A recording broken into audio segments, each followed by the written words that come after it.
dare, coming at you with a serious stare. I'm currently on welfare. Cornwall, let me be your slave. Promise you that I will behave. Take a chance on me. Be brave if prosperity is what you crave. Cornwall, let me get your vote. We're all on the same boat. If you want change, I'm your only hope. Don't elect me and that's all she wrote. Cornwall, may I be your mayor. Cornwall, let's focus on growth. As mayor, I'll pledge an oath to be honest and fair. Yeah, I can be both. Integrity is what we need most. Cornwall, we've been led astray. Bernadette Clement just ran away. Left our city for a high pay grade. I promise you that I'm here to stay. Glenn Grant broke the code of conduct. The current mayor broke the rules. City council didn't penalize him. City council playing us for fools. Negligence is no excuse. Really should have known the rules. Re-elect Glenn for mayoral abuse. Incompetence is what you'll choose. Cornwall, may I be your mayor? I'm the guy with the blue hair. Underestimate me, don't you dare. Coming at you with a serious stare. Cornwall, I'm your best choice. I'm the man with the loudest voice. Choose me, we be on a new political frontier this year. Vote blue.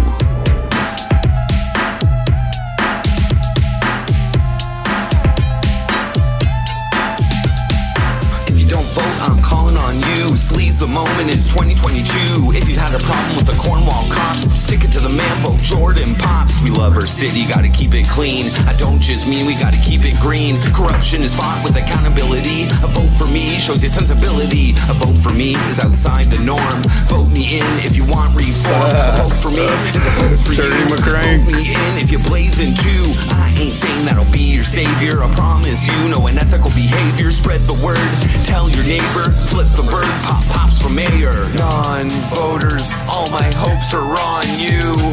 Non-voters, okay, I'll fade this shit out. I'm begging you. We all heard this. Non-voters, all my Get out of here, fucking campaign song. Oh, I gotta sit up here. You guys will go blind. What up, Cindy Faith? Heartbeat, Robot Andy, Trini McCrank, First Contact, Spected Dez. What's up, y'all? The Cornwall Hospice played this for patients and they all went into cardiac arrest. Snurgonzo, welcome. I know I said I was going to stream yesterday, but I didn't. So I said, fuck it. So see the thing. Here's the thing, guys. I might have had like a little bit of. I might have had a little bit of fake DMT left over, and I was like, I got to get rid of this shit. And I might have been. If I was faking, if I didn't have any, I might have been like, I got to do all this shit. The rest of it. So I had a nice little fake trip last night there. You know, we don't do anything like that. Yeah, it was leftover props and chill, basically. Oh, faithless follower. Jesus Christ. Okay. I'm glad you're here, faithless follower. You've told me to respect the chemical. Okay. Anyway, I did. I think I've been over respecting it. Okay. But yesterday, I'm like, okay, I got a little bit left. Maybe this is all scripted, fake, guys. This is just a fantastical fantasy story. Would be cool to count down till election on screen. This is not a campaign. This is not a campaign channel. Okay, this is just documenting the campaign. But I maybe I can justify that. So anyway, normally what I would do, okay, and I hadn't really figured out exactly how to fucking smoke this shit if I was fake smoking it, okay? I hadn't really fucking figured it out yet. I didn't get the right, like, fucking, you know, I didn't, but anyway, I finally figured it out. I finally figured it out the other night. And I'm like, okay, I'll give it a couple days. And then anyway, last night, I'm like, okay, I'm like, fuck this. I'm like, usually, I hadn't broken through, I wouldn't say. Yesterday though, I went deeper and like that was close, very close. So usually what I do is I just put on some music, like some Terminal Cheesecake or like whatever, or meditation music, and I just sit back and I do smoke it, and then I fucking just close my eyes and sit back and close my eyes. This time I'm like, fuck that. Let's just see some fucked up shit. So I put on a random movie, okay? I looked on the list like trippy movies. I looked on the list. This is my idea. I'm like, I'm just going to put on a trippy movie and I'll just watch it. I'll just keep my eyes open and I'll just watch it kind of deal. So I put on this movie, Brazil. I don't know if you guys have you ever, I've never seen it before. I got it on the list of like psychedelic trippy movies or whatever. And I fucking, yeah, it was something like Yellow Submarine or whatever, but I put on Brazil, okay? Now, this is like a 1985 movie. It's like lo-fi, okay? So anyway, I fake smoke this shit, okay? I fake smoke it.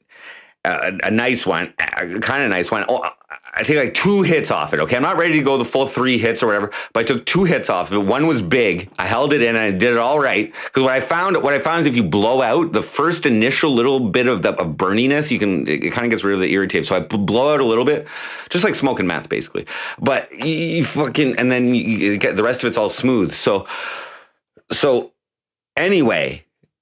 It came up on me real fucking quick, and I was like, "What the fuck?" And the whole fucking the scene on the screen on the movie, it just went completely animated. It turned into like a KMF DM video, like Drug Against War, like you know what I mean, that type of animation. And I was like, "What the?" And it started off by like the audio. The audio was all fucked up and it was like alive. It was like all around me, and it was only my fucking stereo right here, and it was like all around me. And then I'm like hearing my heartbeat. Fucking, I'm like, holy shit, this is fucking intense. And I'm like, whoa. I had to sit back, but I kept my eyes open, and I was like, but the machine elves. I'm always like, you know, I hear about that, and I'm trying to look like, and there was a definite pattern of something resembling. Like some type of figure or something like that. It was like 2-dimensional though. But man, holy shit! For 4 minutes, I was like, "What the fuck?"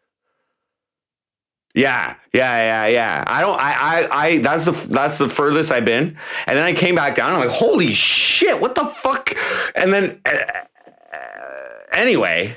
It was more like recreational than like fucking, but anyway. And I had a little bit left. So I tried a couple other things, and I had a deep stare down on Terminal Cheesecake. On the Terminal Cheesecake, I had a deep stare down later with the goddess or whatever the hell that thing is. It was all fucked. And anyways, it was a good night last night. I connected with the universe, but whoa. And then I went back and rewatched that scene. I was like, it was nothing like what I just experienced. I was like, holy, what the fuck? Anyway, it's hard to explain, except it was just like vivid, like people's facial expressions were like all to the max, and like I was like, holy shit, this is intense. But anyway, it went away, and then no, I haven't seen God. Yeah, a little bit of a peak, and it was good. I was just like, I'm going for it tonight. Fuck it. I'm like, why am I even fucking holding back? Haven't seen a Tetris stream in a while. What up, Kathleen Ward? I played the other night, and I did re-sign up for the thing, but for the Game Pass, because it's just $1. But I haven't got my graphics card to be able to like stream it properly yet. I had it on special settings, and I forget. What if meth was made legal and work productivity goes through the roof? What up, Earth Bull? Yeah, First Contact. Terry Gilliam's best movies. Yeah. So it was like early in the movie. It was right before the first scene where he's like dreaming and he's flying around and with angel wings. It was like right before that, and people are like looking for him and calling his name or whatever. Anyway, it was, and then music came on. There was a song that came on, and it was just like what the fuck? Anyway, it was fun. I want to see Sugar. I was just talking about my fake DMT smoking yesterday. No mayoral candidates should do that. But anyway, so yesterday, as far as mayoral shit, I sent an email off to to one of the news sources. Okay, they asked me 10 questions. They asked every candidate 10 questions. Okay, and they were like, you should answer a minimum of 3, but you can answer as many as you want, and we'll publish a minimum of 3. And they're like, keep it to 100 words per answer. Okay. So I look through them, And I told you guys originally I was gonna be stupid and I was gonna be like, fuck the Cornwall police, and just put that for every answer for each of them or some shit like that. You know, maybe not swearing, but I didn't do that. Okay. I just test out little stupid ideas with you guys, and yeah, we didn't do that. So what I did do is I was gonna answer all the questions, but I didn't like the tone that the guy was asking the questions in.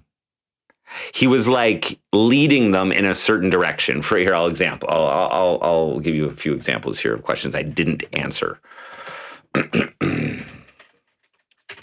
Like, I don't like people asking me questions where you're assuming I should know something. Don't ask me a question that you're assuming I should know what's going on, and you're not. It's not an even level question. So I didn't fucking answer. I'm not gonna take one side or another on a question that you're fucking leading me into. Fuck that. What? 99. No, I haven't seen the interview yet. Tetris Effect. I haven't. Like.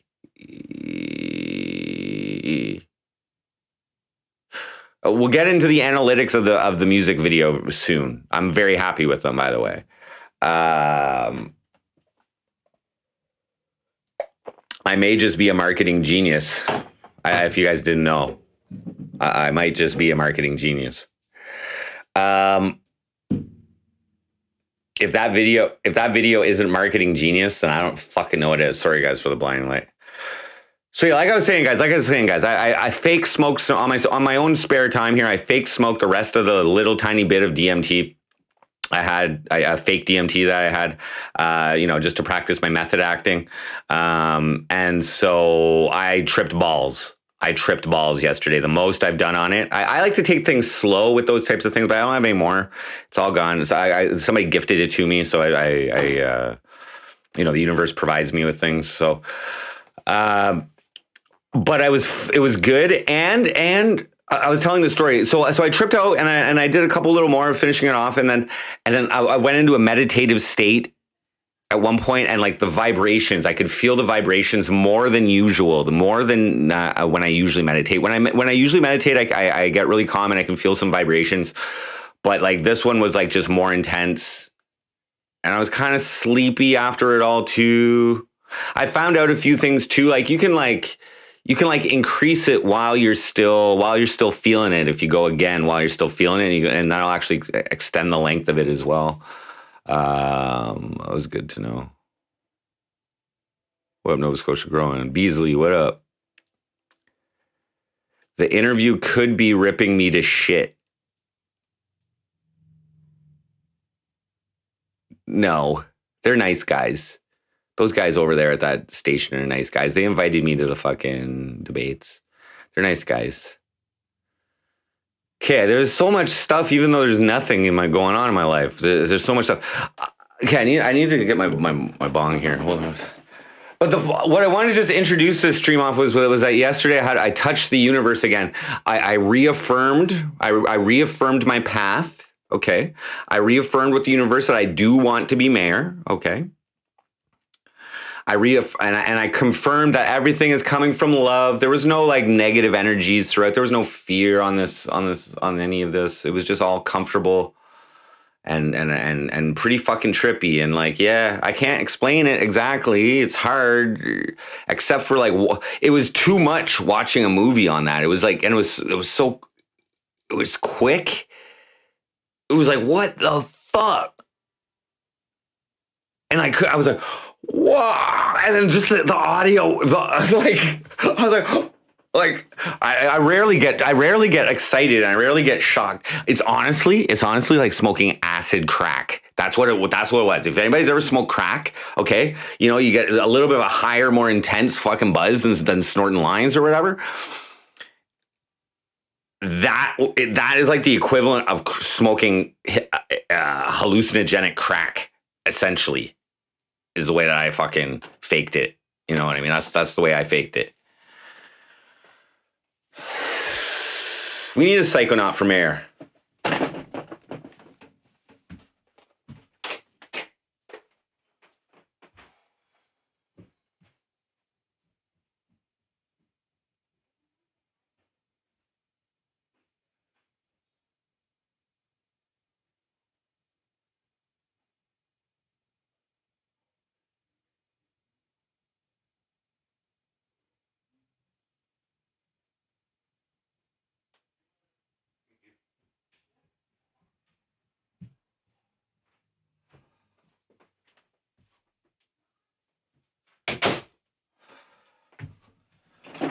Yeah, it was like extremely visual and extremely fucking. Yeah, I got my jorts on. If acid is a plane, DMT is a rocket. Yeah.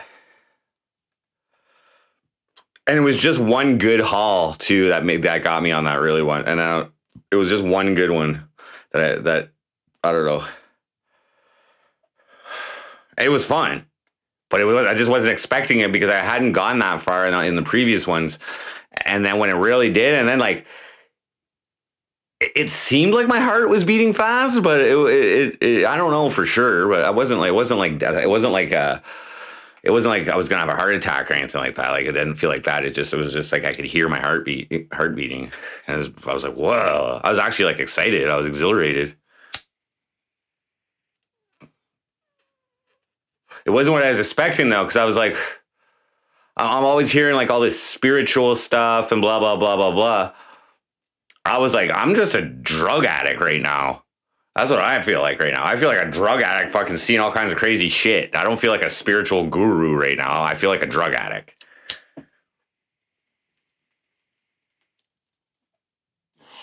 I mean, that's how I was writing the script. When I was writing the script and I was rehearsing for my part, that's yeah, 10 minutes. But what I found is if you go a little more at like level at like say like see it was intense for like 4 minutes. A whole fucking scene, man. I had to like look away at times. I was like, what the fuck? It was like it wasn't scary, but it was like to the max. Honestly, like here, I'll just put on a brief fucking KMFDM video here, okay? This is what, and guys, if you see the movie Brazil, okay, like the explosions and shit in the movie are all like bullshit, like 1980s fucking garbage, like no CGI, like just some guys blowing off fucking some like I don't know, whatever, and like firecrackers in the back room or something and filming it. You know what I mean? Like, good movie or whatever, but. Not like hi-fi fucking wham bam fucking graphics or anything. And then like and then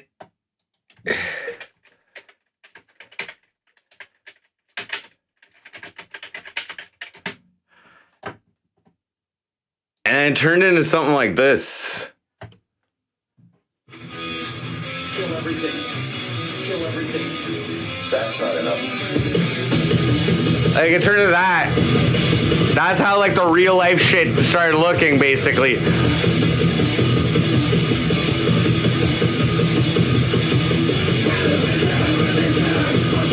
Anyway. Everything was just like crazy. I don't know.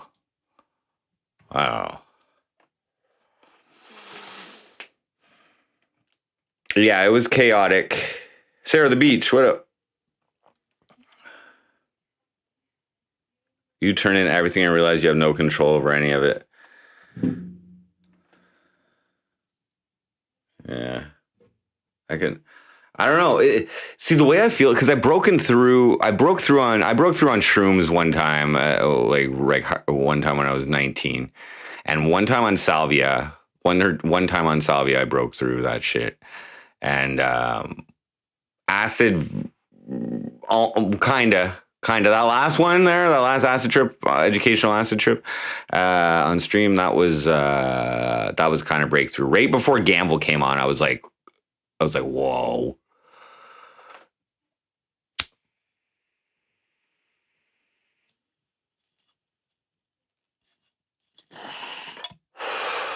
But I did do some magic shit. You know, I did some magic. I expressed my love for the universe and I confirmed that I was on the right path. And you know what I mean? Maybe you don't, but that's the way I do it. I express gratitude. I thank the universe. That's like my mantra. It's like I'm grateful for every day, you know, like every moment.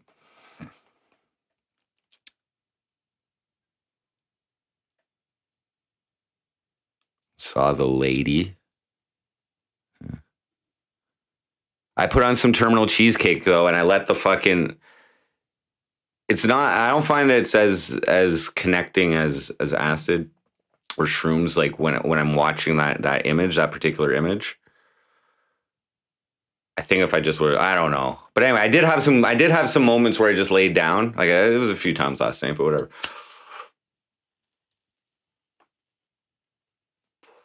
Purple lady. What I saw was kind of like what I saw, and it was on the screen. While that movie was going on, there was like it was almost like a wall, a flashing wall of like something's face, and it was like a big enough nose it looked like, and it came down, and it was like, I don't know, it was weird. I can't. I'd have to. I couldn't. I can't. I don't even know if I could draw. It was kind of like almost like a spade, but like I don't know. It was. I'll hand it back inside. But anyway, it was good. And now I got no more, so it's fucking whatever. But so today, so what? Oh yeah, those emails. Fuck. So I'll tell you the questions that I did not answer to this fucking newspaper. I was answering these questions, and I'm like, these guys have never even covered me as MC Frosty. Like they. Oh, here's something unrelated. Remember a while ago I was going to do that fucking Celtic diss track or like whatever for that local guy. When I got back into Facebook, there was a DM, and I still have it. There's a DM from the guy who runs the podcast that I was saying there was some sketchy behavior going on there. I could read that to you. It's fucking, I was like, but it was like 6 months after the fact. And I was like, I'm not going to fucking deal with this right now. But he was like, he's like, I wish you would have came to me first. And I was like, I don't want to deal with this. So I just fucking, it's long though. It was a TLDR. And like, he could have just answered my post publicly.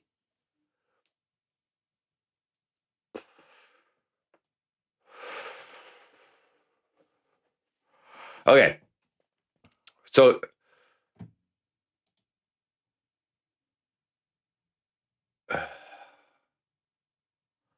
I answered 3 questions.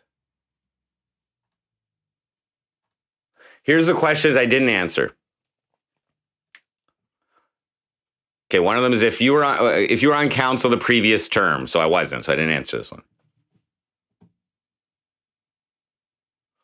Okay, here's one that I didn't answer. Oh, okay. With rents skyrocketing, what can city council in Cornwall do to prevent renovictions like those at Cumberland Gardens that have impacted many in our community? So, I'm not entirely abreast of the situation, okay? But to my knowledge, okay, the property management team, the property management company at this Cumberland Gardens, which is like a residential apartment building type thing, multi-level or multi-unit, multi-level buildings or building or whatever. You know, I don't know how many people live there, but it can't be that many, okay? But what happened was they evicted everybody, apparently, with a payout of like something like $4,000 to $6,000 is what I heard. Because they wanted to renovate their buildings and likely charge more rent after they renovate it. Now, this is something they likely did because perhaps they noticed that rent was going up and they have all these people now paying much lower rent than the market is at. And perhaps they used a loophole to be able to get everybody out, pull the renovations, or maybe they're using, see what this guy's implying is that the company is only doing renovations so that they can evict people. Okay? Now, I understand the public outcry about that. Altered states, yeah, I've seen that one too.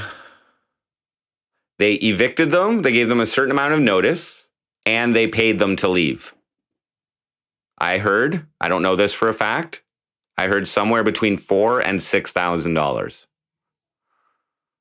and gave them appropriate rent, appropriate notice. So I don't know, but they may have doubled or tripled the rent of the units, of the unit prices, because that's probably what people were fucking at. I don't think it was cheap rent there compared to what it is now.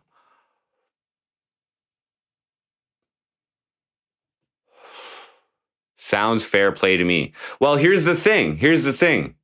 Okay? This is the exact question, okay? With rents skyrocketing, what can city with rents skyrocketing, okay, I agree, rent is going up, okay? With rent skyrocketing, what can city council in Cornwall do to prevent renovictions like those at Cumberland Gardens that have impacted many in our community? That's a one-sided question, okay? There is no correct answer to that.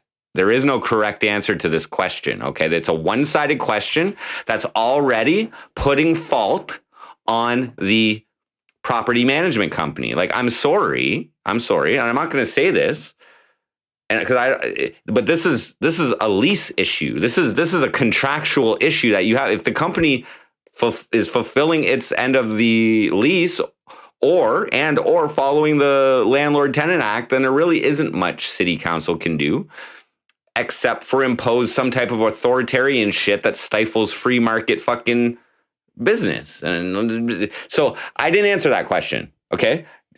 What up, Lou Fabulous Lily? Exactly, the WAP 99. So I stayed away from that question, okay? I believe the WAP 99, it has city council does have the ability to create a welcoming environment for capitalism.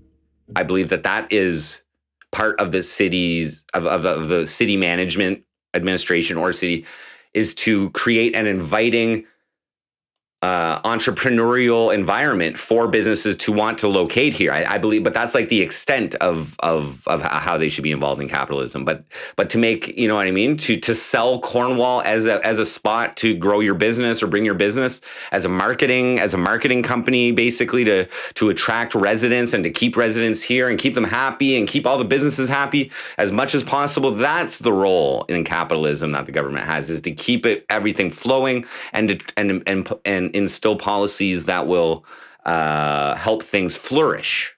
Everything as much as possible flourish, as fair as possible, you know, that kind of shit. We are in a socialist country, partially socialist, yeah, partially.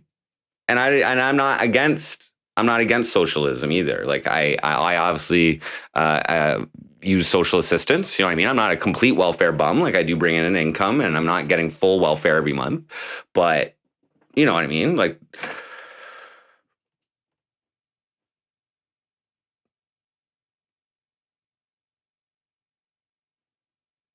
we're up to time. So anyway, I avoided that question. I didn't answer it at all. I don't know the full story, first off, okay? But when you use words like renovictions, like renoviction isn't even a fucking word, bro. So I ain't answering a question where you made up a fucking word or you're using some fucking bullshit biased word to lead the question.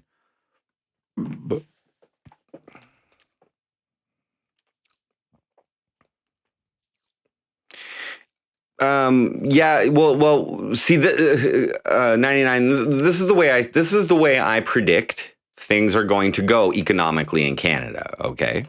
I firmly believe, okay, that the government used the pandemic, okay? The Liberal government used the pandemic, and for many reasons. One of them was to test out a universal basic income at a national level, okay? They had the perfect reason to justify, to implement the system, and they did it very quickly, okay? Like almost as if they already had it ready. You know what I'm saying?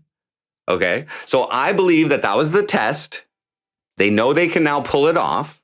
Okay. They've already introduced this legislation for the framework of guaranteed livable basic income of the exact amount that the CERB was, $2,000 per month. Okay. They've introduced that to both Parliament and the Senate.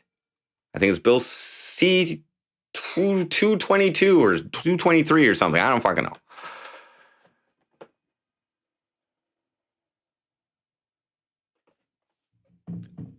Dragonflies, what up?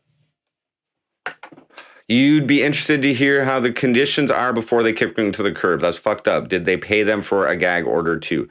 I had some friends who lived in that building. I have a friend, and they're nice. They were nice. They're nicer than my house. You know what I mean? Like,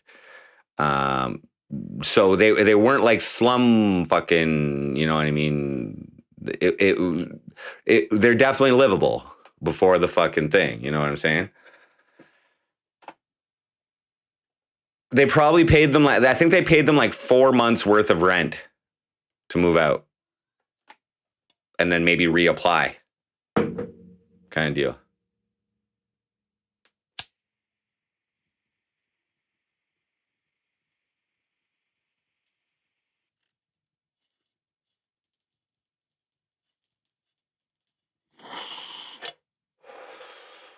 Our show, what up?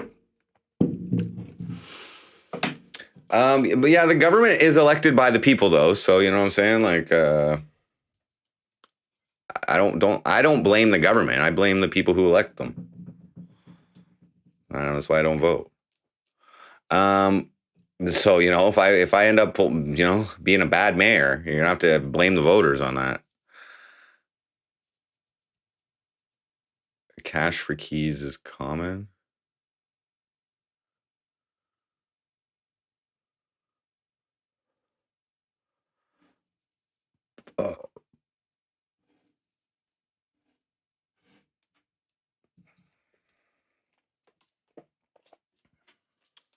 So,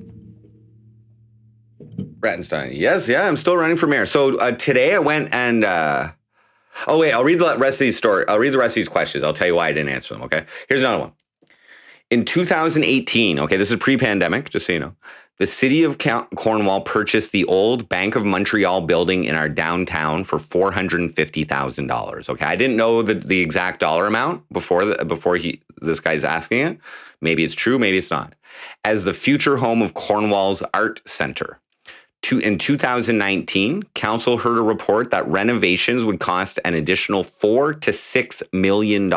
Renovations to renovate this old bank into basically a theater, art center that type of thing. Rehearsal rooms, smaller rooms for things, whatever. In addition to the fundraising already being done, which is $1 million, by the way, from the local art community. He didn't include that in the question, though. Will you support some public tax dollars going towards a Cornwall art center, or should the municipality pause any additional financial support? So, again, I don't like being given options to my fucking answers. You don't lead my answers, motherfuckers. Will I support some public dollars going towards a Cornwall Art Center, or should the municipality pause any additional? There's other options, bro. What are you implying here? What are you implying? Like, I don't like. So I didn't answer that. I love the idea of the art center being in the artistic field, I suppose you could say. I think cultural development is great. I don't really like if you ask me, the city can afford it. Based on my review of the budget, the city can fucking afford it. But I didn't answer that. You don't give me two fucking answers. Like what am I supposed to say? I support. No, it's a deeper question than that. The money isn't the issue. The real issue is how are they going to how are they going to make the money that they do spend worth it? That's the fucking question. I don't care whether you spend money or not. I really don't care if you already decided to build the fucking center, so you might as well fucking finish it and see what the fuck is up. Yeah, okay. You probably doubled or almost tripled your money on the purchase of the building since 2018. The value, just with property fucking values going up, you probably just fucking tripled your money on the purchase of it, okay? So, like, you already committed to fucking doing it. Finish it. Whatever it takes. If it ends up being a bad idea, if it's not worth it for the community, then sell it and take the loss at that point or whatever. But you know you're going to keep this building for at least fucking 20 years and it's probably going to quintuple in fucking value. Like, anyway.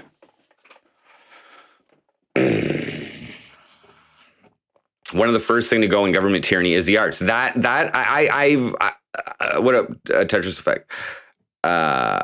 Start a youth program, Dragonfly says. There are youth programs in the city. There's like brothers and sisters and all that kind of shit. Here's the fucking thing though. Here's reality. In this city, kids just want to stay home and play video games, okay? Video games are so fucking awesome now that they're better than a youth program. Kids are interacting with other kids online in their games and now forming the communities and the fucking, you know, all that shit.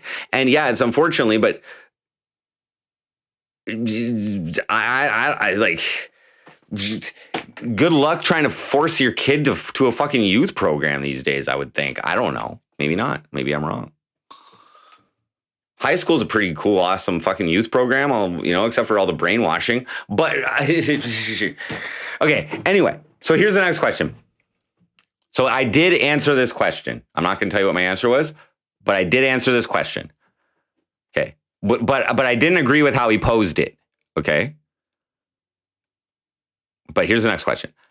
Post-pandemic, what can council do to improve economic development for the city and support existing businesses? Okay, so I answered this question because it was an open-ended question, and I can actually, he's not giving me the choices of my fucking answer that I can fucking provide, okay? Okay, so, but what I didn't like about it is that he said post-pandemic. What do you mean by that, bro? What do you mean by post-pandemic? Post-pandemic.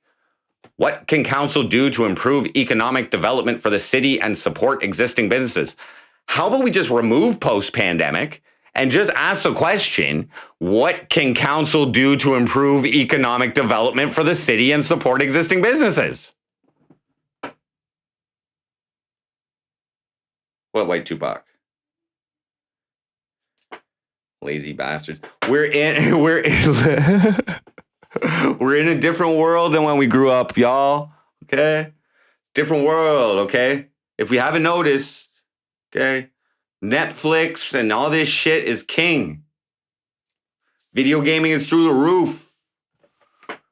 YouTubes. People ain't going out as much. People still kind of scared about getting sick, probably. You know, like, I don't know. Anyway.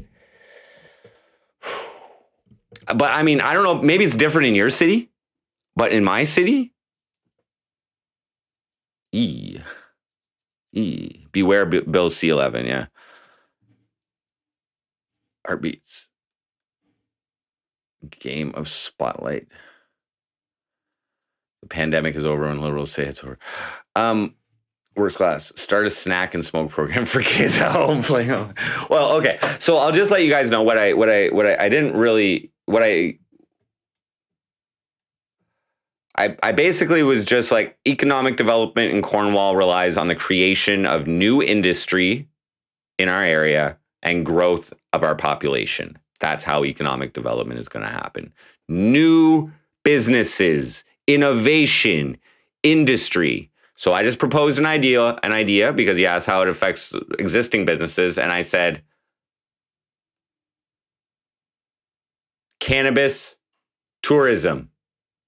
Start developing it, change the bylaws to like take away smoking pot indoors and start making pot clubs, coffee shops that you can smoke at, you know, shit like that. Just as one idea. no city's really doing that in Canada right now, you know? So funny. What up? Okay.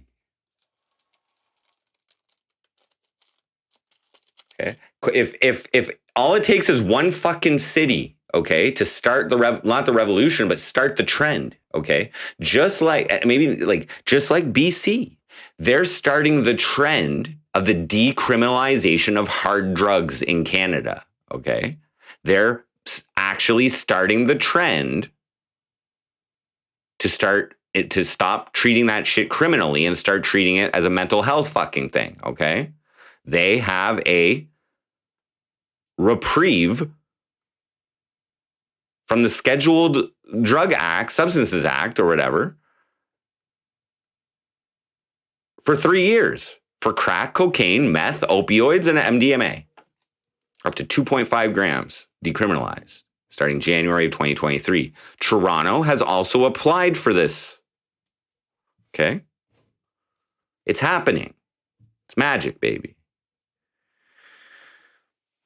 Recently had terrible THC gummy bear experiences. See, I've just learned when shit starts going wacky on drugs, okay? When shit starts going wacky on drugs, it's mostly in your head. Wait. I won't say for all drugs. Like opioids, I don't know about that. I don't know about any of that. But usually with stimulants and like psychedelics, when shit starts going, or lots of THC, when shit starts going wacky and you start getting scared, it's usually just in your head. So you gotta let go of life. Really is the best way to do it. You just gotta let it take control and be like, okay, fine, kill me. This is my last moment, but I'm gonna enjoy it. That's the way I get over it. And then usually I just calm the fuck down and just, you know, it's just like, all right, well, I guess I probably shouldn't have done that later. I guess that was one of the risks of doing it. Slap my wrist. But that I find that helps not fight it, because it's really what you're doing is like anxiety or fear or whatever is just fighting it, and that's just messing with your head even more.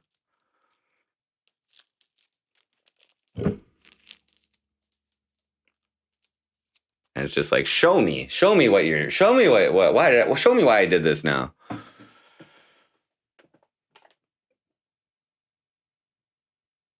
Death sentences for pedos. Whoa.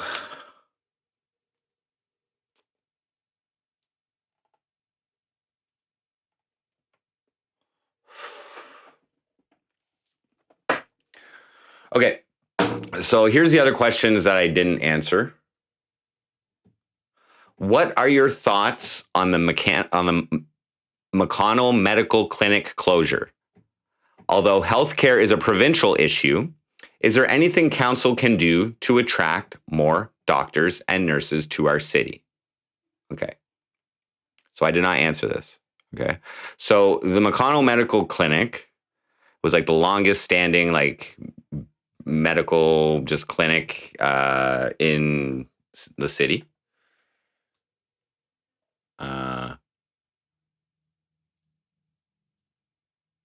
I'm not sure if they closed the whole building. Like, I don't know if there's x-rays and shit. Maybe they closed the whole building. I don't fucking know. Because there was like x-rays and like blood testing and like dentists in there. Did they close the whole building? Did they close the whole building? I don't know. So anyway, I don't know enough about it. I don't know, but what are my thoughts on it? Like, one less place to get an STD test, I guess. Shit. Fuck. Like, what are my thoughts? Like, the only medical attention I've gotten in the last like fucking 7 years is my kidney stones. And to tell you the truth, I think there was a urologist in that building. I didn't really like them. So fuck them. Anyway, yeah, it's a healthcare issue. Okay. Is there anything council can do to attract more doctors and nurses to our city? This guy doesn't even know how to ask questions. Is there anything? Yes, there is. There are things. There, I answered your question. Yes. Oh, you wanted to know what? Then why didn't you ask me what? You fucked up. Yeah, what an odd question. These questions are silly. That's why I only answered 3 of them. I was like, what's the minimum amount I can answer here? 3? Perfect. Okay. So I answered the one about what can council do to improve economic development. So ultimately, the way I answered that is reduce restrictions in the bylaw restrictions that impede potential new business. And I gave an example of fucking cannabis tourism or cannabis venues or cannabis bars or fucking coffee shops or whatever the fuck you want to do.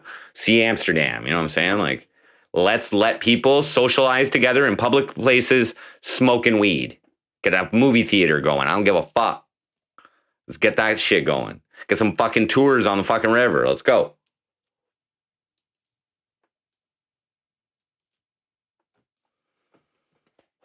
Tammy, fire sales tonight? Nah. I really can't drink, okay? I mean, like, I can't drink. Like, I'm a horrible drunk. Okay. Jesus Christ. So yes, there's lots of things that council can do to attract more doctors and nurses to the city. They actually have like incentives and all this shit. Here's what it relies on. More fucking people, okay? All of these things, attracting more doctors, attracting more nurses, attracting more professionals, attracting whatever, relies on a prosperous economy in the city. And we have a stagnant economy. And currently, we normally, I would be like, during like a recession or a depression or whatever, the prices don't necessarily go up. I've found, like, back in, like, you know what I mean, while all these big cities are like, oh, there's a recession, oh, the states are in a recession, like Cornwall was already at the bottom, so it was like everybody else is going down, Cornwall is just staying the same and like fucking being all right, but because of the cost of living here. But right now the cost of living is rising to the point where it's like, oh shit, we're actually sinking a little bit here. So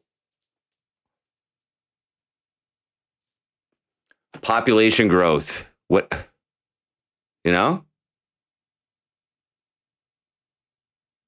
Start paying people's first and last month just to move here, you know? A little incentive like that. Like, let's go. You know? Move to Cornwall, pay your first and last, bro. Let's go. Upon a 5-year lease with your fucking we'll put your security deposit down, whatever. You know what I'm saying?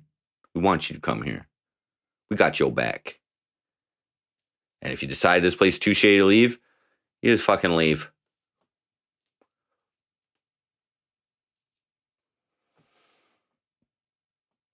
You're a random. What up? Cornwall should have more fire sale parties and puking rallies. Guys, if I get elected, you know what I mean? Like, maybe they'll just like fucking, I'll have to rent the whole place out here and fucking get a fucking mayor stream house going. You know what I'm saying? Actually, I'll likely get my daughter back half the time, but when I don't have my daughter, I could have a fucking mayoral fucking stream house going, bro. Yeah. Probably get you. Should have 5 acres of the damn barn. Yeah. I mean, there's a lot of forest lands and all that shit, and like mountainous regions and relatively undesirable living conditions. But no, it's true. There's a lot of space here.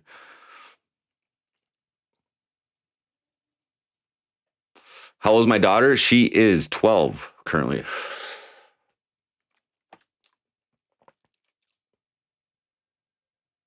Tax deductions for health and gym memberships or athletic equipment like bikes. Well, see, I don't know, like tax deductions locally, maybe, like it's because like really it's only the property owners that pay municipal taxes. So it's like the, you know, landlords and homeowners and business owners. Like for instance, I as a tenant, as a renter, am not directly taxed by the municipality. Although obviously a portion of my rent is my landlord pays it, and that's my contribution to whatever taxes she pays, water taxes and all that shit, property taxes. Yeah, that kind of stuff to go against your taxes, like your income taxes, is like federal or provincial type initiatives. So that wouldn't really apply to me. Like we don't, like people who donate municipal campaign contributions, they don't even get a tax rate off. Whereas in Toronto, they started a bylaw where you get a rebate if you donate to a political candidate, municipal. Cornwall doesn't do that. Anyway, municipal income tax? No. Less taxation if possible. Honestly, guys, I would love to replace the Cornwall Police Service with the OPP at a cheaper rate of policing, and at the same time lower some type of taxes in the city. That's what I would like to do. Oh, they shut down an area today of town or something. They said that they were doing a big operation. They brought out their new fucking army vehicle, like Hummer or something like that. They just bought one for $100,000 or something like that. I'm like, why the hell would you need this in the city? That was my thought.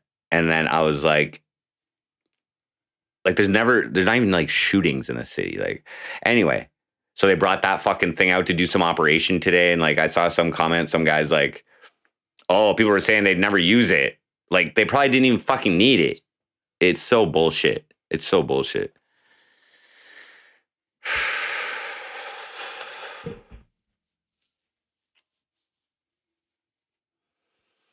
So here's another one that I didn't answer.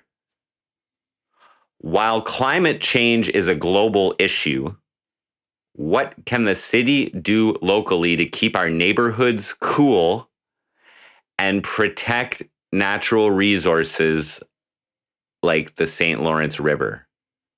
Do you guys see what I have to deal with here? With climate change a global issue, I am not going to confirm your fucking biased opinion that climate change is a global issue, okay?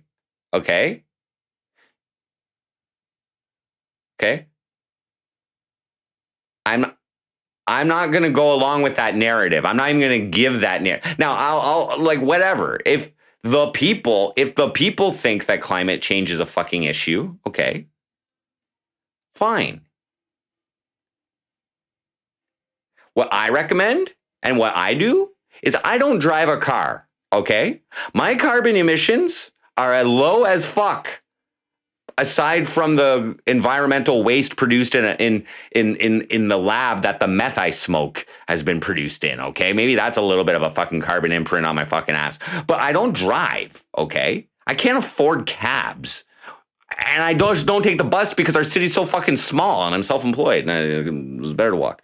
But anyway, here's a fucking idea. If you really care about climate change, sell your fucking car. Get an electric one at least or something. You know, I don't know. God damn it. Now, but the question is, while climate change is a global issue, what can the city do locally to keep our neighborhoods cool? To keep our neighborhoods cool and protect natural resources like the St. Lawrence River. Are you fucking ridiculous? I don't know. Let's run some fucking chemtrails over the fucking city like every fucking day to block the sun. How about we do that, bro? Let's get the fucking jets out, and we'll just run chemtrails all day and make it cloudy so it's a little bit cooler every fucking day. I don't know. Should we fucking start paving the roads with liquid nitrogen? Like what? What the like? Should we make a fucking call to HARP and see if they can fucking keep a little bit of extra rain over our fucking heads? Like what? It's fucking nature, bro. It's fucking nature. What kind of question is that? What kind of fucking question is that?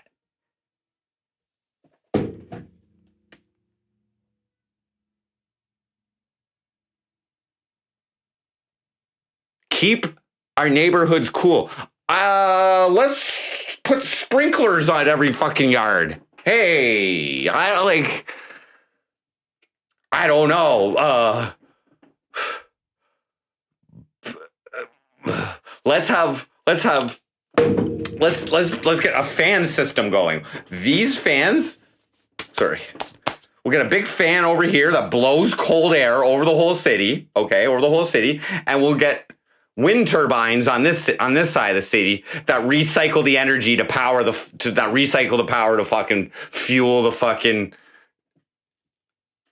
giant air conditioners or something. I don't know. Start importing ice from fucking Nunavut. Jesus Christ. So I didn't answer that question. Okay? He's implying a global issue. Yeah, maybe it's a global. It's like, oh my God. Here's an idea. Force the Cornwall police to turn off their fucking cars when they're not using them. How about that? That's a start. That's a fucking start. Okay? Okay? We'll limit the Cornwall Police Service's fucking CO2 emissions, okay, for when that's actually when their cars are only needed, okay? This is something I've witnessed them do many fucking times, okay? Like when they go and have a little meetup down at fucking Race Street or fucking turn off your cars to talk to your fucking buddy, okay? Stop polluting. There, Cornwall Police, stop polluting. Jesus fucking Christ.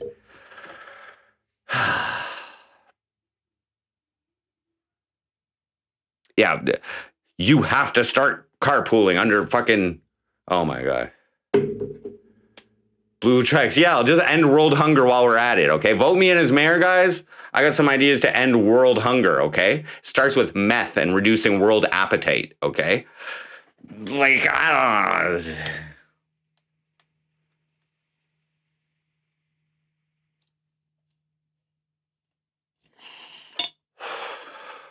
So this is why I didn't answer all these questions, okay? Because they're fucking redonkulous. Okay. Here's another question that I didn't answer. Many city businesses are open on Sunday. Now, here's the fucking thing, guys. Probably every other candidate answered all of these questions, okay? So now I get to see which candidates are fucking idiots for answering these questions that are fucking stupid, okay? I'm sorry. I know the guy writing this article. I don't think he asked these questions.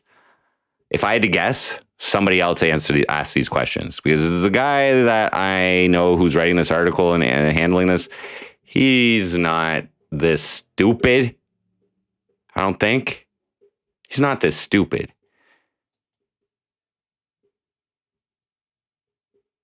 This is why I'm avoiding this. I want to be the mystery man, okay, in this fucking campaign. The only public events I'm going to are the fucking debate. I ain't going to any of these. I'll continue bitching, guys. I'm just ranting, guys. I gotta get off my fucking system. This shit is bullshit. Okay, guys. I'm telling you right now, all of it is fucking bullshit, man. And I'm gonna lose my mind if I get elected. I'm telling you right now, with all the bullshit. Okay, I'm gonna have to really use this forehead and this cranium to fucking, slide my way through this fucking thing without fucking snapping. Okay. And just getting all aggressive with people like, I'm going to make a diss track on you so bad. If it wasn't for this code of conduct, oh, you'll be ruined, bitch. All right, anyway, what?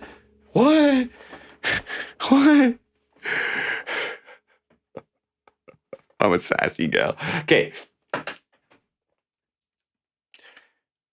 Many city businesses are open on Sundays, and many events happen on Sundays. Do you support Sunday service for Cornwall Transit? Okay. So currently, our buses run 6 days a week. Okay. After a certain time during the day, instead of running every half hour, they switched every hour, I believe. I think on Saturdays they run every hour on the fucking thing. Okay. Now you guys, because honestly, I probably publish the most Cornwall content in this city. Okay, just walking around doing shitty IRL, but I've shown you guys probably 100 to 200 hours of just the streets of Cornwall, right? And the only time you guys have seen any people out there are at like some organized events like Rib Fest or like Canada Day or like fucking, that Metal Fest or like whatever. That's the only places you've seen more than 200 people at this fucking city, okay? You guys have seen how dead it is, the streets, at almost all the fucking time. In my opinion, here's my fucking opinion. Okay. Now, this isn't something I would run on. Okay. Get rid of Cornwall Transit. Okay. Walk your lazy fucking asses around our small fucking city. Okay. That is my fucking thoughts on that. Okay. I believe, I'm pretty sure they kept the bus services running during the pandemic, just so you guys know. They did not lay off, as far as I've seen, this is allegedly, the city administration did not lay off one person during the fucking pandemic. That's a fucking disgrace, okay? That's a serious fucking disgrace. When the population is being told they can't fucking work, because if they're non-essential workers or whatever, okay? So you have everybody staying home. You have shit shut the fuck down. But the city, which is a corporation as well, now everybody's still essential. What about the recreation department? There's no fucking recreation allowed. There's going to be an inquiry into that. If I get elected, there's going to be a fucking inquiry into the decision making of who the fuck made that call. Anyway, I don't want to blow my fucking, I don't don't want to steal my own thunder here, guys. You guys haven't even heard the half of what I want to fucking do in this city, okay? I'm just spouting out stupid shit. There is a lot that needs to be done here. Woo! I'm not going to be able to do it all, but I'm just going to lay it on thick, guys. Probably what I'm going to do, guys, if I get elected, and I'm going to sit back and watch for the first 2 months and collect a few paychecks. Okay. Sit back and watch, maybe the first 3 months. Okay. Sit back and watch, collect a few paychecks. Okay. See how everything works. Make my mental notes. Root cause analysis of what the fuck is up with all the fucking shit. Then I lay it on thick. But I got to make sure to get a little bankroll going before I do that. So in case I need to hire lawyers and all that kind of shit.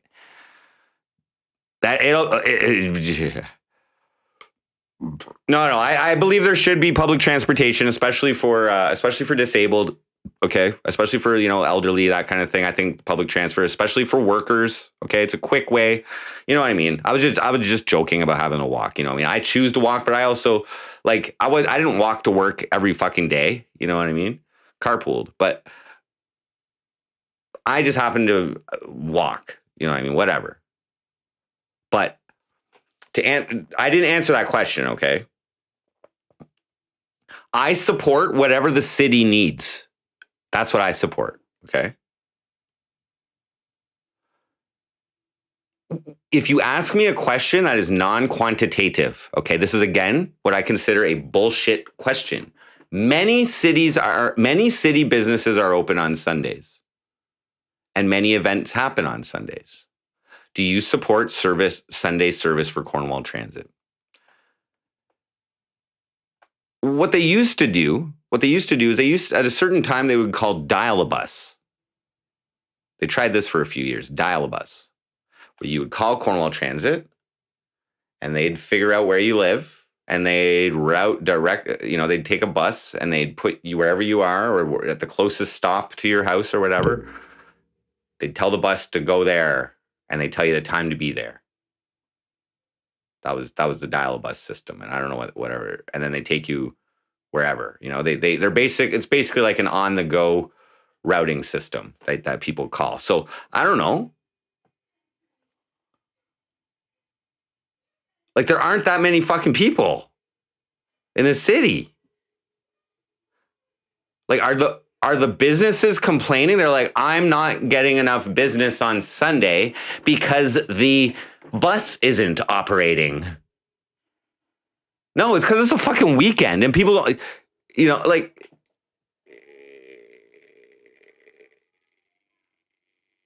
to answer the question, I don't think making buses available is going to stimulate. Well, okay, wait. It might help for workers for it to be open. That's what I mean. Many businesses, like how many employees is this affecting? You know what I mean? How many employees is it affecting? You know, are the taxi services now having a fucking better day on Sundays? That's fine. You know what I mean? Like, I don't know. Like, you open it up on Sundays and now you're cutting the grass of fucking taxi drivers even more. You know what I mean? Like, what's it, you know, like what? Anyway, city transit, whatever.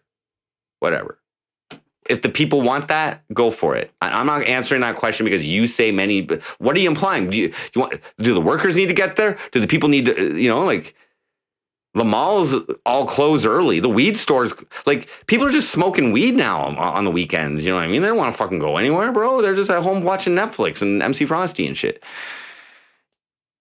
If it helps just one employee, it's worth it. Right. But you don't need to run the whole bus service for one employee.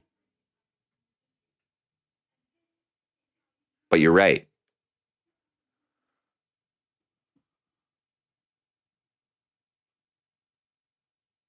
It's better to have it and not need it. Well, it depends. It depends at what cost. I don't know what the daily cost is. So I'm just uneducated. I don't know what the daily cost is of running the bus service, what the you know what I mean? Maybe them taking out that day keeps them right under an allotted budget or whatever.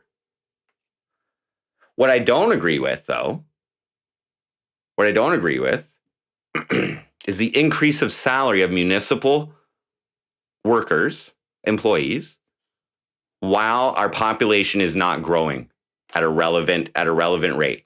Okay? City employees, in conjunction, should be providing the landscape for the city to grow, prosper, flourish. Okay? Hit the city targets, whatever it is, whatever they are. Everybody's a cog in the fucking wheel of the machine of the corporation of City of Cornwall. And if Cornwall ain't fucking getting there, okay, you shouldn't be getting paid more for doing your fucking job, no matter who you are. Okay? The cops shouldn't be getting paid more every year to police the same amount of people.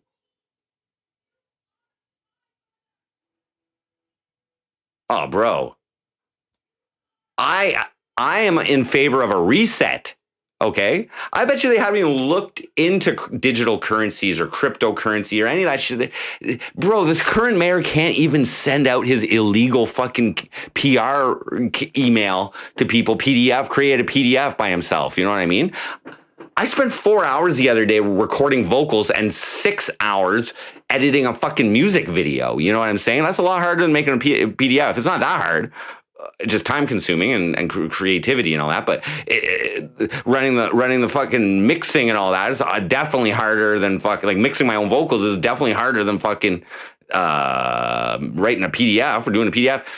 And the beat, I made that like 4 years ago, but still, I did that whole thing. That whole song probably took about a total, and the video, 18 hours of my time. The video, yeah, it took me 6 hours. Because I had to do it took me an hour to 2 hours just to do the lyrics. It's annoying. That's the worst part of a lyric video. And I did them real easy. I took my time though, you know what I mean?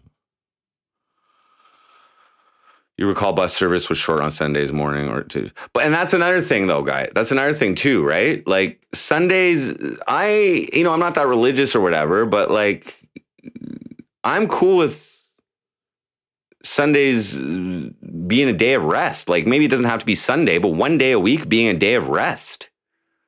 You know what I mean? Like shut all your businesses down on Sunday. Like I'm more apt to that, honestly. You know what I mean? But you can't tell people to shut their like that's too to have it on Sunday is like discriminatory against fucking Jewish people because they take the Sabbath off or whatever. You know what I mean? Like so, but I don't think businesses need to be running fucking 7 days a week. Personally, if you ask me, bunch of greedy fucks, bunch of greedy fucking workaholics.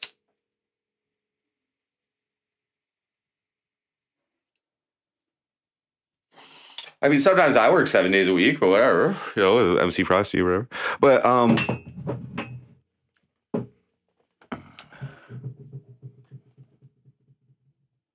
oh no, NYC Cherry Group. I'm just going through. I'm just showing you guys what I'm going through. Okay. So I'm answering. I'm telling you guys the questions that I did not answer from this media outlet. Okay. I only answered the minimum amount. Okay. I'm choosing to be like a mystery man when it comes to fucking, like I'm not answering barely any emails. I'm not even answering my phone. Some guy emailed me and was like, what's your platform? So I answered him. But my platform can change at any given moment. Like, you know what I mean? Like I could just say whatever the fuck I want. I haven't really laid anything exactly down on paper yet.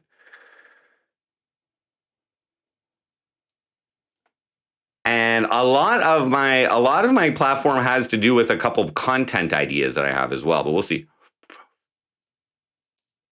Thank you, Discount Donut. Oh, I'm being very positive, and like I connected with the universe a little bit yesterday, so I got some fucking I put positive energy out. I'm laughing at this whole fucking thing, dude. And we haven't even got in my analytics for the campaign video yet, but okay. So here's the last question that I did not answer. What can we do to improve social services in Cornwall? Examples include, but are not limited to, Cornwall Transit, childcare spaces, or LTR spaces. I think that's long-term retirement? LTR? I don't know. What can we do to improve social services in Cornwall? Like,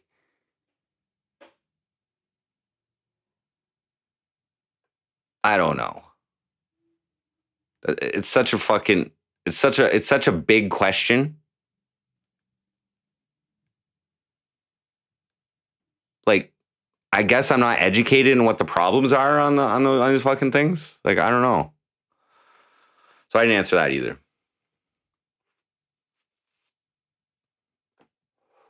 I've upgraded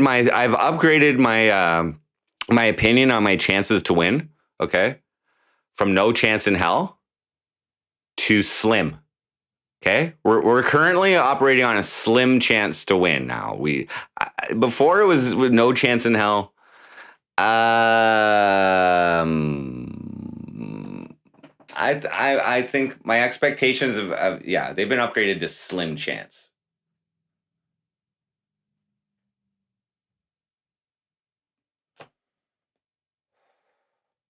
Glenn is going to feast on me in these debates. I highly doubt that. I'm going to very well familiarize myself with the rules and the processes and some local subjects.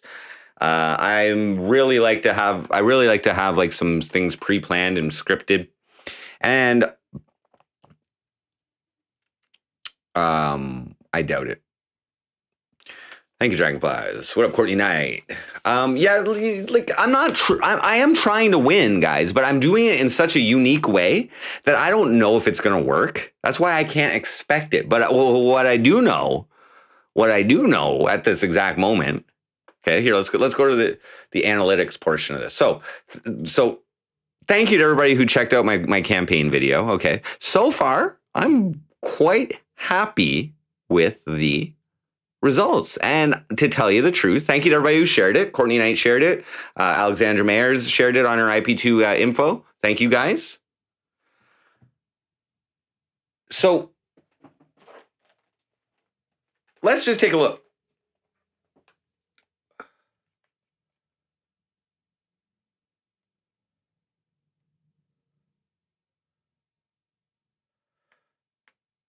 So we just passed 500 views on it, okay? That's pretty good for me.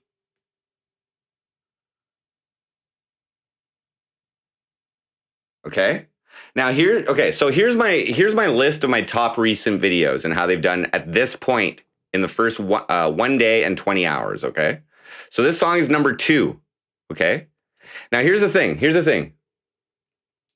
Ariana Marie Scammed Me, 637, okay? Now when today started, I'm only 135 views behind Ariana Marie Scammed Me, okay?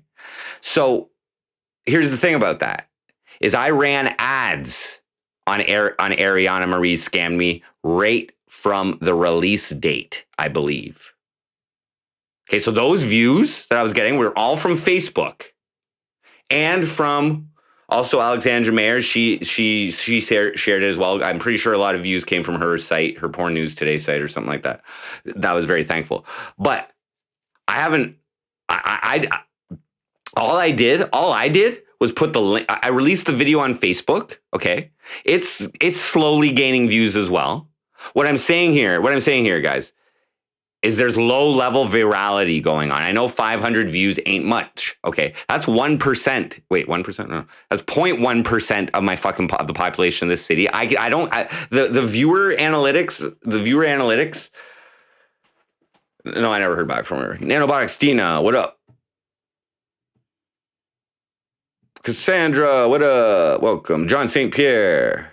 Oh, you shared too? Thank you. I didn't get a notification for that, but thank you. Thank you to everybody who shared.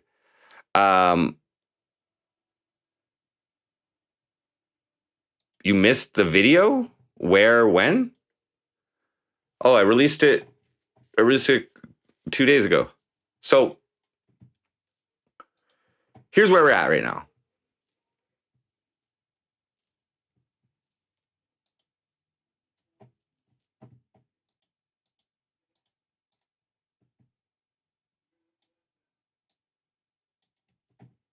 So 502 views, and I haven't run any ads on that. That's pretty fucking good. Okay. Reach. So YouTube, this image, this thumbnail, and my fucking thing has been shown 3,600 times. Just that thumbnail on YouTube in the last fucking less than 2 days. Okay. The population of my city, again, guys, is 48 or 49,000 people. I'm just saying. I was at a 6.6 impression click-through rate. Okay. 502 views. Okay. Unique viewers, that's not accurate. That takes a couple days 2 days processing. That's not accurate.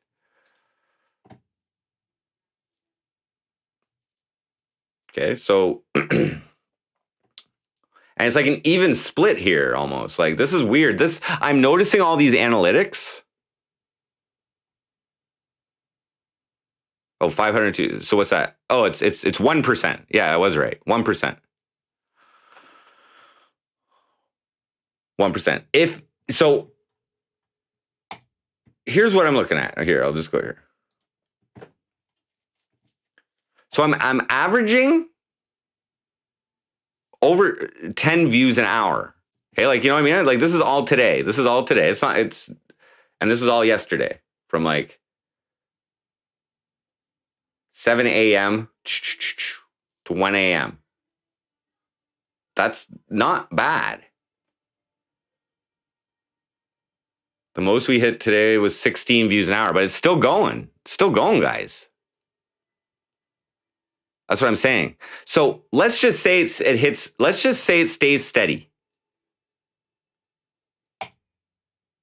Let's just say it stays steady. and does 10 views an hour. Okay. Until election day, which is like let's just say for the next month. It's over. It's like 5 weeks right now until election day. That's 240 views per day. Okay. That's 7,200 views. Okay.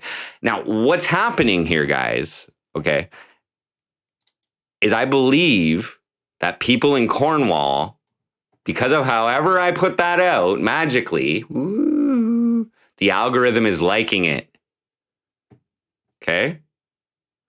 I'm getting like a minute and 50 seconds of view time on average, minute 51 seconds. That's pretty good. 53% of the video viewed every time, average. That means they definitely see some speedo. That means they definitely see some hot sauce snorting. But they don't see the butt macing. They miss out on the butt macing.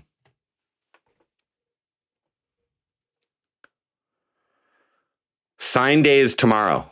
Signs can start officially going up in the city tomorrow.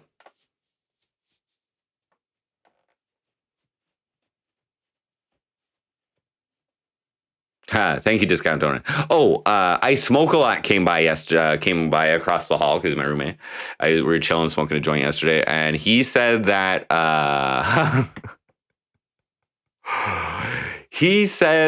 a friend of his, a female friend of his, had to turn it off at the Speedo because they started watching it with their kid, and they said that I lost their vote because of the Speedo. And I said, that's perfectly fine. That's like, you know what I mean? There's nothing wrong with the Speedo, first of all. Secondly, that's a strong reaction. That means that if somebody's reacting with that level, and I also said, I just responded, I'm like, I'll win. Don't worry. I'm like, this is just the beginning. I'm like, I'll win them back. You know what I mean? If they're that flimsy in their fucking voting choices, you know, you're gonna fucking, you know, like that. You're projecting at that point. But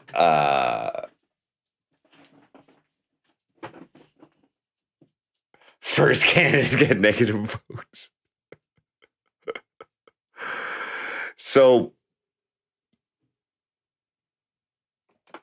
now the Facebook version, it's slowly getting views as well. Very slowly. I only posted it in like 4 places maybe. I got 1 share from a friend.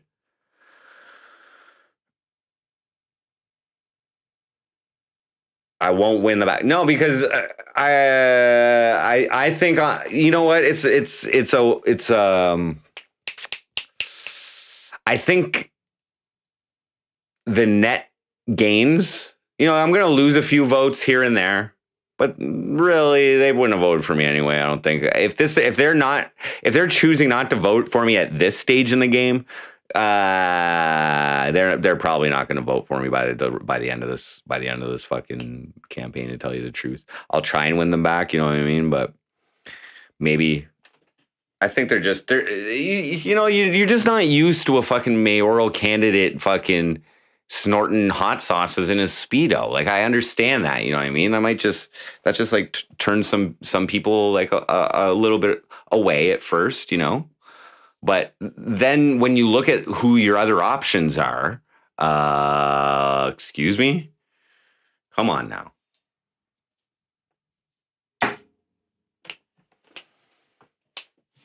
People are afraid of genius. Yeah.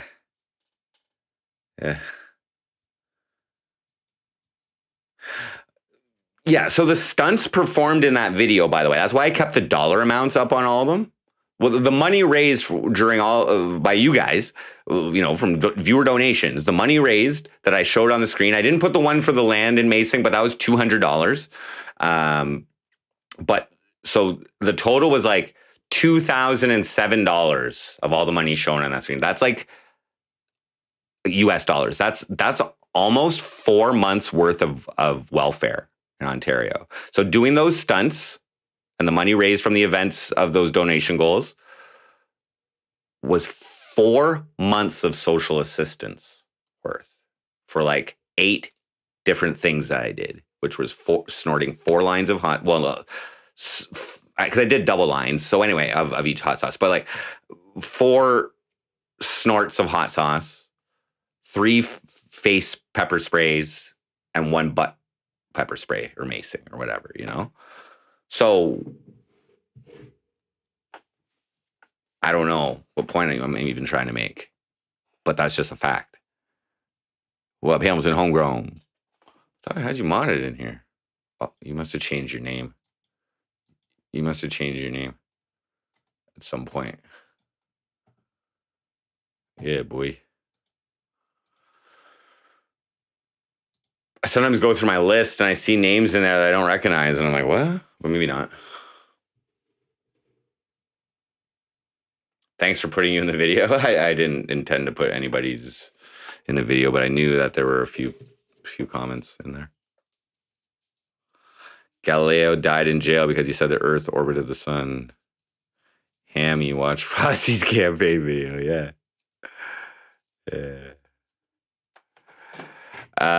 This is just my first one, right? So, okay. So today, so anyway, the point is,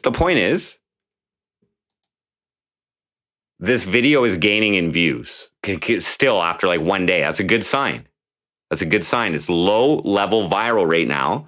I'm getting shares on like Messenger, shares on through text messaging. I can tell. You can tell where, like, if you check the external shares.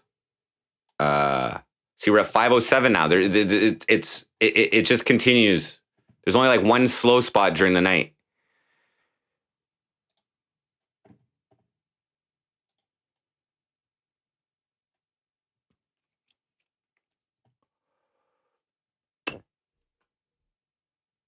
Yeah, no, it's going to grow though, dude. I have a feeling it's going to grow. It is. No, I'm just saying it's like the beginnings of it. Okay. I've witnessed it before with other videos. Okay. Now this is with my dick pics video particularly. Okay. So I've seen the pattern, but it doesn't always go that way. But anyway, the point is, okay, my number 1 song of this year is Ariana Marie Scammy. The only other song I produced this year, I think, okay? It's now at 2,000 views from when I released it, okay? And I marketed that through Facebook ads. And this song is competing with that without me fucking even running ads on it. So from all organic, whether it be you guys sharing it or whether it be people just checking it out or coming from Facebook or whatever. I haven't even shared it much on Facebook yet either. So I'm just happy with this. And that it's actually, it's probably because of the tags. It's probably because of the words that are in the video. It's probably because of the description that I put. It's probably because of the name of the song.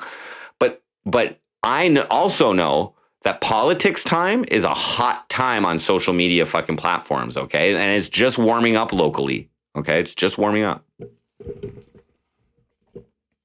Okay, let's run an ad campaign. Right freaking now. Okay, here's the problem. Okay, so, wait, what was I checking out here? I was checking something here. Yeah, so, like, okay, so 20% of my views are coming from external, okay? So that's traffic from websites and apps that embed your video links or links to your video on YouTube, okay? Now so of that 20%, okay, 26% is coming from Facebook, okay? I've only shared the link on my personal page, and I put a link on the Facebook video so that if people want to just watch the YouTube version, they can just do that. Okay. Now we've got 6% of that 20% coming from Facebook Messenger. That means that people are sharing it. Okay. Another 6% from 20% from Android messaging. Okay. That means people are sharing it via text messaging or whatever. We've got Snapchat. People are fucking sharing it. Okay. And we've got a little bit of Google search actually going on as well. And all of this is what, 46, 52, 58, 62% of 20%, which isn't much, but I'm just saying, this is only the fucking second day of it.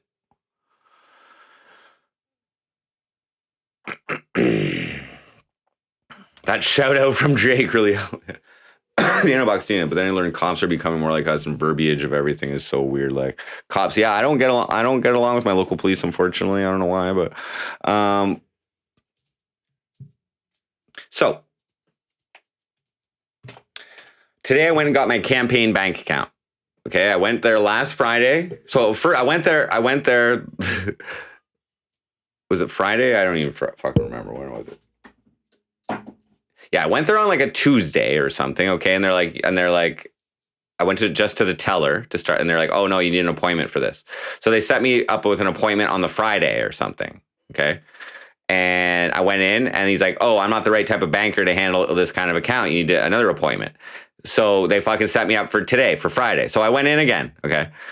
And they set me up with a banker who had never done a campaign fucking account before. Okay. So that's understandable. So it took me about an hour. It was in the bank for like an hour today. Just chilling, making chit chat with this bank teller. Okay. You know, I'm like, I'm running for mayor and all that. Okay. So she ends up setting me up with an account that's a community service account or a community account, or there's something like that they call it. So it only costs me $2.50 per month for this bank account, which is great. Okay. That I don't have to pay like a $15 fee per month for this fucking thing. So that's awesome. That's cheaper than most of their banking accounts. I didn't have to put in an initial deposit or anything. And what up, find it, fix it. Yeah, I don't know why I just never gone to. How many viewers are American? Something. Oh, of this video.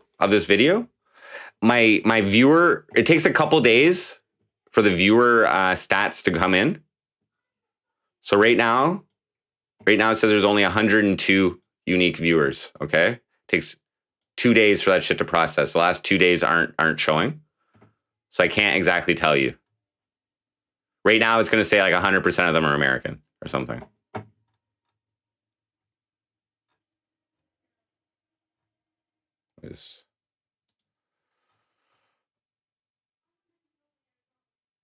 Right now, it says 19% are American and 12% are Canadian. But we'll find out. We'll find out in like 2 days what percent are Canadian. I'm going to assume a lot of them are from Cornwall.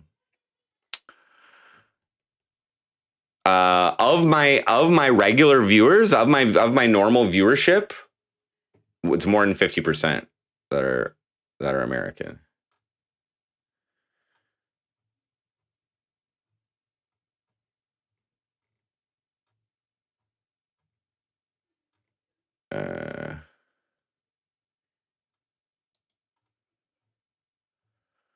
Where does it say here?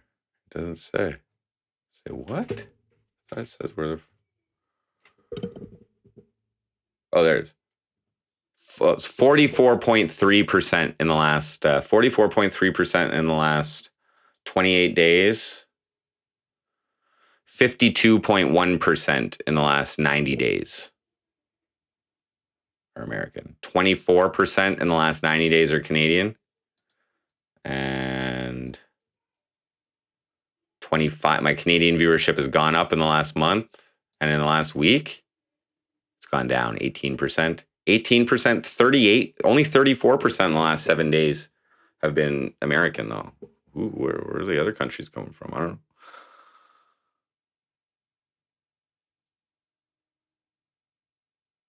Last stream? My last stream? Oh, which one was that? Chillin and wait, hold on.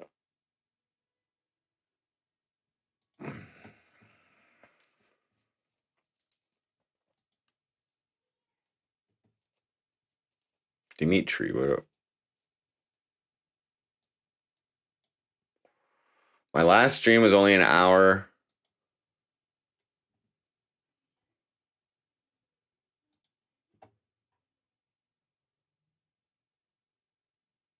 It was 111 unique viewers. 40% were American and 14% were from Canada.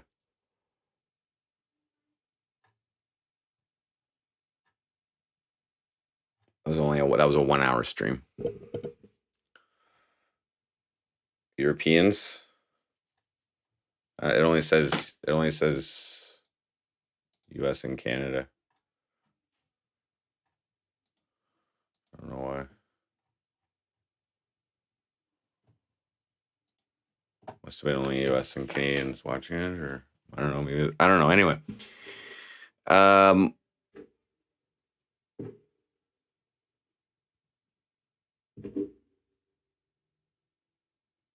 so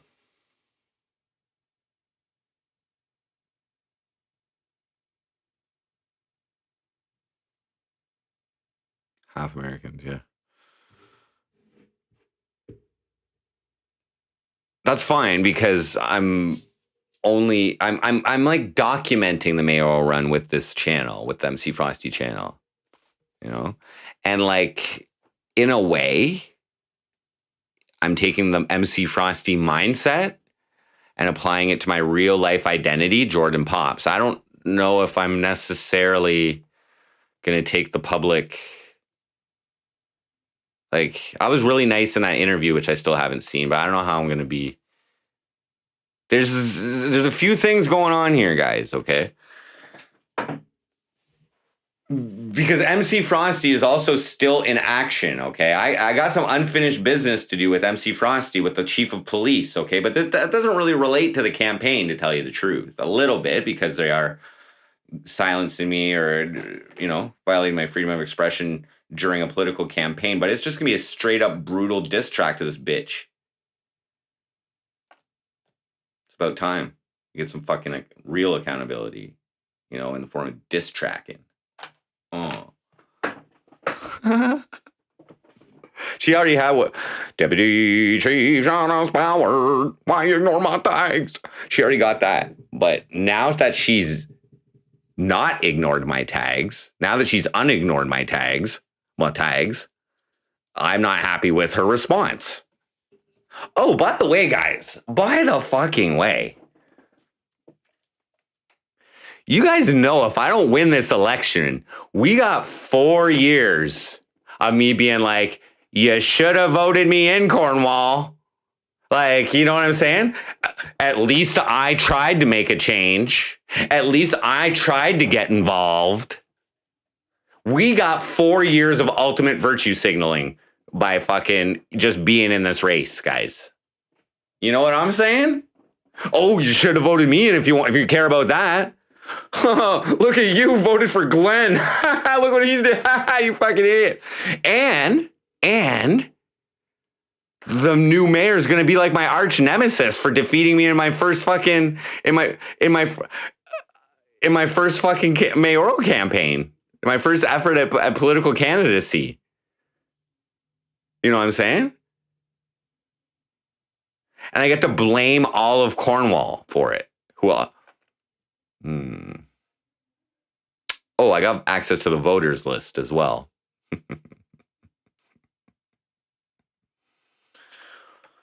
The smart move would have been being council first. No, it doesn't carry the same clout expected as, okay? I wanted to run for mayor, okay? I'm going to try and win it in my own way. Do I expect it? No. Do I expect to win? No. The city of Cornwall can't handle me as their mayor? Are you kidding me? Literally. City council, like, this shit. When I get in there and I start digging, I'm a real good digger. I'm really good at poking holes. Okay? I mean, why? Why did that not happen? Why is the Cornwall police saying that people can't post on their Facebook? Oh, you think you own your Facebook page? Why do you have a Facebook page? Do you know what Facebook is for? Do you know what the terms and conditions say this is for? Do you know what the Charter of Human Rights says about government or agencies fucking silencing people in any fucking public forum? Oh, I'm sorry. Any media of communication? Oh. I'm calling your union rep. Freedom of fucking information, bitch. My old mayor is on the committee for the C11. Oh, what a surprise. She's known as Bernie around here, okay? She's our little Bernie.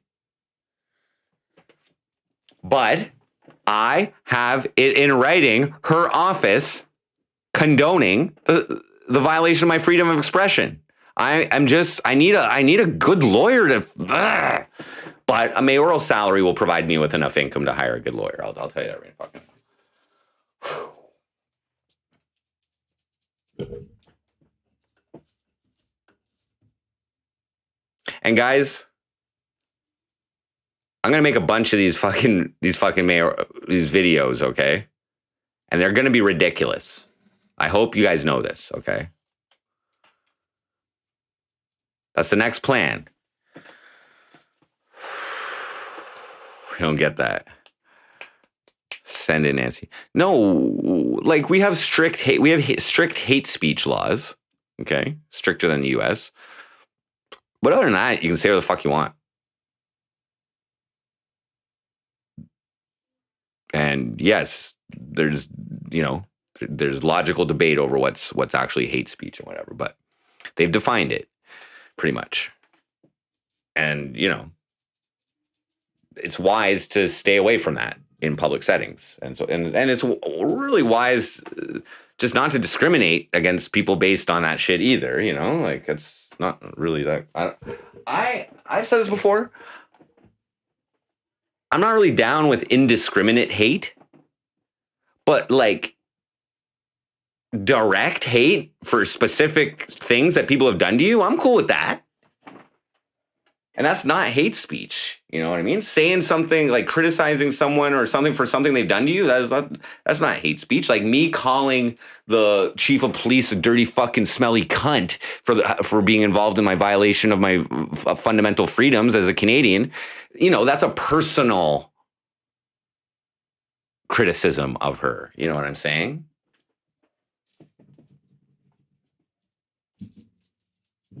Don't get me started.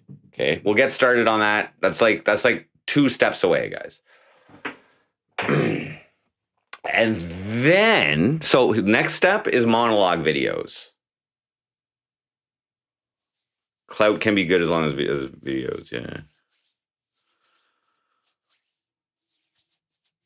Love crimes. Crimes of passion.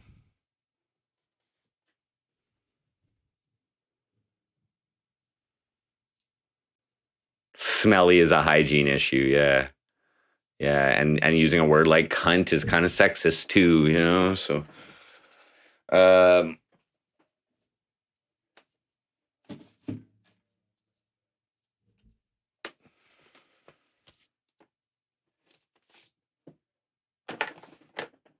I can't call her a bitch because that's what I called the last chief of police, Danny Aikman. You're a bitch. That diss track, I can't. So I don't want to call her. I don't want to call her a bitch because that's uncreative. That's like I could call her a tyrant.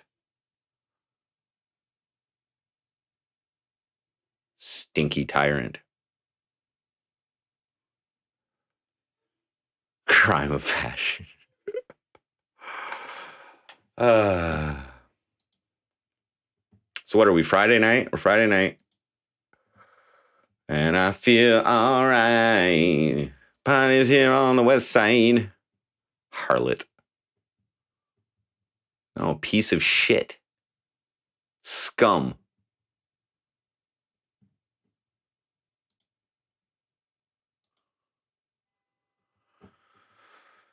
It's Friday night.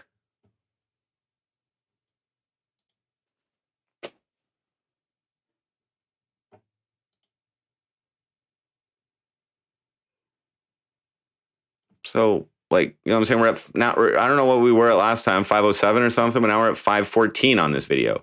The views just keep going up. Okay, we had a good hour last hour, 17 views. Okay, it's Friday night. Okay, and last night at prime time, Last night at prime time here is when we started hitting these views. 6 to 7 p.m. up until fucking 11 p.m. last night, where we hit our peak of 22 views per hour on the fucking track. Okay. We had a nice little fucking peaker here, bud, here to start the primetime hours here on Friday night, buds. We got 17 views per hour from 6 to 7 p.m. We're 15 minutes in on this. We got 6. If we keep on this, we're going to end up with 24 fucking views this hour, guys. You know what I'm saying? You know what I'm saying? Views are coming in. This is low-level Cornwall virality. And if you take the actual we're at 22 views the last actual 60 minutes. 0 dislikes. 0 dislikes. Last I checked. Now you're going to go and dislike it, aren't you? Oh. 9. So right here, 98%. So 98%. So there's 48 likes. Oh, there one dislike. That was probably just you, bastard. Check again, bud. Yeah, I knew it was just you. Whatever.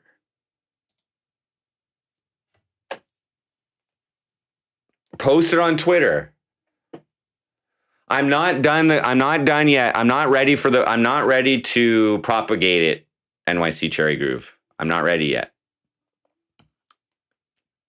Feel free to share it though, is all I'm saying. Me personally, I've got my own plans on how I'm going to get it out there. I may even start up a Reddit account. Okay. Oh yeah. Okay. So I was talking about fucking here. Just give me a second. I'm gonna go get a fucking smoke here from Nancy.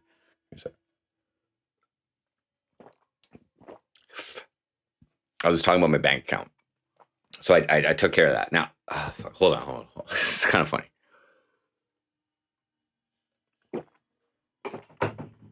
All I'm going to say, guys, is what I'm struggling right now with is people taking me seriously. Okay? Like normal people that I'm interacting during the day, I'm having trouble keeping a straight face interacting with these people as they ask me serious questions about this whole fucking thing. Now, I am serious, okay? I'm serious as fuck. And I honestly believe I'm likely a very good decision for this mayor fucking shit because I have a good... I think that I'm fairly logical. I think that actually my decision-making skills are I think of things ahead. I'm able to see the outcomes of things like this. And I do have a genuine desire to improve this city in every way possible that I can possibly affect. You know what I'm saying? Right now, I know I'm making people laugh their fucking asses off, okay? I'm actually probably making people being like, this guy is crazy and I love this election so far. Oh my God. There's probably some people out there. Sorry, I'm all talkative, guys. I'm outlet. I connected with the universe last night and I'm just like...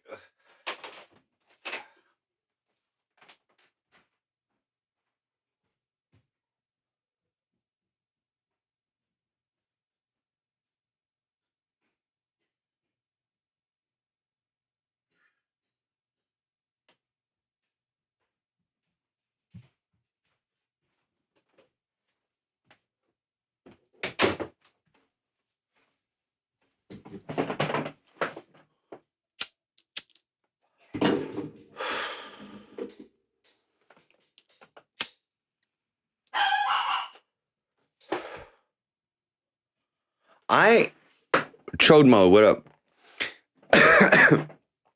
I have upgraded my perception on potentially winning from no chance in hell to slim. Based on I believe that we're just at the start of the algorithm picking up that campaign video. This is what I believe. I think we're gonna stay solid 10 views an hour until the fucking campaign. And that's gonna give me like 7,000 views on that fucking organic views on that fucking video. Okay. And when you start it's just a foundation. When you start now, I'm going to have the strongest foundation out of any of these fuckers. The strongest social media, visual fucking things that people can just watch and analyze and laugh at and fucking create positive energy out of this. Okay?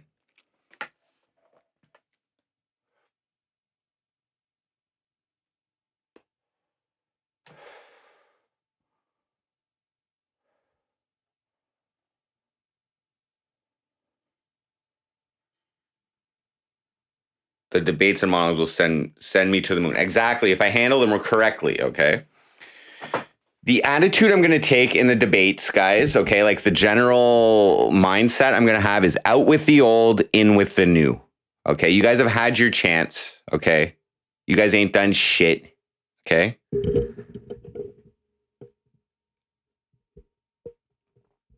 I do have a bigger social media presence, overall social media presence, than all of the other candidates, all the other mayoral candidates combined, from what I can see. I have far more screen time, social media activity on social issues than any of them. Okay. Like none of them have really spoken out against anything online except for Justin Towndale, and he got reprimanded for it. These guys don't speak their minds, and that's something that I'd like to change. I'd like to make it a requirement for city councils members to have a fucking Facebook account and participate in online debates. You know what I mean? Like get involved and like extract information from your constituents on how to fucking help the community. Like, you know what I mean? You can just like, don't just go and watch, get involved. That's the way it should be. It shouldn't be fucking, oh, I might get fucking reprimanded if I say the wrong fucking thing. And you should be allowed to critique your other fucking counselors too. Okay? Maybe not the administration. Take it easy on the back end fucking employees, fine, okay? But council should be able to get into debates online because, you know what I'm saying? Like Twitter wars, little Twitter battles, okay? And you got to have some thick skin in these days to be able to fucking interact with the public. But the tools are there for the governments to fucking use. You know what I'm saying? You can literally interact with everybody directly on any issue. And they don't do it. No name. They only care before they're elected. Yeah, exactly. Exactly, troll up. But here's the reason, man. Here's the reason in this city is because of this code of conduct. It's highly restrictive on what people can say. Oh, shit. Maybe I said something that was supposed to be confidential or blah, blah, blah, blah, blah, blah, blah, blah. Like, if you, like, we've gone through it a couple of times, but it's very restrictive. You can't criticize other people. So what's the point? But it's like,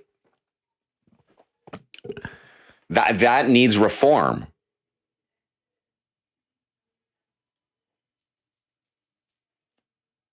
So anyway, I went and got this bank account today. Okay. I was there early, had an energy drink right before I went in. Okay. I went and had some Domino's. A fucking $5.50 fucking small pepperoni feast for lunch. Yummy. Go there, meet with the fucking business banker or whatever. She never set it up before. She never set up a campaign account. So I'm like, okay, whatever. So she's like, oh, so what are you going to do? I'm like, yeah, I'm running for mayor. She's like, oh, what are you going to do? What am I going to do? I'm like, anyways, I'm like, yeah, well, I'm going to focus on growth of the population. I'm like, just for example, one idea would be to amalgamate with the outlying areas. And then then I learned, and later in the conversation, this woman doesn't even live in Cornwall. She's like, yeah, we bring the kids into town. She's like, you know what Cornwall needs? She's like, better activities for the kids. It's just so boring in the city. And I'm like, yeah, I know. Kids are just staying at home on their computers or video games, whatever. I'm like, yeah, I see what you're saying. Maybe an amusement park or something like that. So we're chit-chatting. She go check with her supervisor or manager a couple things, blah, blah. Finally, so gets it set up. And then we assign all the papers and everything. And I was happy. It was only $2.50. That was awesome per month. And then and there's no initial deposit required. So then we set up the online banking, and then I go to fucking pick my PIN number. So then I start so there's 7 people out at the bank machine who are doing their banking and waiting in line and whatever. I'm like, So I'm out there with just my blue hair. I take my hat off when I'm inside, out of respect. So, like when I'm in a semi-casual fucking environment, like a bank, like a semi-professional, I should say, institution like a bank, I just take my hat off, which looks horrible. Okay, let's just be honest. This looks horrible. Like I swear I was sitting down, and this woman, while she was leaving the room, was like eyeballing my fucking bald spot. Like she was like walking down like this, and she was like, like walking right by this fucking, like maybe the light was reflecting off my head or something and catching her eye or something. I don't know, but anyway, we're out in the line, and I'm like. And so I'm like, so I speak up. I speak up while I know these people are out there and they're forced to listen to me right now. I'm like, so you think Cornwall needs more entertaining activities for the youth? And she's like, yeah, that'd be great. Kind of like this. She gave some example of some amusement park thing, like a hotel amusement park or something like that. I was like, well, I'll just let you know your voice has been heard. I said, and then some guy at the fucking, some old man at the fucking farthest thing, he like looks over at me and he's like, yeah, bitch.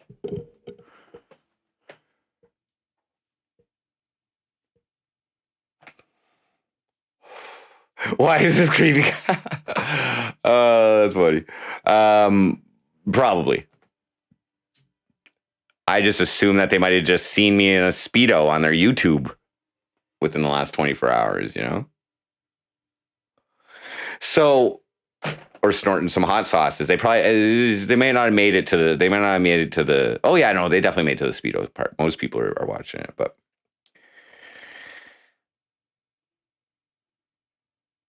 If I don't like it, shave it off. No, I love it. I want to get cornrows, man. I think it's long enough, but wait. I gotta re-dye it. I'm losing it here though. I've also thought of maybe,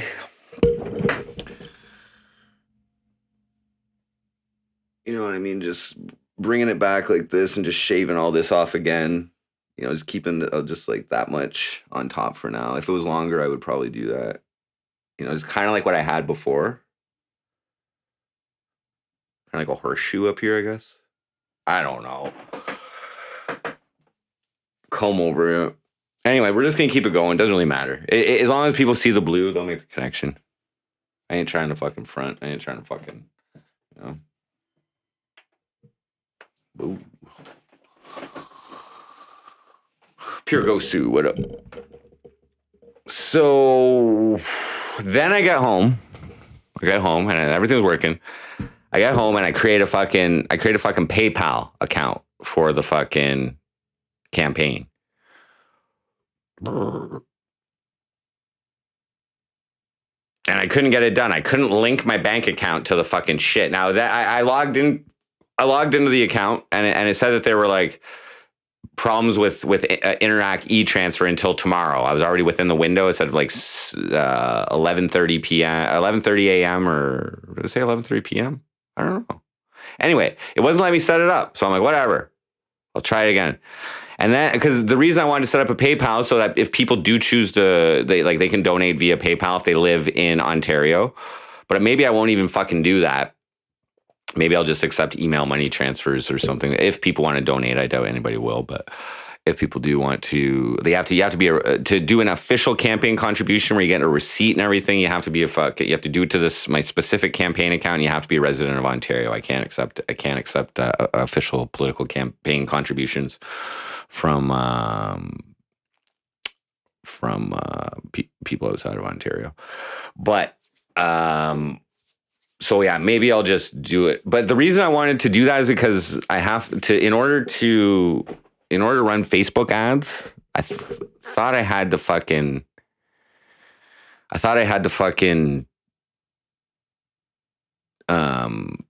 use PayPal to bill it to, but I don't think I actually do. So I might not even need a PayPal account to do this. So I sent myself a $6 political campaign contribution, okay, from my own personal email account, my own personal checking account to my campaign account.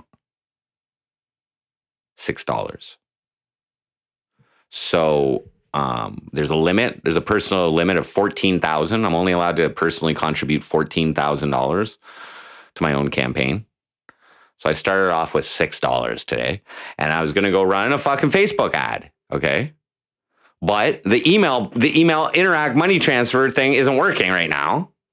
So I can't receive the $6. So I got to wait till tomorrow and then what's going to happen? Okay. And I haven't done this yet. So there's going to be another delay here for these ads. Okay. This is what I know it. Okay. Is that to run political ads, you have to have your ID verified in a certain way with Facebook. And I haven't gone through that process yet. I have sent them my ID just to get back into my account last time, but I don't think that applies. So I'm going to have to go through that. And hopefully it's instant. Last time it was like just a couple hours before they fucking verified my ID, but hopefully it's instant or whatever. And hopefully there's no fucking issues with that. And then I'm pretty sure I can bill it directly to my. I'm pretty sure I can bill it directly to my business bank card. I couldn't even set up my bank card with PayPal with it. It was weird. So I'm just gonna give that a little time to all fucking thing. I went into my business. I'm like business account. I'm like, did they put my right name in here or something? So I just changed all the fucking. I'm like, did they put all the right information? I put all the correct information in. I just didn't know what the fuck was up. Be careful, Facebook is death. Cornwall coin troll up. I would love to start getting into digital currencies and stuff. At least the city accepting digital currencies as a way for people to pay their taxes or something. Because you know what you can do? You know what you can do? You can mine coins and offset your fucking taxes and shit like that. You know what I'm saying? This is a great time to start fucking mining, in my opinion. And Cornwall has very low electricity compared to the rest of the province. Chode mode, I am a master. Okay? I am literally a master of Facebook marketing. I know I might not look it, okay? I've got at least 100,000 video views in just Cornwall of my content on Facebook. And this is largely due to Facebook advertising.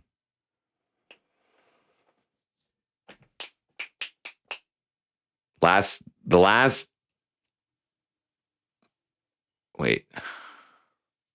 I did run an ad. Oh yeah, I ran an ad for my show. Video ad, and I was getting like I was paying 3 cents per 15-second view and like half a cent for every 3-second view. It's not bad. Video is really the best way to market on Facebook. Fuck images, fuck links. You get the most bang for your buck in terms of reach and in terms of people seeing it with video marketing. I haven't practiced in weeks. That's right. Now I do have a show here. I'll show you the show. My next show here. So much stuff, guys. It's all, you know, sometimes I gotta take a night off, you know, but there is a lot of shit going on. Fuck. Okay. So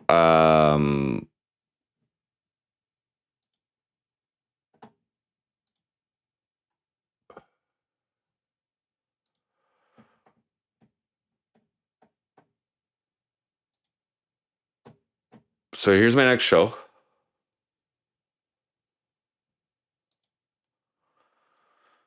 So October 15th, Limey Zone. So I'm right here. A bunch of acts.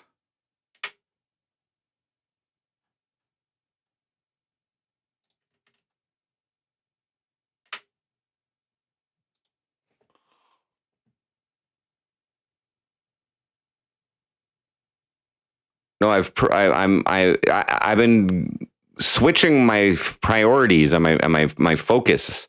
I was in MC Frosty mode to prepare for the show. I did all the shit I needed to get into this fucking election. I did all the shit I needed to get into this fucking election, and then I already had a show booked. So I fucking took a little bit of a break off that. Did my fucking show, And now I'm back on the fucking campaign shit. When was that show? It was September 2nd. So we're 2 weeks. I tried to get my bank account. That didn't fucking work.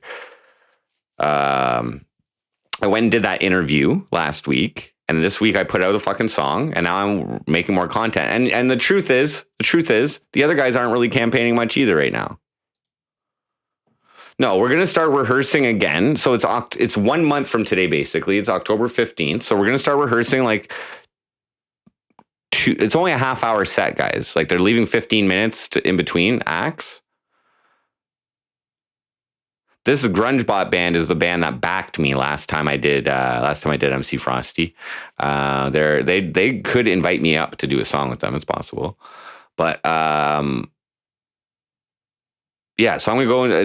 They said 30 minutes, and then after it's 12:30 to whatever. There's gonna be just a jam. JD Howard, you guys have seen them a couple times on my show. I was one time at La Maison, and also I streamed them at that Cornwall Chaos Music Festival there. This guy's really good. Chris Benton, you can go listen to him on Spotify and YouTube and shit. He does some like pop punk stuff and also some acoustic pop punk stuff. It's a free show. And it's to remember our buddy Shane, who passed away a few years ago. Shane Levac, drummer.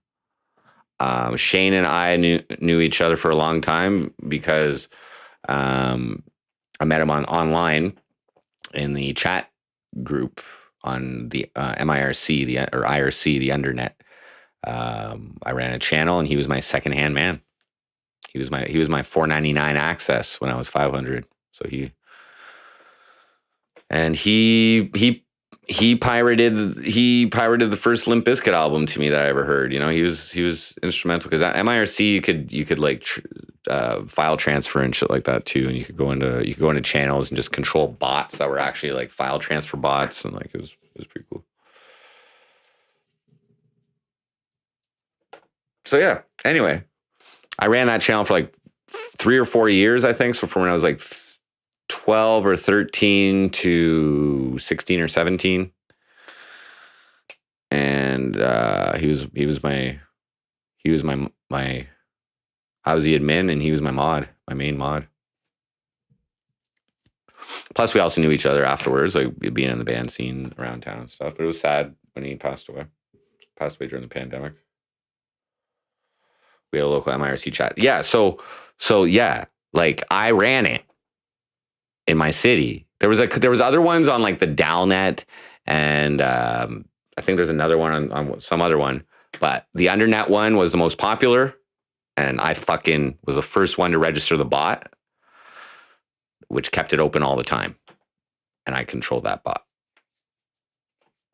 And I used to just unleash bedlam in there as much as I could, you know, because I would sit back and I would like see the clicks, you know, people's friends coming in, they see the clicks of people.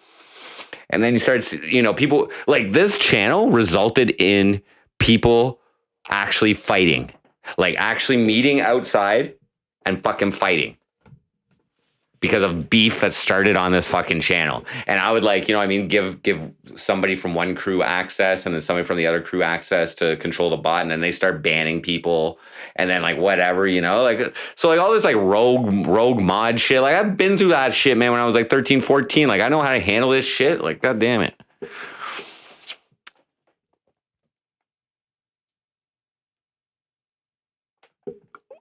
How am I going to represent blue then, Nanobotic Stina? How am I going to represent that?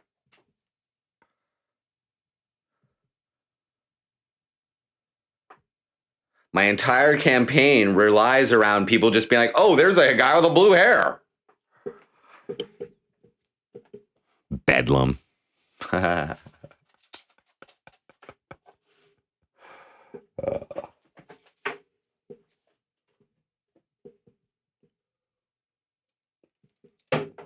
They're already rigging the machines not to fucking count the votes for me, bro.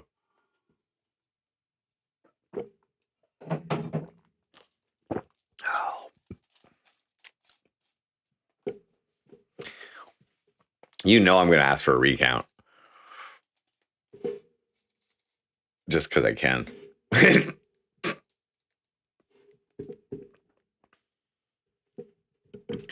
You know I'm going to sue the city for violating my freedom of expression as a political campaign if I lose too, right? We know this.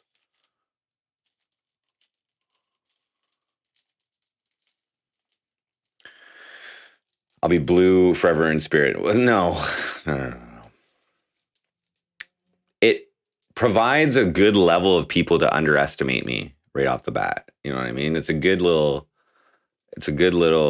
trick. But maybe it affects me in the long run. We'll see. We'll see. I do need to re-dye it though. It's fucking blue balls.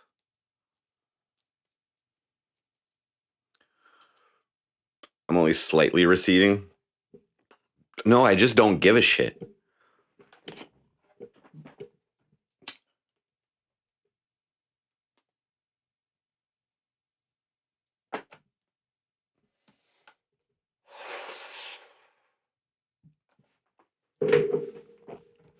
So, I mean, we could script some of these videos together.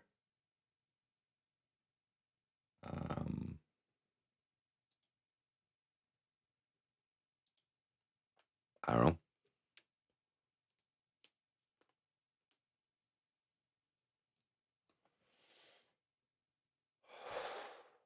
See, I don't right now. This video is literally popping off in terms of my standards. Okay. Like we're at 527 views now. Like since last time I checked, that's 13 more views we got. Okay. We're now up to 28 views in the last hour. We're just surpassed the last hour, and we're only 42 minutes. I said we'd get 24 this hour if we kept up at the same pace as the first 15 minutes. Last hour was 17. So this is prime time right now. Oh, we just hit 20. Just another one.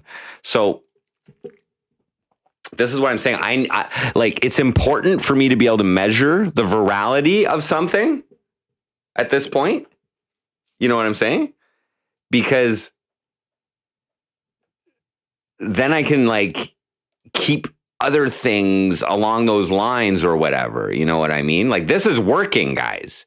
If I hit 1,000 views in fucking 3 days on here, that's pretty good for me.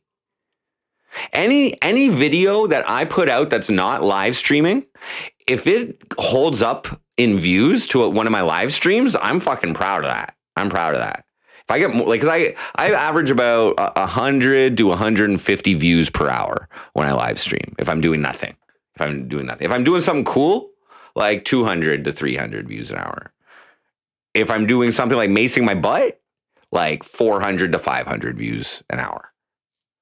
That's how I view that. Total views is whatever for live streaming, but since I stream such usually pretty long time, like lately it's been a little less, but when I'm on my streaming game, you know what I mean? You can expect usually a minimum 8-hour stream from me, and I usually get 800 views from an 8-hour stream. What regular Joe travels? So I don't have any misconceptions about how big I am, you know what I mean, or anything. Like 500 views for a song for me in under 2 days is pretty good. Is pretty good. That like my biggest song right now that's not striked, or music video that's not striked is I Like Meth, and that has 5,500 views. So this is 10% of that in 2 days. And I Like Meth's been out for fucking years.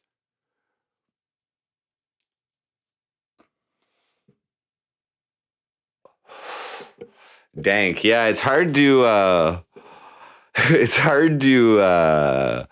top that when it comes to YouTube. Like that was fairly borderline.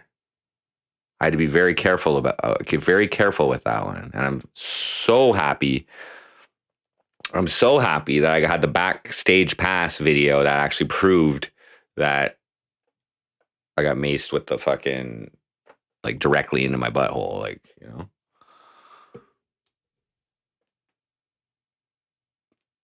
Because it doesn't look like it.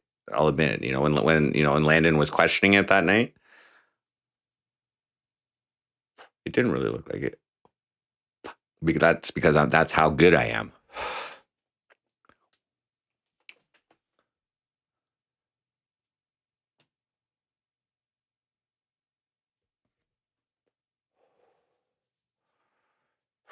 Okay, so NYC Cherry Group, here's the reality of Cornwall, okay? We have extremely fragmented demographics, okay? Okay, so to say what is the number one polling issue in Cornwall, it would be very difficult to put that down, okay? Because first off, 20% of the population, 20% of the population is over the age of 65, okay? They've got their own set of issues, okay? And like it's probably shit like make our streets safer to walk down at night, okay? You guys have seen me walk at night many fucking times, and my city's actually pretty fucking safe, you know what I mean? So, I don't know, not to offend or anything, but I don't know at what point senility creates paranoia, but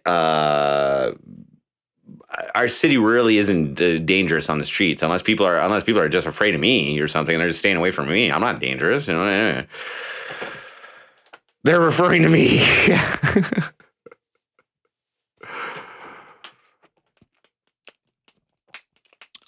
Thanks, Nanobot. Christina.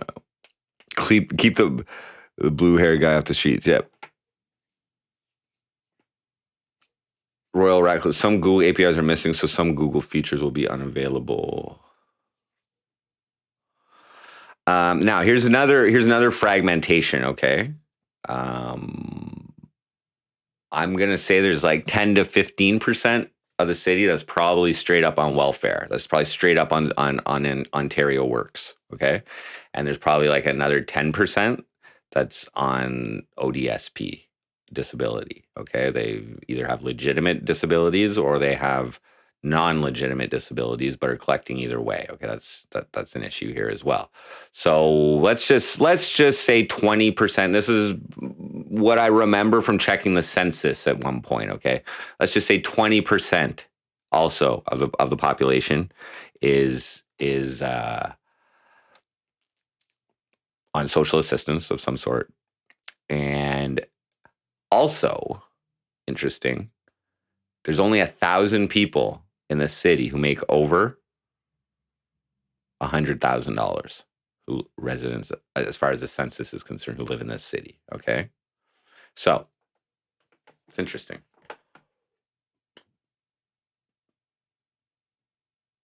The median income in our city is like 32 to 35,000 or something like that. Yes, the WAP 99. That is correct. I can bring this up, the census up, because I'll tell you what happens is the people who make over $100,000 in this city do not live in this city. They live just outside of the city in the rural areas, which my amalgamation plan with the outlying areas, essentially a Cornwall takeover of all of these areas to increase our population and reclaim the taxes back into. Now, particularly, this upsets me when it's fucking city employees that are being paid with city funds who choose to live outside of the city that they work for, okay? That pisses me off. That pisses me off. Cops who want to protect the city, but the city's not good enough for you to live in, bud? Like Tommy McKay? Lives in Glen Walter. Get the fuck out of here, bitch. Go work for the OPP, bitch. Stop raising pedophiles, bitch. The mayor of Glen Walter, just 5 minutes out of the city, is charged with pedophile shit, okay? What the fuck?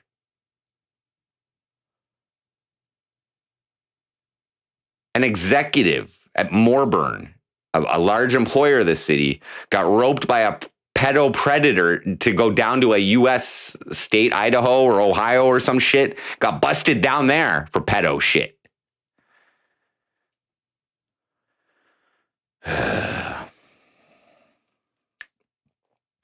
What if they then move out of Cornwall altogether? Freedom stuff. I'm just saying like it's counterintuitive. Like you know what I mean? Like if you're paying people with city funds, you know, it would be common decency for them to actually live in the city that they're, you know what I mean? Like in my opinion. Freedom, whatever. Freedom, people live wherever they want, work wherever the fuck they want. You know what I mean? It's not the law. I wouldn't want to make that a law. I wouldn't like, but it just makes sense. It's like to run for mayor, you have to live in the city. To run for council, you have to live in the city. Why wouldn't the employees of the city have to live in the city as well?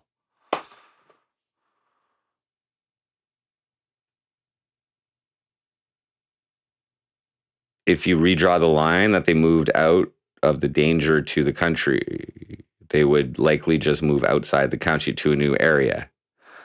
Perhaps. Perhaps.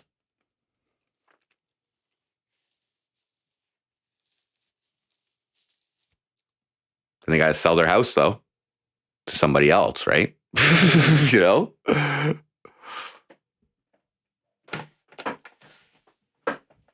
They ain't moving if they don't sell that fucking house, which is now in Cornwall fucking territory, right?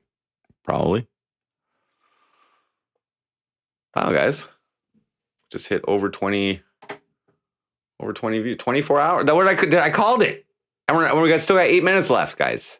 Called it. 24 views last hour. Boom. So that's last hour since the release of the video. So we had the first hour, you know, drops down. We had Alexandra Mayer share it. We had Courtney Knight share it. Thank you for that. Okay, we got a bunch of views. And now we just had our highest views count since. Okay, before that was 22 views an hour yesterday at 10 p.m. to 11 p.m. And we just got our highest views since. So that's what I'm saying. Low level virality is what's happening right now. Something is promoting it algorithmically is what's going on right now. And goddamn, I must be lucky to be able to figure that out. It's not like haven't been doing this shit for a while. People are like, why is he putting his Speedo in here? This is the plan, guys. You got to get noticed first, okay? And I don't mind coming in down here, okay? When people first hear about me or people first like get a scent of me or a sight of me or whatever, I don't mind coming in down here because I can't really go lower. You know what I'm saying? I could. If I start publishing videos of me smoking crack or fucking smoking meth or something like that, that'll put me like down here, okay? We don't want to go there though, yet. So all we got to do is build up now. We got a month. Now here's okay, let's check in. I don't even think Glenn Grant has a Facebook page up yet or anything, okay? Let's see how Justin's doing. I checked on him the other day and he just started developing his web page. Let's check her out. How you doing there, buddy? Maybe I should comment to him. No. No. I won't comment. I won't start it yet. I will though. We're gonna get rate engaged. His followership has not been growing. Okay. So I still got 781 followers. I have like 680 on my MC Frosty. But these are probably all local. Following. Are you following me, bro? See if he's following me. Oh, he's following this counselor. Oh, look, he's following all the counselors' pages. You following me, dude? You better be. I don't think you are, though. Oh, he's following. Oh, of course you are. Who else are following, buddy?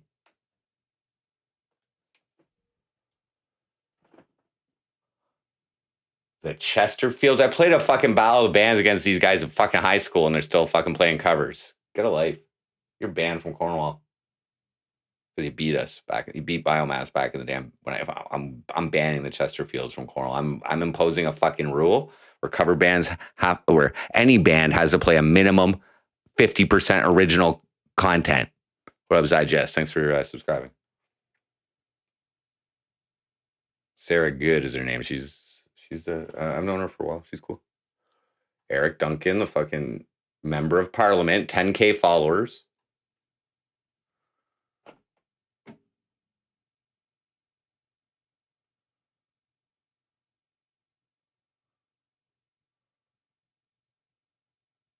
You didn't even.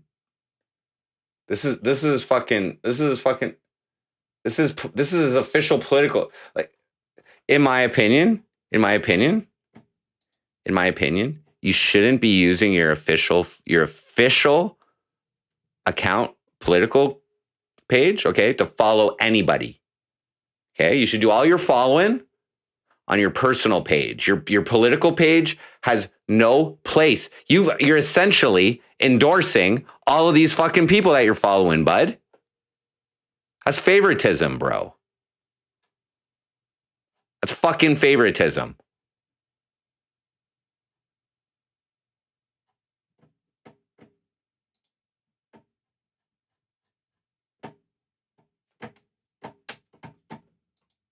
And you should probably get a little bit of fucking. You should probably still fucking pay a fucking online marketing company to do your fucking graphics dimensions, okay, Justin? Like, I'm getting sick of this. I'm getting sick of stalking you online, okay? And coming up with this, okay? I can't even tell that it's you, bro. Okay? Get your formatting fucking straight, okay? And then run for mayor, bro. Okay? Take a lesson. I know you're watching me right now, bro. Take a lesson from the future mayor of Cornwall on how to make your fucking name visible, okay? Take a fucking lesson from me. At least one. I really want to comment on your fucking thing, okay? I like your choice colors though. I mean the color choices. I like it. I like it. You know, black and white. Look, it goes good. Goes good.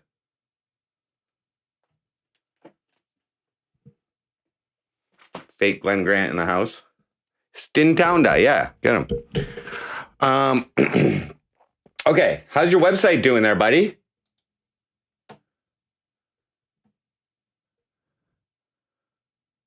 Oh, it was the same as yesterday. Wow. Big bucks. Hi, thanks for visiting my page. I'm currently working to get it up and running. Thank you for your patience. You didn't need to tell that. That makes you look bad, actually. This makes you look bad. Instead of finishing your website, you chose to not finish it and put up a message that you didn't finish it. So when people are like, oh, Frosty, you're fucking slacking. How easy is it anybody been on Wix before or anything? Like, it's pretty fucking easy to set up a website in like half an hour. Literally. What are you going to put on your website that's not on your fucking Facebook? You're going to put a link to your Facebook. You're going to put a link to your fucking social media, whatever. This guy is a cool guy, okay? But I want to encourage a technocratic fucking culture going forward, okay? We need to embrace technology and learn to use it as our tool to communicate with our constituents to find out what they fucking need, okay? Your fucking domain wasn't even working before this fucking election. You what? Like, do you not have $50 to pay? I'll design your website for you, bro. $50.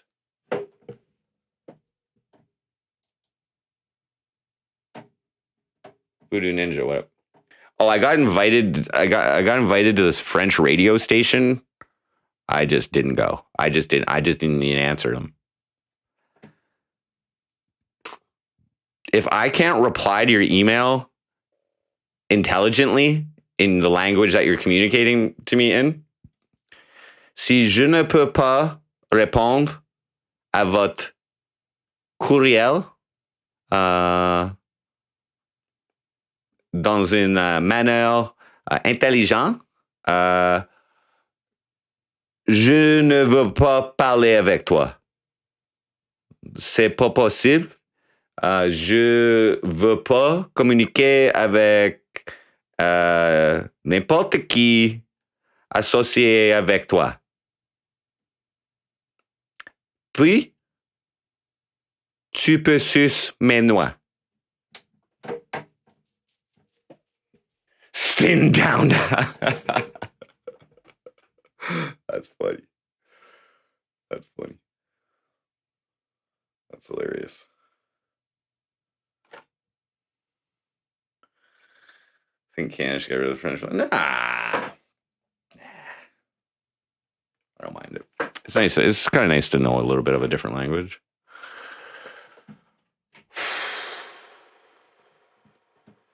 Built my first webpage in Pascal. No, but I did learn the Turing programming language when in grade 9 and in grade 10. I was on my school programming team. I learned Visual Basic, combination of graphical user interface, connecting the objects with code and variables and sequences and loops and all kinds of stuff, constants. So I knew how to program a little bit. I didn't get into actual basic or C++ or C++. I knew HTML by the time I was like 16, 17. I learned on 3.2. I learned how to animate Flash by the time I was like 16 or 17. I incorporate those into websites.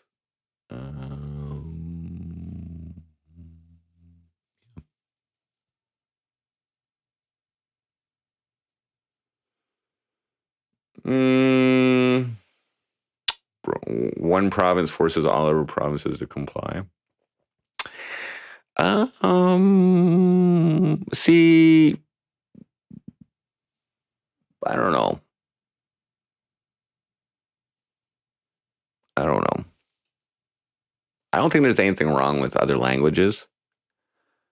And I don't even know much about our fucking history and shit like that, but like, you know, wasn't it like a battle between the English and the French or something to see who could kill more natives or something like that? Wasn't that what they were battling about? I don't know. It's just disgusting. So, assembly. Nice. Yeah, forcing things on people is silly. So yeah, like, you know, I understand. You know, shit's got to be bilingual. I understand. Costs a little bit of money to label things, you know, in 2 languages. Yeah. I like going to Montreal and knowing French, though. It helps.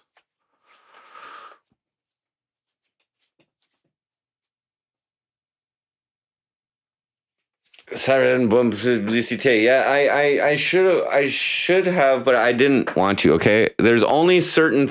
I'm not going and doing everything, bro. I don't want. I want to be the mystery man. Okay. I want to limit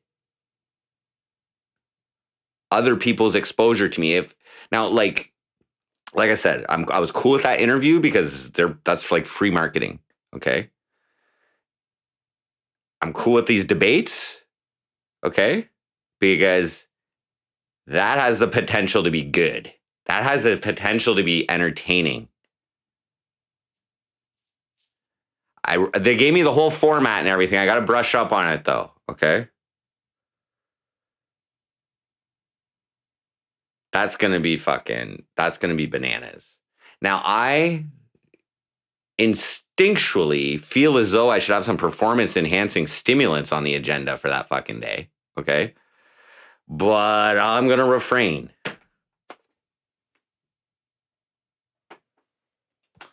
But that would be lit.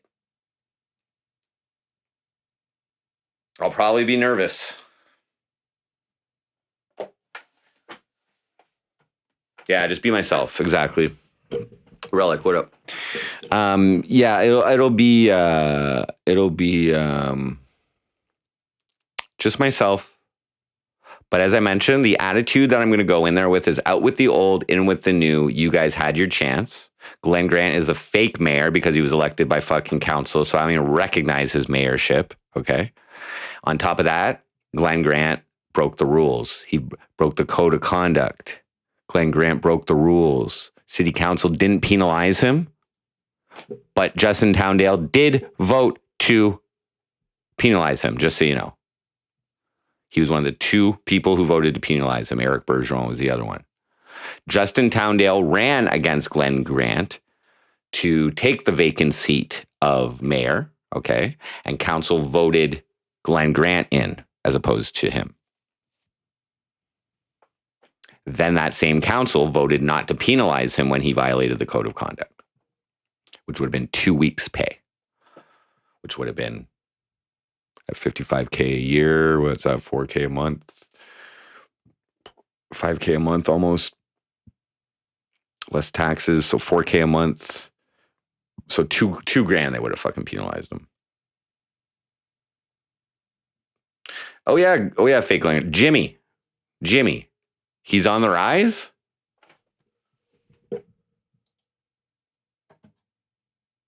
Okay, before we get into that, let's just search. Let's just search him.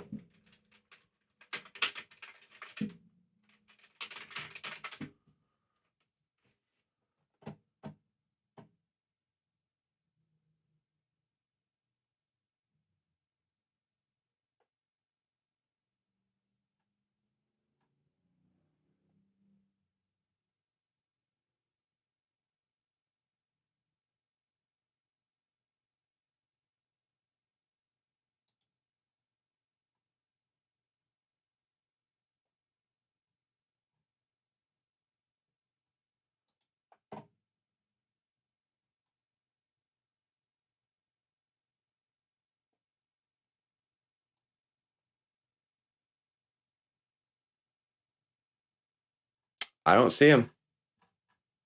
My page comes up before his. James. Maybe he has a personal page. Is this guy? This guy's not. He's not. Is that him? I think. Is that him? I think this is him. You're not running your fucking page. You're not from a personal page. Is that even him?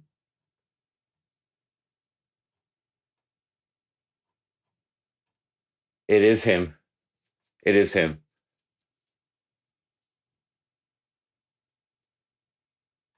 Oh shit. The guy's got a personal page. Bro. Jimmy. Come on, Jimmy.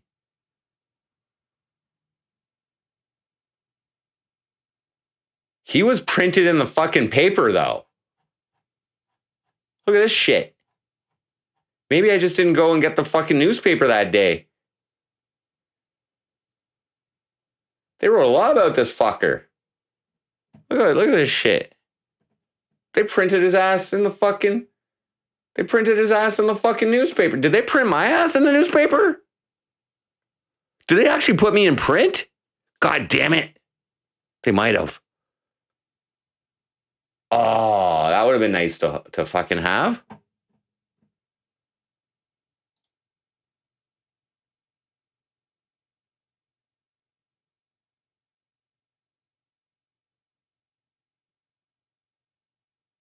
They probably did.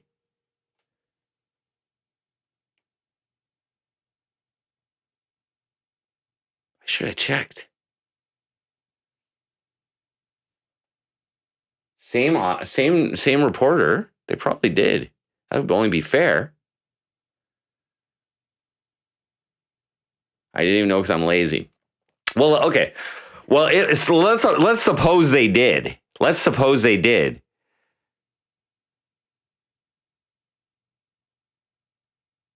Then, but my article wasn't as long as that.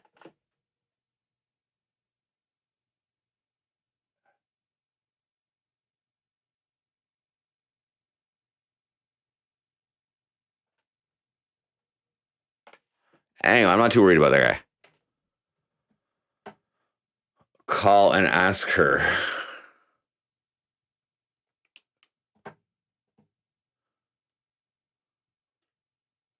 Digest. What's going on? Smear campaign? Oh, I'm not running a smear campaign. What?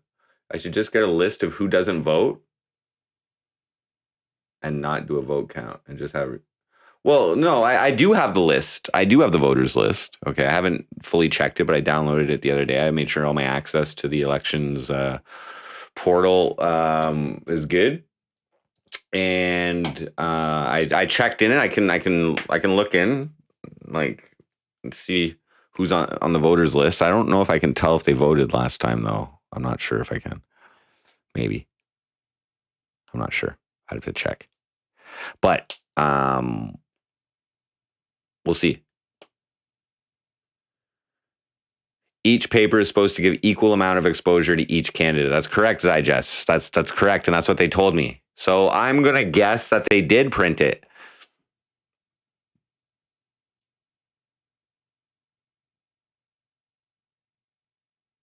Right. If they want to do if they want to do coverage, that's right. They have to give equal coverage to everybody. That's right. That's why I'm in this. I realized there was rules like this. Okay. I realized that like if somebody's going to cover the election in that kind of way, they can't not include me. They have to include me. Well, Dr. Smith, did I say that? One second.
So, sorry, I had to piss and I just made some coffee. Daniel Tryhard, what up? So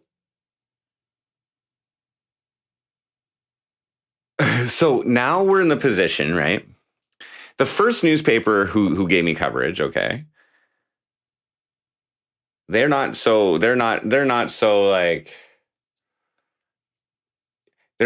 responsible for what people may find if they search me, right? Now I just answered a questionnaire. I only answered 3 out of 10 questions because that was the minimum I had to answer for my face to get into this newspaper, and because I felt over half the questions were fucking ridiculous. So now they're required, like you said, to give equal coverage to the candidates, right? I put my Facebook page in there for people to check me out. They've asked for a website. So what they're indirectly doing is promoting me in a Speedo, snorting hot sauce and getting maced. I run this town. I see what I want you to see of me, Cornwall.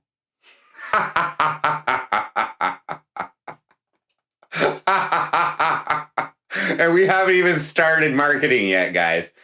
Honestly, guys, this is working out better than expected so far. I didn't expect this video to be popping off on YouTube the way it is, okay? It is the best organic start I've had of any of my videos in the last year that weren't live streamed. Which isn't that many. It's really only like the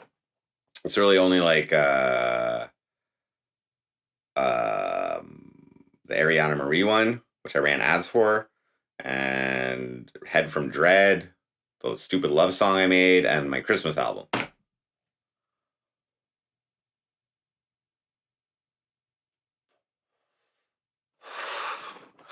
Campaign's going all right. I just got the official business bank account today for my campaign, which is a political bank account, I guess, or whatever. So it's only charging me $2.50 a month for it, which is good. I have a little trouble linking it up with my PayPal at the second, but I won't probably even do that now that I think about it. All I need it for is for me to put my own money into so that I can run and then bill Facebook ads from it, or whatever else I decide to buy. If I decide to go and, print out some little business cards or something like that, I already know I can make like 100 of them for like under $10. You know what I mean? So.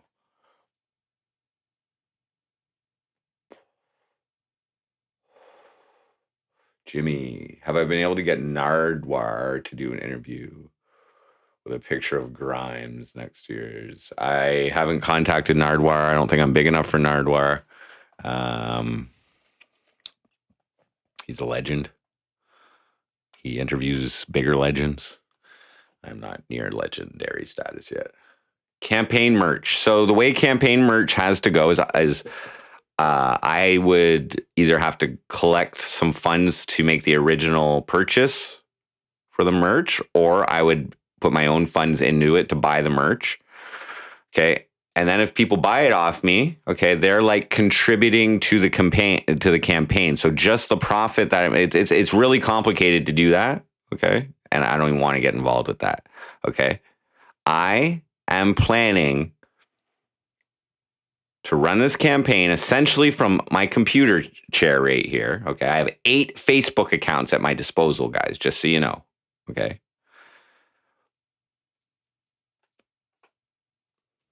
And with a combination of live stream campaigning. Okay. Now I have a real good idea. Okay. While also running MC Frosty musical delights throughout this. We've already done one Jordan Pop's mayoral campaign or mayoral candidate song, but we're going to have a nice little MC Frosty song to complement that, Shauna Spower. But piece by piece, okay? Now, as this video continues to be viewed, okay? Okay, so last hour. Okay, wait. Let me refresh this.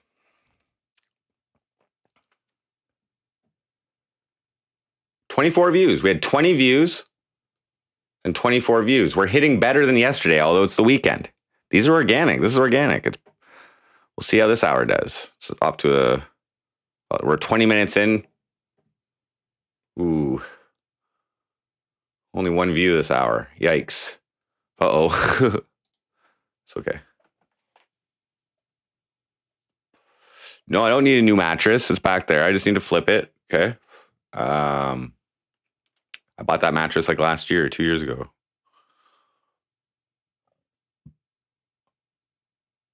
Just need to wash my sheets. Imagine a Speedo video with background music. Call me maybe.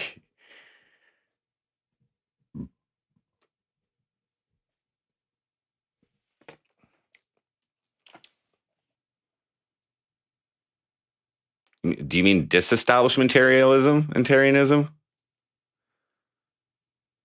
Anti-establishmentarianism? I don't think that's a word. I think you mean disestablishmentarianism. Okay.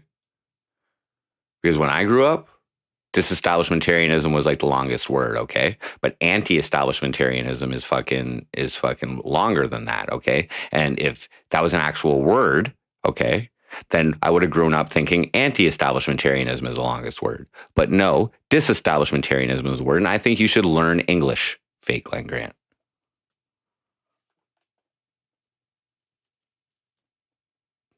Maybe you're too old to remember words like this. Stintownda. Pretty face, what up?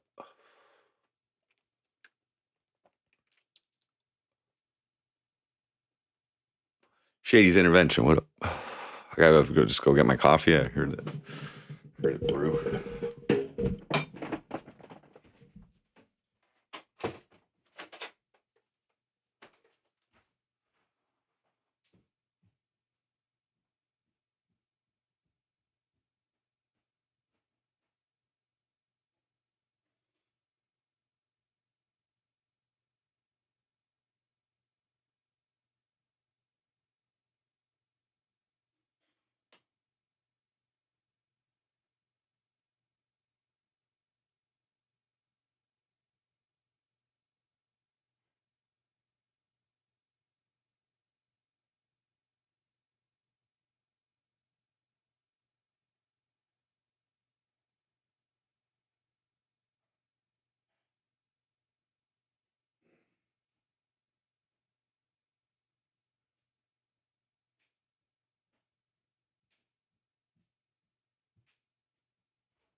Now, here's one thing I might do next week, okay?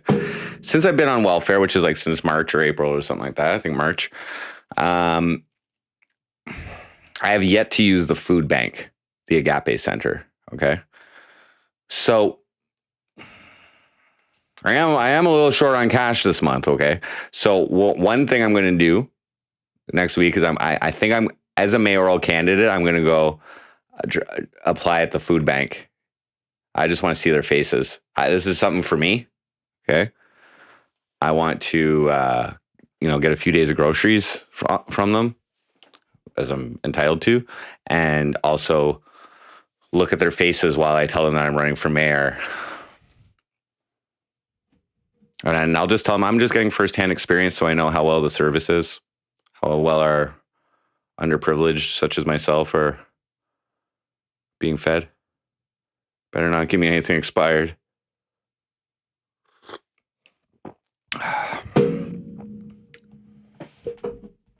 Do I get welfare cash plus EBT? What's EBT? I don't know what EBT is. Bertrand, what up? Glenn Grant's here. Yeah, I know. He's coming for me.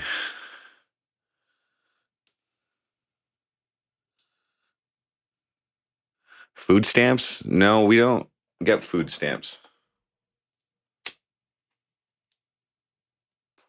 What we have are different organizations, charities, basically, that other people donate to. whether it be food, whether it be cash. And if you're in a, if you're on, well, you have to be on welfare, I'm pretty sure. You have to be on Ontario Works to be eligible to be a client with these places. And so you go for like an intake interview, and then they set you up with a schedule to pick up food, basically. Food banks are hurting, yes.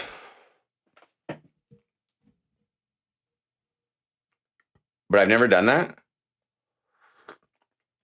I've been talking about it. Maybe I will.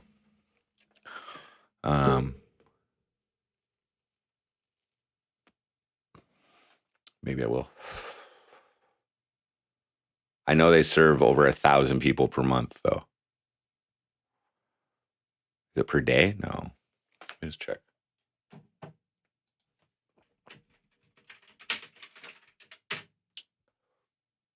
$1,200 people each month is what they serve. Okay.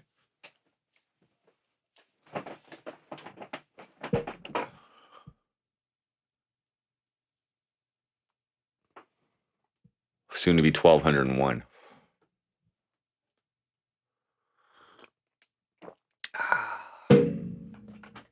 I did call them once, but I got voicemail and I was like, fuck it, I ain't leaving a voicemail. Not that hungry.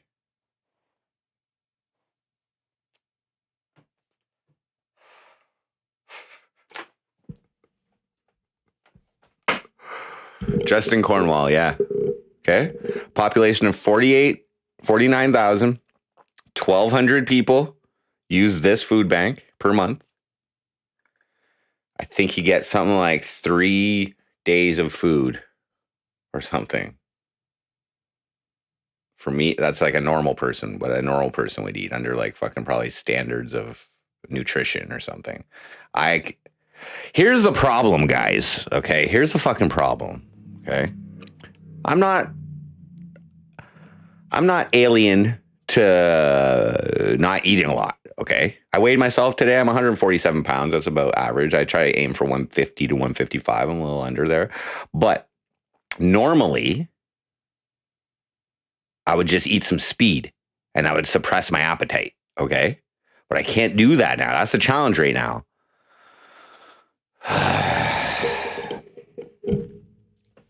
You might have heard my song fucking Living on Government Money where I reference that. 510. What up, Andres Cazares?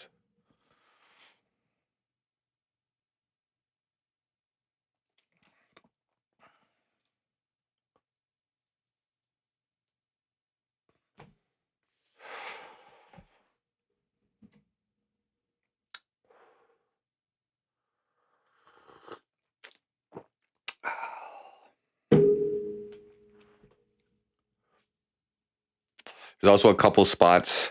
I could go for some free breakfasts.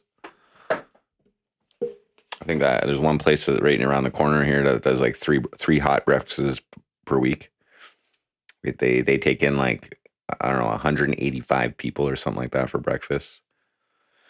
Now there's 1,200 people. There's 1,200 people. Okay, who go to the food banks and per month, and there's 1,000 people in our city that make over 100 grand per year. Let me just double check that, okay?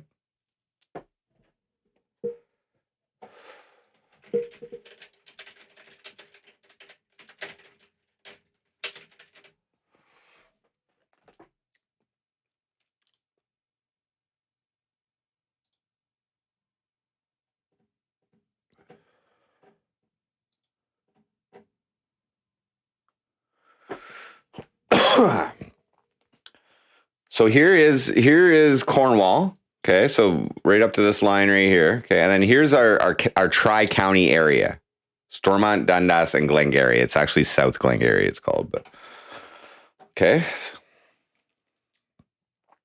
47,845 is our population. Okay, we went up by 1,300 people in 5 years, 4 years, or whatever. Okay. I'm just saying, from 2018 to now, I got 3,000 subscribers, okay? So, I mean, more people have been interested in watching me smoke meth and shake my ass in my fucking Speedo, than I've expressed interest in moving to Cornwall. I'm just saying. The mayor gets paid $55,000 a year plus benefits, which for a previous mayor, Bernadette Clement, that amounted to $6,000 for the year in benefits. I don't know exactly what those benefits are, but probably pay for your car, probably whatever. I might get a driver's license or something, I don't know. I mean? Like, unless they're going to pay for a driver for me, that would be fucking amazing. How's the mayor going to get around? You can't let the mayor walk everywhere. I don't want to get a license, so you're going to have to get a driver for me then, I guess. Bitch.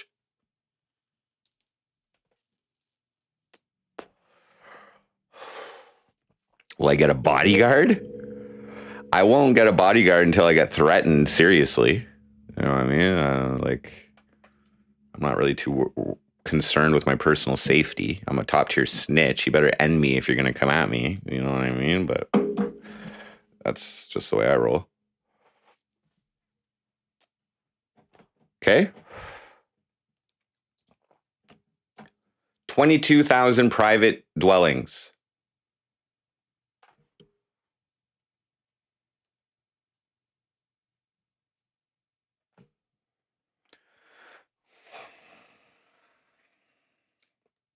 Okay, so here's the age groups. Guys, okay? Now it says 28,000 people ages 15 to 64, okay? Another 12,000 65 and older. Okay? There's 48,000 people here. Okay? 12,000 are 65 or older. That's 20% of our population. Okay? 48,000, just 12,000. That's 25%. I apologize. Okay?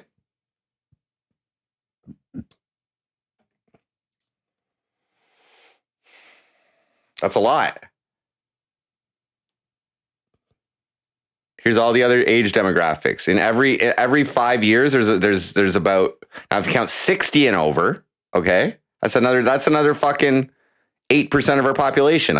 So look at that shit. And then if you count, 55 and older, that's a big portion of our population, guys.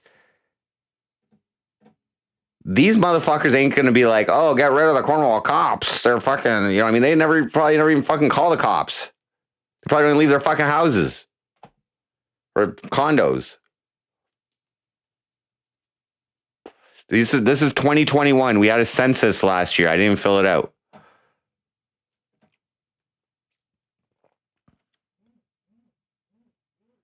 The WAP 99, yes, the mayor does get an assistant.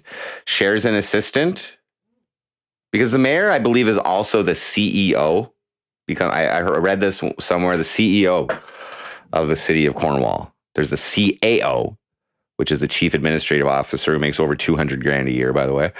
But there's an assistant to the mayor and to the CAO. And I've had direct interactions with this woman, and she probably thinks I'm batshit crazy. I'll just tell you that right now.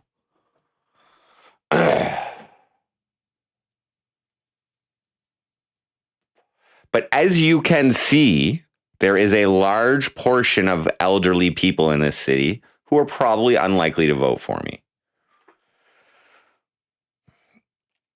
That's right, Glenn. You sure do, bud. Fake Glenn. Yeah, so I mean, if I have to be the mayor of a retirement community, okay, if that's what the job actually is, I have all these fucking aspirations, but if we're trying to make this city a great place for people to die in, then okay, let's fucking, I don't know, let's do what we got to do then to make the citizens happy. I'm willing to go that way as well. But that's not a great way to grow your fucking city, okay? In my opinion. My mom passed away though a couple years ago. Rest in peace, Iris Gogo. I did get my mom to share my music video for I Like Meth though. Probably about like a year and a half before she passed away. That was a great moment on social media, just so you know. And that's just a mother's support for her offspring, you know, doing whatever they got to do.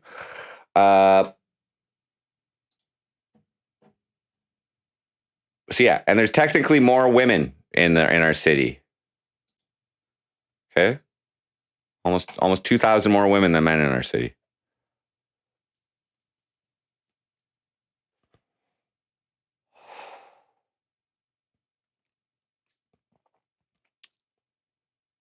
Now, what were we checking?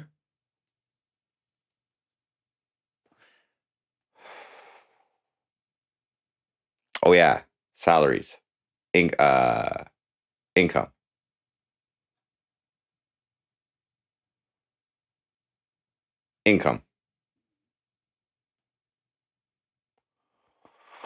So out of 47,000 people, 38,800 people here are gaining some type of income.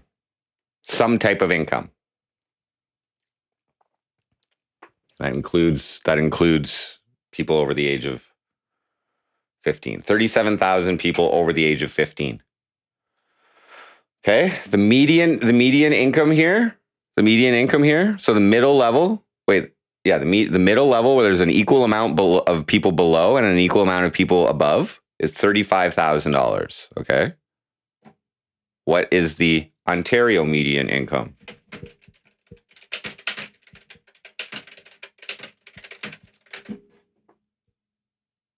Okay? Here's the average. That's the mean. That's not the median. Okay? This is the mean, but it's 55,000. Okay? That's how poor we are, guys. We're almost 50% less than the rest of Ontario here. Okay? Wait, maybe they have the mean in here, but I doubt it.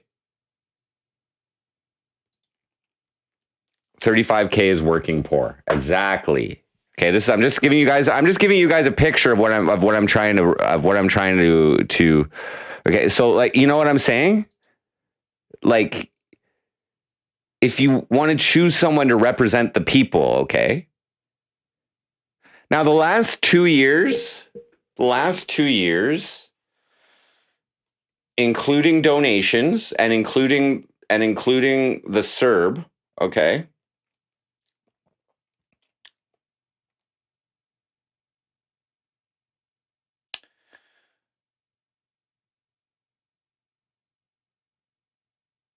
Wait, let's say the last 3 years. Okay, just to even it out a bit. I think I've grossed around 60 grand. 60 to 65 grand. And I've spent on business, like business expenses, 30 grand at least during the pandemic and everything. My net income, I spent every dollar that has been donated to me, just so you guys know, on a business expense. Whether that, like, I claim half my rent and whatever I could claim, I fucking claimed. But that's what it takes. If I wouldn't have done that and I would have just kept the donations, then I wouldn't have been eligible for the CERB because they based it on your net income. And instead I chose to do something for money. And because I fell under the self-employment bracket, as long as I met the qualifications, I was able to qualify for the CERB, and I made sure I did. So, well, yeah, that was a business expense. Yes, that costed me because I refunded the majority of the donations that were given to me as well. So that ended up costing me more than $1,200. Way more. Anyway, so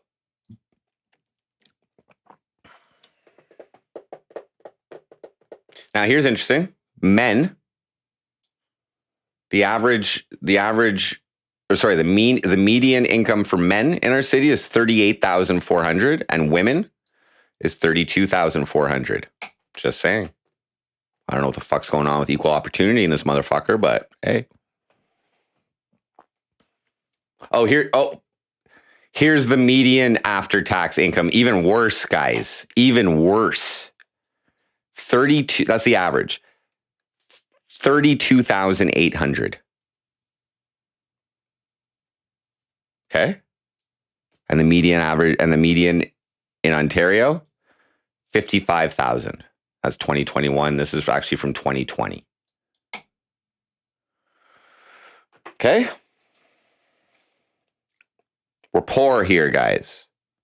Now, what was I saying? I said there was like 1,000 people in my city who make over $100,000. There's only 1,000 self-employed people in this city as well, just so you know. We'll check that all out here. Here's the median COVID amount per year. That's 4 months worth in 2020. Here's 10,000 people in my city receive COVID benefits in 2020. That's $2,000 a month.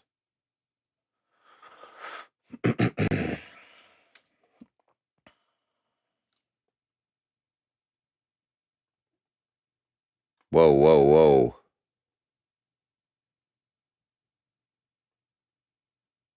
Median after tax income in 2020. 32,000. What the hell is this?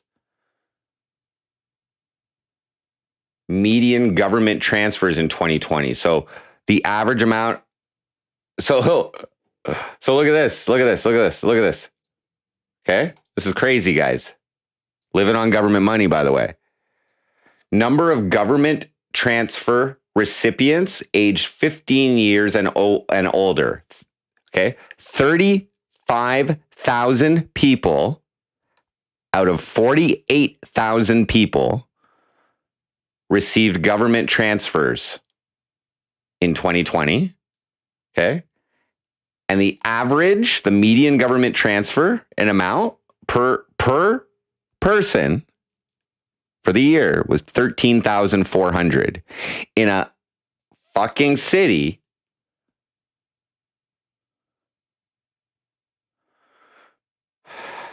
See, I don't know what this means. Median market income. I don't know what all that market income means. But after tax income, 32,800. Okay, out of 37,000. Like you guys see, but that's COVID money and shit. And that's disability and that's fucking everything. That's welfare. That's fucking everything. But welfare just for one. Okay, so for a single person, I put it in my music video. One person on welfare, me, a single person, the maximum they can receive is $8,796 per year. That's $733 a month for Ontario Works. That's welfare, okay? Disability is a little bit higher. I think that's $1,100 to $1,200 per month for a single person. Now, if you got a kid and you're supporting them as well, you get extra money from welfare for that. If you're now here's other things. Child tax benefits, okay? Child tax benefits. If you have a kid, okay, you get, and you're under the right, you know, if let's just say you're in the poverty region or under 20K or under 18K or something like that per year, you get like $600 a month for your kid on the child tax benefits plus welfare. But anyway, there's a lot of government money going on in this fucking city. I'm lucky to get welfare. I agree. Okay. But it's not easy. I like, you know what I mean? I am poor. I'm poor. What I'm lucky is to be able to survive doing what I enjoy. And yes, because I've chosen this way of life of self-employment, I need some help some months. But I'm in a specific self-employment program with Ontario Works. And thank you to everybody who donates. It helps me out big time.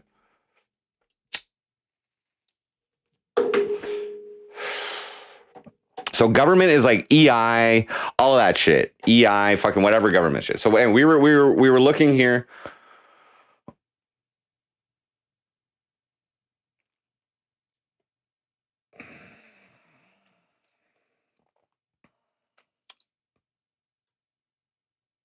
Oh, here it is. Employment income, government transfers, employment insurance. Oh, hey.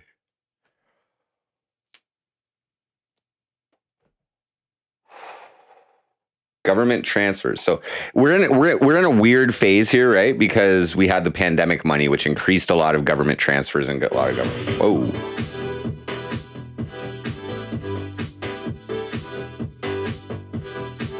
Hey. Daniel Tryhard donated 99 pence through Super Chat. Thank you very much, Daniel Tryhard. Very gracious, very generous. Much appreciated.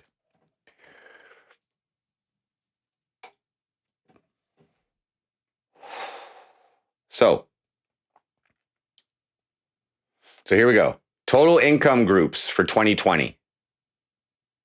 Out of 38,000 people, there's 1,200 people who didn't have any income. 1,280 people over the age of 15 who still did their taxes. So 37,000 people with income. Under 10,000, including loss. That's me. I'm one of these people, even though I didn't do my census.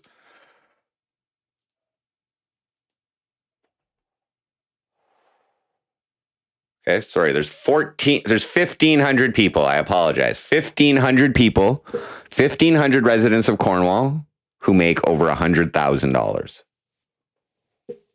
Is that pre-tax income? Yes, that's total income or something, okay? Here's after-tax income. That's probably what I thought. After-tax income, there's 540 people. So that means, okay, tax brackets.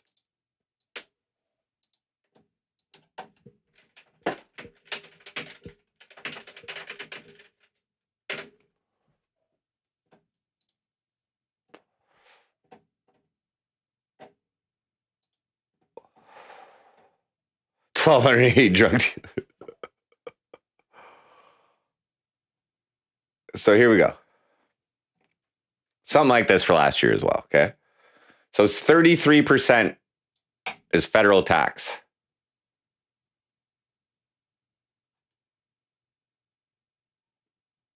Okay?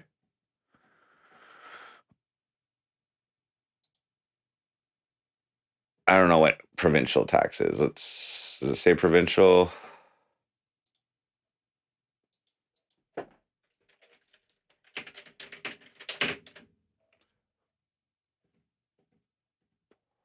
So 33% federal, okay? Plus another 11, 12, or 13%, basically, okay? So 1,000 of these people brings them down below, after they take that 33, 40%, let's just say 40% tax off you or whatever. Yeah, let's just keep it at 33%, just to keep it simple, okay? That means they're really only making, there's like 150 grand. Like, I mean, that's a lot, but 150 grand or less. When they get taxed, then it brings them below 100 grand. There's only 540 people in this city clearing over 100 grand. And this is what's sickening about this, okay? This is what's sickening about this. Okay? This is what fucking pisses me off, okay? Is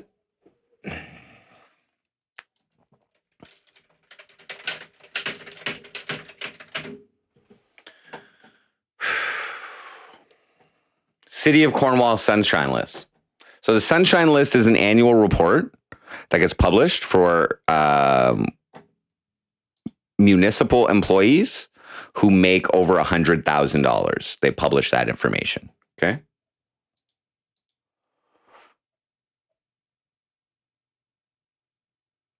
Here's 105 employees, okay? And this is just this. This is not actually the complete list. This doesn't include the police.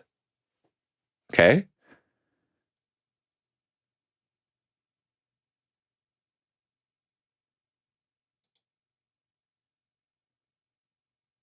Now, this doesn't mean they live in Cornwall, which sickens me as well, okay? So here we've got the CAO. She probably hates me. 228. Now, these are like the heads of the fucking city in each department, okay? General manager. Like,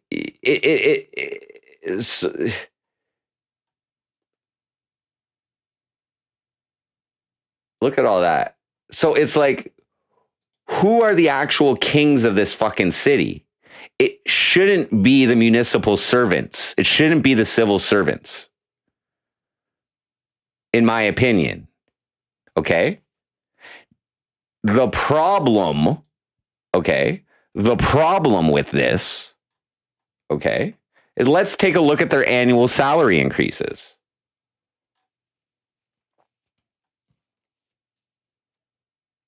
Okay? The CAO started at 152K when she got hired down here, okay? She got promoted to chief administrative officer in 2016 from being the general manager of, okay? So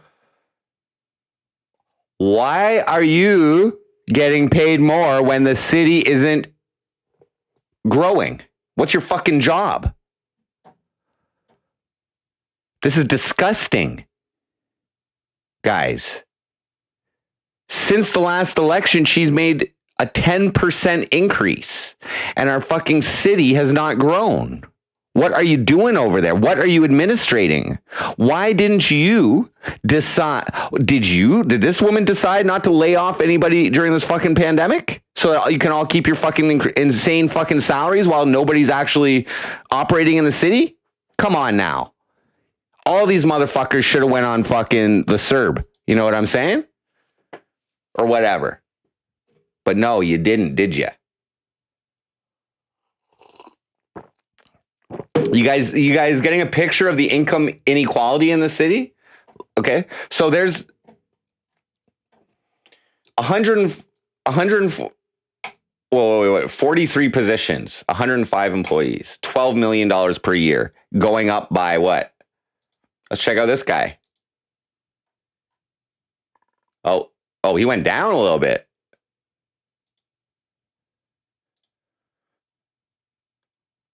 Oh, this guy in the last 6 years is now making what? Oh, he's gone up and down. He's probably did a little overtime there. He's only making like 30 grand more in the last 6 years. Give me a fucking break, bro. Who the hell makes $30,000 more in a what job? Doing the same fucking job, bro. 20,000 since he got promoted to this, $20,000 in raises in the last 4 years. Are you kidding me? While there was a pandemic, bro. Give me a break. This is sickening. While you have an average, and this guy probably doesn't even live in Cornwall. I'm just telling you. None of these, I don't know. Maybe I can look them up. Nah, fuck them. Exactly.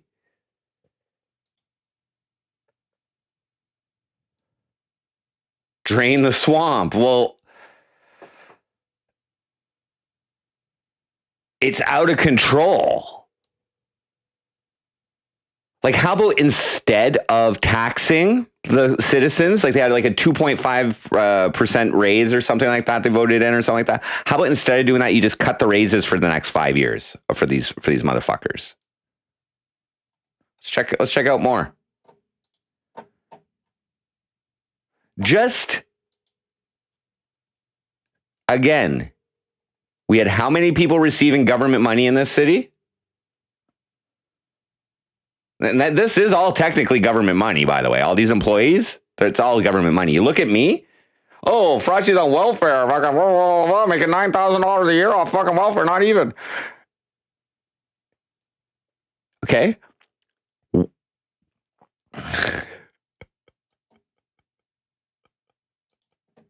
Let's take this guy. Let's take this guy's salary, number 2. Okay.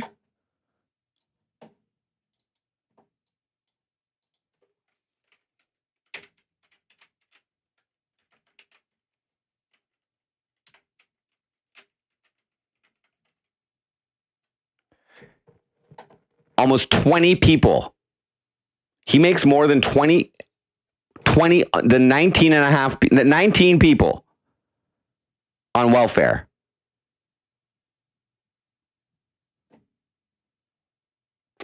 Chief of the paramedic services. Oh, he only made 148 in this year. Look at that. Look at that. How does your salary go up? I mean, he was paid 171 in fucking 2021, and then he took a dive. But the point is, how does your salary go up $30,000 in 4 years? Okay, that's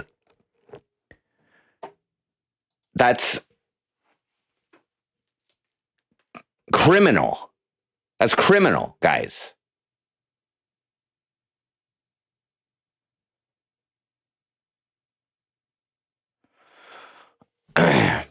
Dice Gottfried, I'm running for mayor and I'm analyzing the salaries of municipal employees. And it is really weird when you compare, like, these are supposed to be civil servants, okay? These are supposed to be civil servants, okay? In 4 years, this guy has had a raise equivalent to the median average salary of the citizens of this city. Okay, I'm just saying that the salaries for municipal employees is out of control. Okay, I'm talking an opinion here that has nothing to do with me. Okay, I choose my way of life. Okay, most people choose their way of life. But what I'm saying is that there is severe income inequality for the people who are supposed to be serving the citizens. You know what I'm saying? Like at this point, people's jobs and their pensions and their blah, blah, blah, personal needs take more priority over the needs of the people they're trying to serve. And this is what something that I've noticed is what that leads is to people not taking accountability for their errors, okay, in fear that they may lose their position or have something, you know what I'm saying? So it creates a culture of cover-ups and no accountability. It's not good.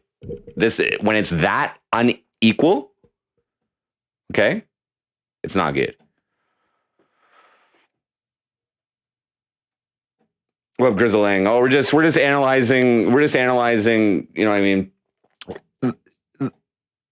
If you go to the Cornwall City of Cornwall website, you can check out their strategic plan, okay?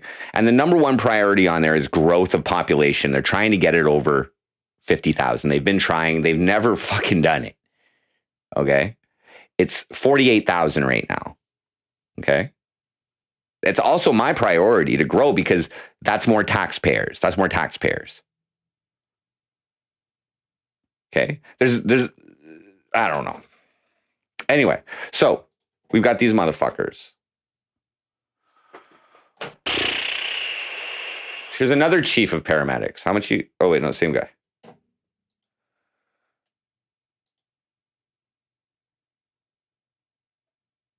Again, it's like all these people got $30,000 more in the last 4 years. How the hell does that make sense? Okay. In the last 6 years, okay, $50,000 more to do the same fucking job when there's no population growth. 1,500 people this population grew in these 4 years. So you guys get what I'm saying now. Did I make my point? Now, if I was mayor and I was making these complaints publicly, okay, I would be in violation of their code of conduct because I'm talking shit about municipal employees. Okay, Dice Godfrey, just so you know, that's how restrictive this fucking shit is. They got that shit on lockdown. There's going to be reform if I get in. Okay, but I ain't getting in probably because I got blue hair, you know?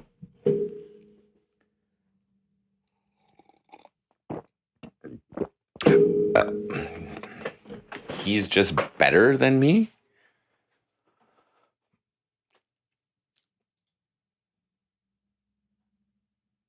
Now that's just the city of Cornwall employees.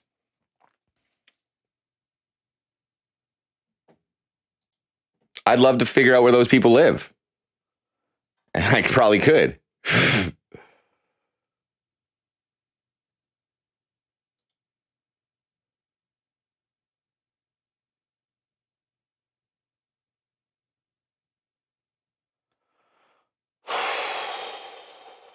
Is this the SDNG? Oh, the Ontario government. So that guy's a doctor. That guy's our head doctor. Cornwall's Sunshine List grew 12%. 2022. 172 municipal employees earned more than 100K. There we go. Is that Cornwall? No, it's Belleville. Sorry.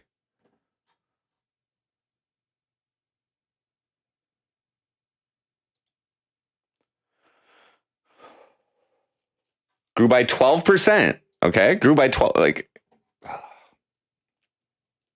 oh, there we go.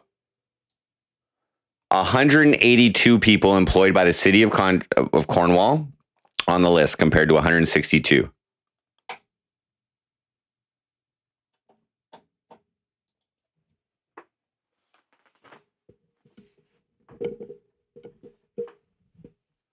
What the point I'm trying to make is that this level of salary increase among city employees, okay, salary increases, whatever, should be relative to growth of population, in my opinion. Some kind of formula which has to do with the population of the city. So, like, if there aren't as many citizens here, because what that is doing is increasing the cost per citizen of municipal administration. That's what that's doing. Okay? Landlords, they got to pay these taxes. Why are we getting rents and shit like that going up in the city? I don't know. Maybe it's because the taxes are going up. I don't know. Can we play Tetris? I can't get it set up on this fucking thing. We'd have to do I have to just show the screen or whatever. The police chief. So the previous police chief, who I wrote a diss track on called Danny Aikman, You're a Bitch. He retired last year. I don't know if he maybe doesn't like diss tracks. And Deputy Chief Shauna Spowert is now the chief. Okay. So Deputy Chief Shauna Spowert, Why You Ignoring My Tags? I wrote a song about that situation. So now she's the chief. Sunshine List Shauna Spowert.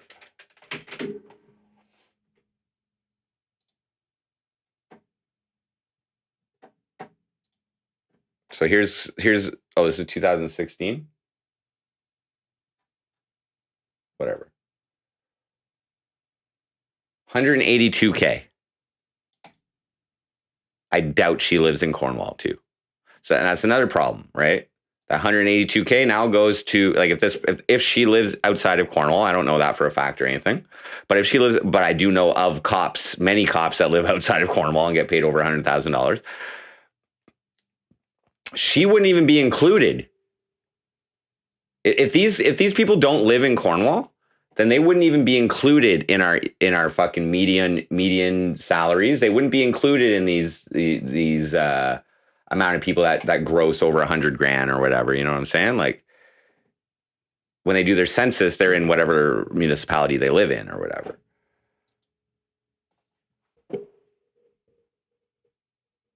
Casinos. That's a great idea. That's a great fucking idea. There's been talk about it in the past, I remember. Oh, Grizzle Lang, yeah. The feedback's good. I'm experiencing low level virality.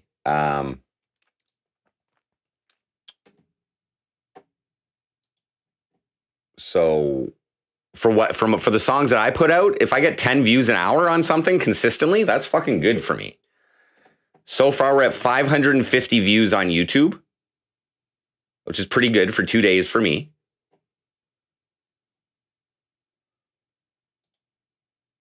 We had a couple good hours, you know.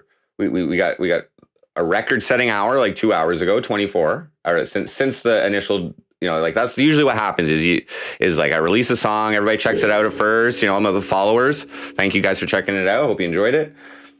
And then organic buildup. Now, I believe that it is being showed algorithmically in my time zone to people in Cornwall because of the dead area right here, which was like from 1 a.m. to 5 a.m. Okay. So that's my time zone. People are probably sleeping and not interested in political stuff while they're sleeping. So, but then it started picking up, you know, slowly, boom, boom, boom, boom, boom. We had a good couple primetime hours here. And this hour right now, we only had 10. We just started a new hour. Maybe it's going to drop off. We have 10 in the last hour.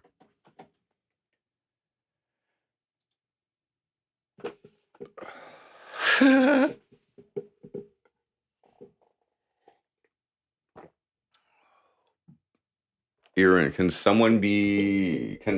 can be because of inflation and the value of the asset going down, so people have to get raises to make up for it.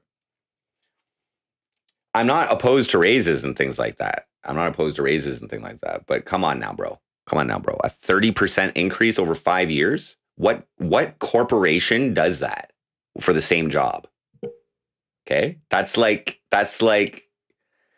6 to 8%. And you're telling me, but are these people succeeding in goals? Are they doing their job to make sure that the city grows? No, they're not.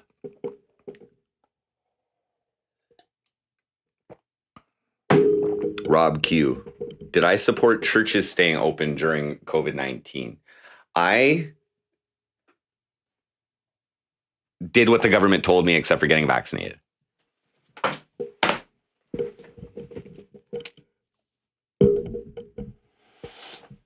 The only time I left my house was to exercise and get essential products and go to the Montreal Canadiens block parties, you know.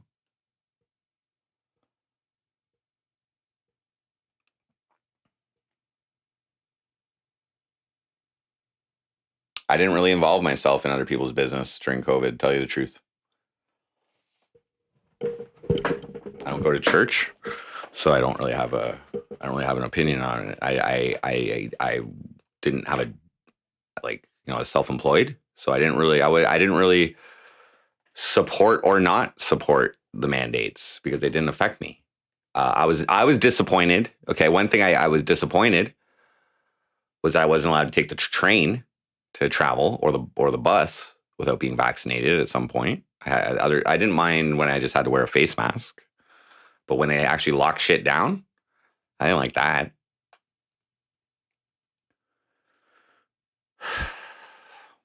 I didn't like the fact that I couldn't perform. That sucked. That they closed venues down. But did I support it? I didn't complain about it because they made up for it via pandemic money.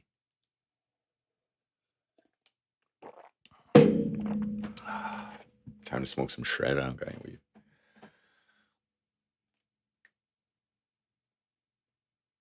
Yeah, I don't agree with the coercion. I don't agree with coercion. I don't agree with making people do that shit. And but it would have been a different story if the vaccines actually worked or if COVID was actually as much of a threat as they said. Then I would have had a different opinion.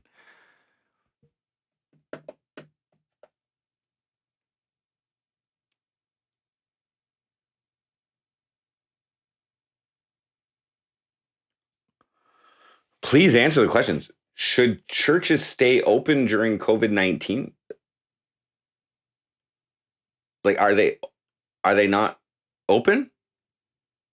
Should they have stayed open during COVID-19? I think I don't know, man. I'm like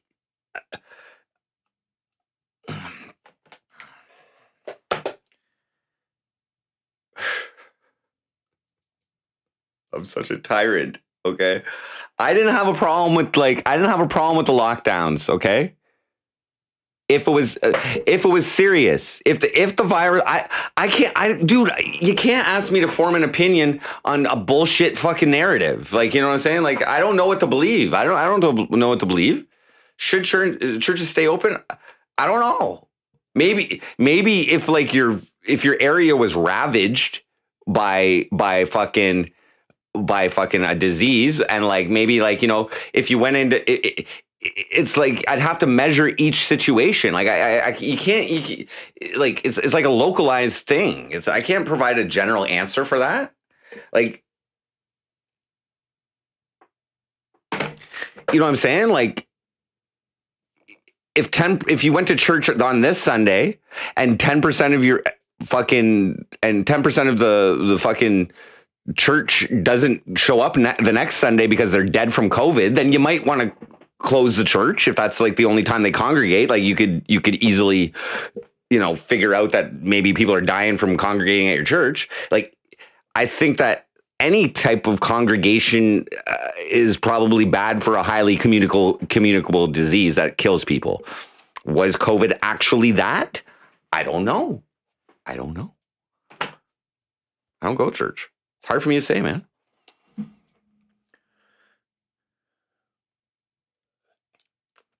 It's inhumane to lock. Well, yeah. Like, I think the whole fucking thing was bullshit. Okay. Yeah. Like, that's what I think. All right. I personally think the whole thing was bullshit. Okay. I think the people that passed away, rest in peace. But at the start, 78% of them were obese already. You know what I mean? Like, that is the price you pay for not living a fucking healthy diet. You know what I mean? I stay a steady fucking 145 pounds to 155 pounds, you know? Meth cures COVID-19, bro.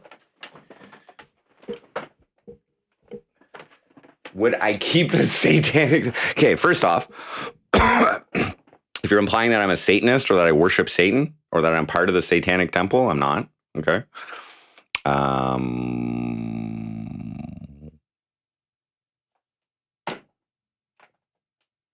But like,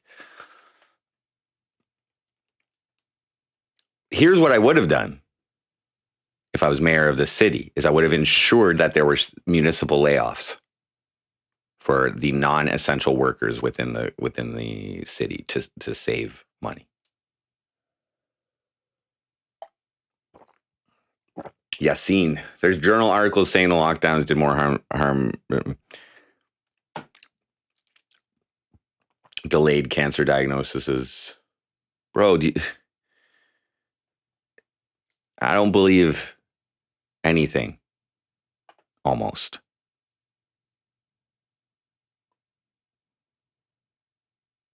I'll tell you what, though. I had to deal with a kidney stone early in the pandemic in like May of 2020, and I streamed from the hotel and whatever. And they took me fucking quick in here. They took me quick. They shoved a fucking huge fucking thing up my nose, a fucking swab up my nose to see if I was fucking infected. I wasn't. They didn't let me leave the hospital so that I couldn't catch COVID outside. But they got rid of my kidney stone. Park the park.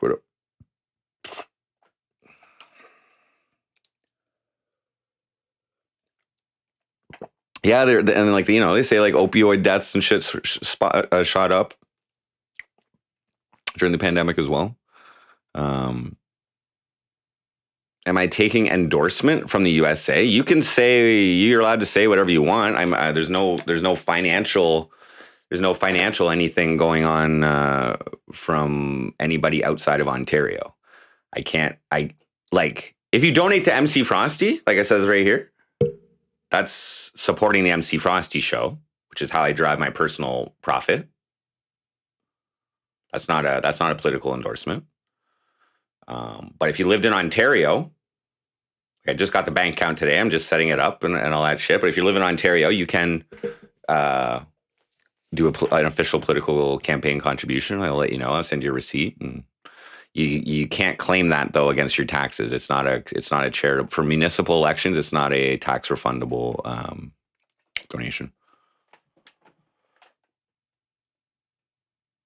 Am I seeking endorsement from the great Landon Tells? Landon actually endorsed my nomination to be mayor. So he actually signed to endorse me. He was one of 25 people who did that. Holy shit. It's got a little spike in the views there. 4 views in the last fucking minute. But inside Lou Martel, why am I such a stud? I don't know. Because I'm growing into being a mayor or something. Yeah, but like people from anywhere can support my mayoral run. You know what I mean? What's the first shit? Wait, it's true, my man. And what the first shit you chance if you won? What? Sorry, please rephrase that question. What the shit? What the first shit? Body.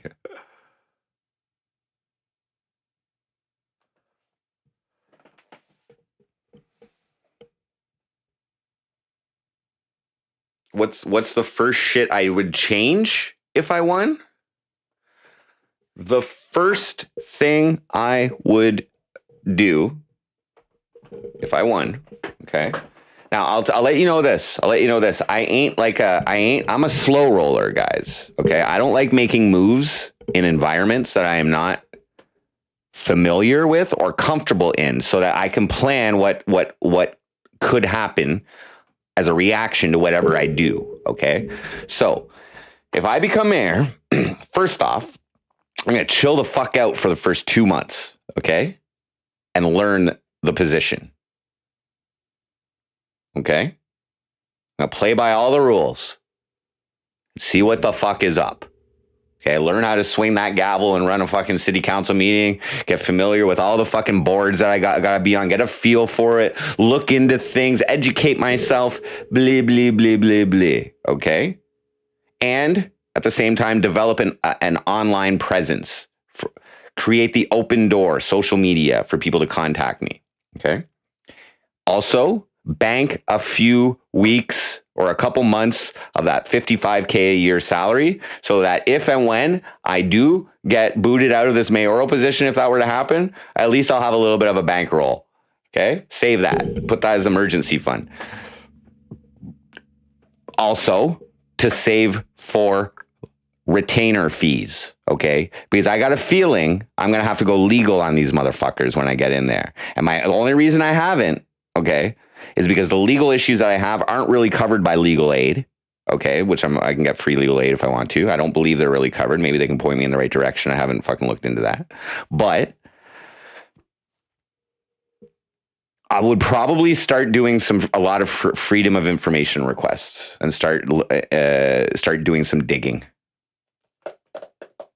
I think there's definitely an issue with silence and non-transparency and non-accountability. I can sniff it. It's been an issue with our city for a long time when they had that fucking pedo inquiry called the Cornwall inquiry for fucking Project Truth, okay? They found the Cornwall police and all kinds of fucking high-up motherfuckers acting negligently and shit. Anyway. What rules? Whose rules? So you're not there for the people.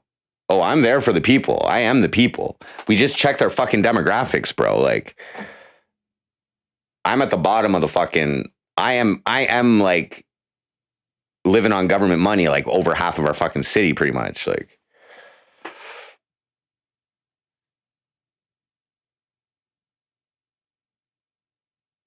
no, I don't need to be mayor to do that. No, I don't. They're very. I need legal. I need to get some legal action going on here. But no, I don't need to do that. It's just. I would be in a position to influence policy, to actually literally influence policy from that spot. Okay. Not only that, I would be in there to observe those who are not or who are violating rules, I guess you could say.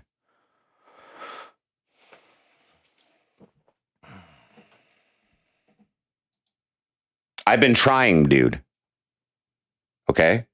I've been trying. They don't listen. They don't listen.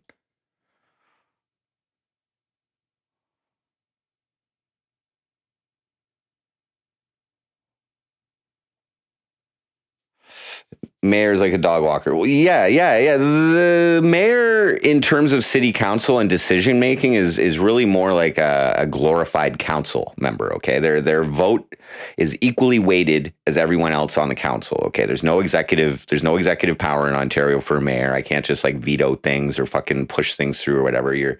As far as voting, but there's a lot more responsibility as far as being involved in other boards, decision making boards amongst the city, such as the Cornwall Police Board, such as like Labor Board or whatever, like shit like that. Like you have to be like a representative of the city. Okay.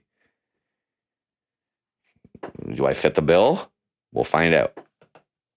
I don't think there's too many people out there snorting hot sauce and macing themselves, but maybe I am part of the majority. I don't know.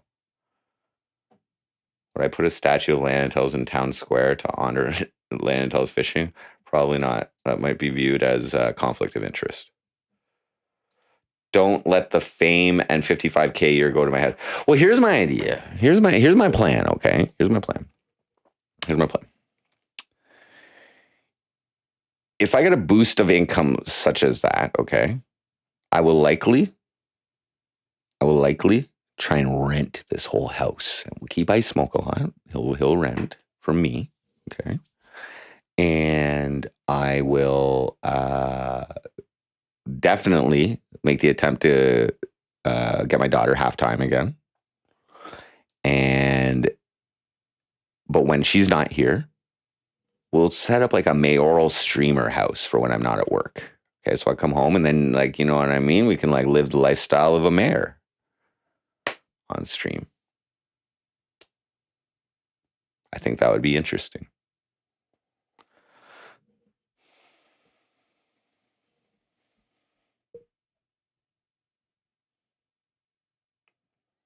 What would I do if I saw Ariana Marie in person? Well, it would depend what the scenario would be. Like, are we like just walking by on the street, or did I walk into a random strip bar and she's dancing, or did I get invited to her baby shower, or what's the context here? I'd probably tell her she's a cunt.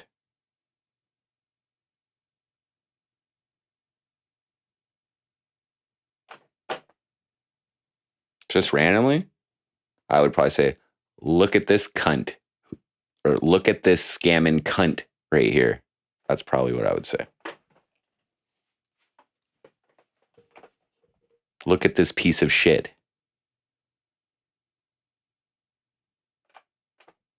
That's a supermarket. Fuck you, bitch. I don't know. What else can you say?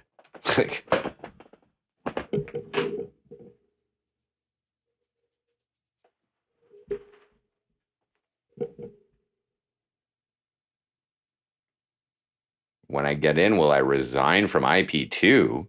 No. We're in, guys. If I get in,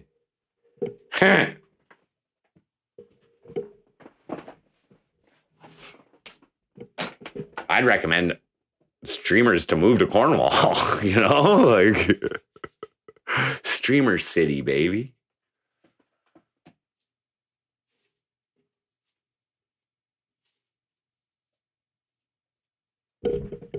Rocket League? It's free? Is that like soccer or something like that? Do I still watch her content? No, but I do still follow her on Twitter. So sometimes her shit scrolls down. Yeah, I heard of that. How would I rent the house when Nancy owns it?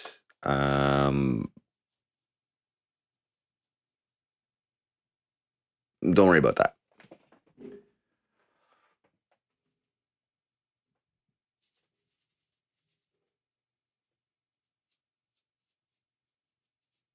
The dude will, then her dude will fold me like a lawn chair, and then I'll sue them,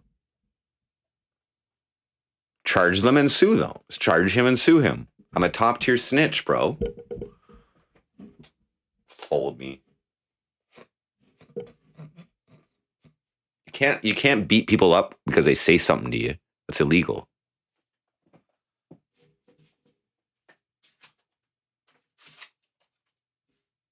It's called assault. Okay, tough guy.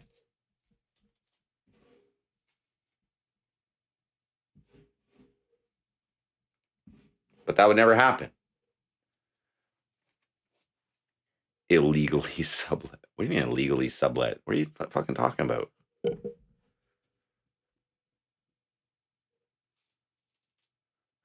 Rob Q, would I roll out the red carpet for Ted Nugent when he comes? Is he coming to Cornwall? When I roll out the, like, Stranglehold's a pretty good song. I guess I like Cat Scratch Fever, but I don't have any special affection for him. Is the mayor allowed to carry a gun? I think they follow under the same laws as everybody else.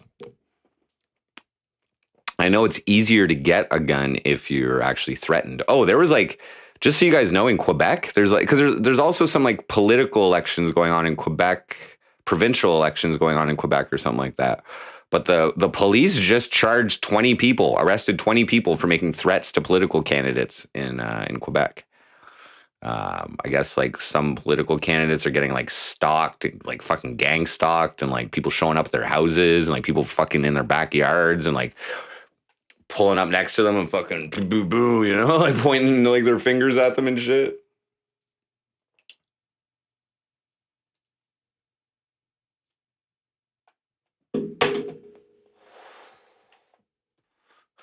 Would I invite? Ryan Gosling does come to town occasionally. He has relatives here.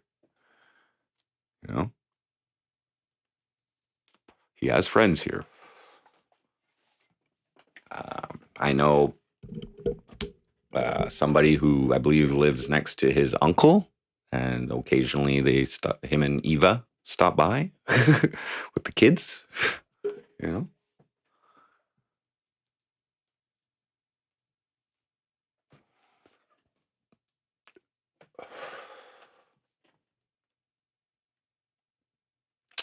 Don't I know any people on the council already? Well, not personally. I know a couple people who are running for council. Yes. I also know our provincial member of parliament, who was just recently elected. That's probably where I'm going to go for help with my legal issues. Start off there.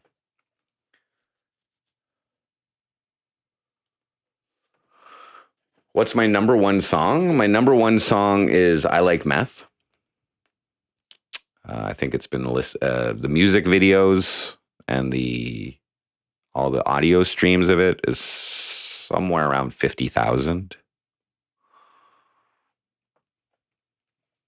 That's including Facebook, my striked YouTube video for it, my audio only links for it, and when it was the number one song out on an entire platform, Tune, back in 2018, 2019. I held the number one song on the daily charts, the weekly charts, and the monthly charts concurrently at the same time on a platform with 10,000 artists.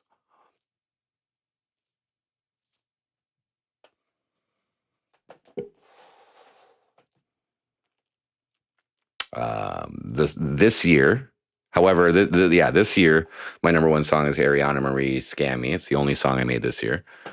But this song that I just made, I predicted to overtake that. It's a good sign. I think the algorithm is just right. I think I made it just right.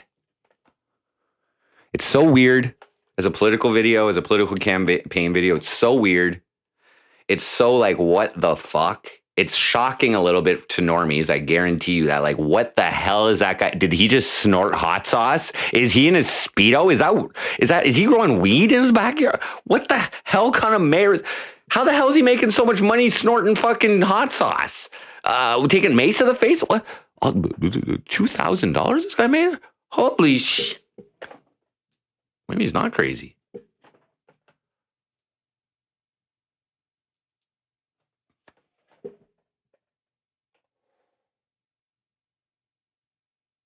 Getting nonstop messages from political candidates on your phone asking for help. It's been pissing me off. I've been getting a lot of emails too. I don't respond to nearly any of them. I don't want to deal with that shit until I have to. Okay? I'm not trying to make friends with anyone right now. Okay? On council, previously, anybody running for council, I don't want to have any biases going. I don't want to like you. I don't want to dislike you. I want to go into this as if I don't fucking know you. And you got to elect me first for me to give a shit. I would love to initiate the adoption of digital currencies as far as at least a way to pay, like for people to pay their taxes or whatever. I'd love to integrate the city with like, a Coinbase account so that they can fucking receive money that way. Yes, absolutely. We have very low electricity, I believe, prices compared to the rest of the province. So I'm aware I don't actually pay that. My electricity is included, but in my rent. But I believe we're still on on a lower energy because we're so close to Quebec. We're on like some kind of weird shit. Trying to find one of my songs. I think you say something like waiting on a welfare check or disability. And yeah, so Park to Park, you're talking about living on government money. I got a free ride for life. I think I'm going to get fucking high tonight. Right. Living on government money. Got a free ride to life. Think I'm gonna get fucking high tonight. Found my paradise, yeah. It is my right to survive. Yeah, living on government money. It's like my third biggest song.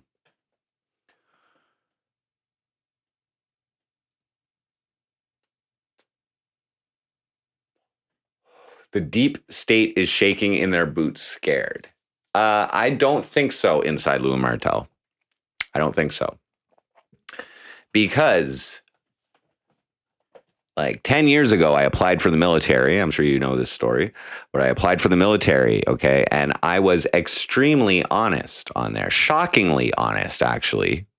They rejected me because I was so honest, but they rejected me, but commended me for my honesty, okay? So if there was a deep state that was monitoring files and that kind of shit, there's a big star next to honesty, next to my fucking name in that fucking Department of Defense, okay? And I don't think that's a bad thing. But here's the thing.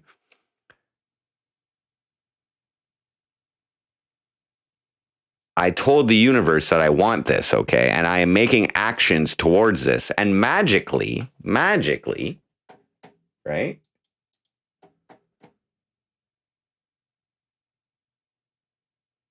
Okay. We're rocking over 10 views an hour here, guys. And if this picks up, if this stays or picks up, we're gonna have 6,000 or 7,000 views by fucking election time. And I know, okay, the algorithms, and I didn't even monetize this video because I didn't want to involve any money with this campaign from any content that I produce, okay?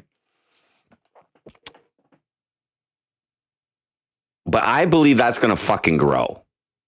We're just getting started on this, okay? I've been keeping my eye on analytics and shit like that, and the way this pattern's going right now, and the fact that there's still listens going in now after 2 days after it being released, the algorithms love political election time, man. This is like high engagement time, okay? So this is gonna go low level viral. So that's why I like right now. I don't need to do shit because I'm getting more views on this video. If I started making campaign videos right at this second and putting them out, like whatever, which I'm gonna do tomorrow, but I don't need it right now. This is still fresh. This is still hot.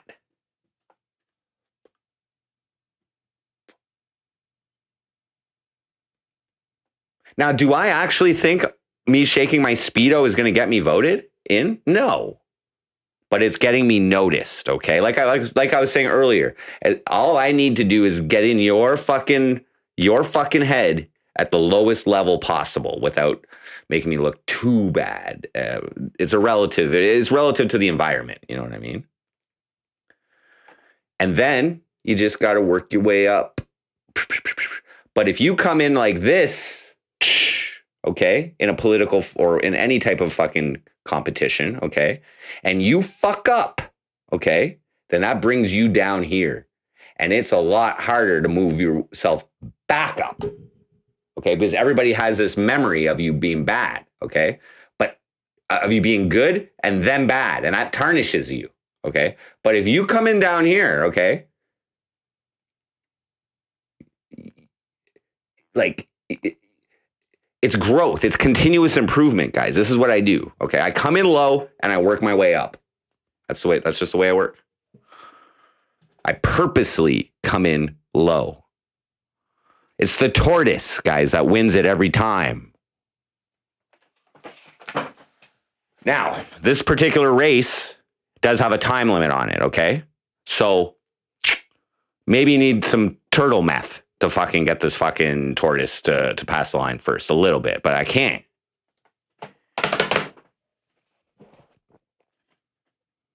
But right, like here's a hilarious thing for you guys who've been watching me. It's like some people suggest like, oh, make a clip video of all your macings, or make a clip video of your different things. Well, there we go, guys. I made a clip video of all that stupid fucking hot spicy shit that I did, and it's my first mayoral campaign video. Ooh. Now, how's the community going to react when MC Frosty releases a brutal diss track against the chief of police? Like, I don't intend to be nice on this one, okay? I was too nice in that other song, okay? So now we're going to have two fucking things going, but the diss track doesn't have anything to do with the campaign. That's personal.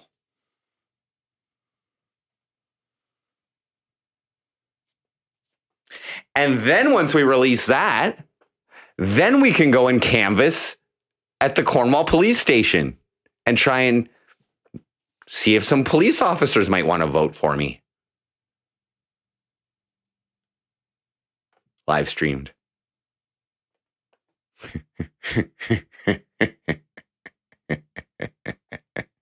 No. Non-audit. Well, anytime I'm around there, I'm always keeping my eye out for fucking fuel wasting. Okay. Better not leave their cars on.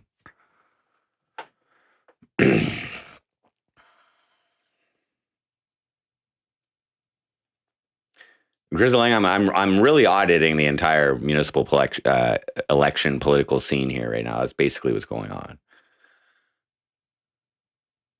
Don't get arrested or whacked. Yeah, I'm very careful about disturbing the peace.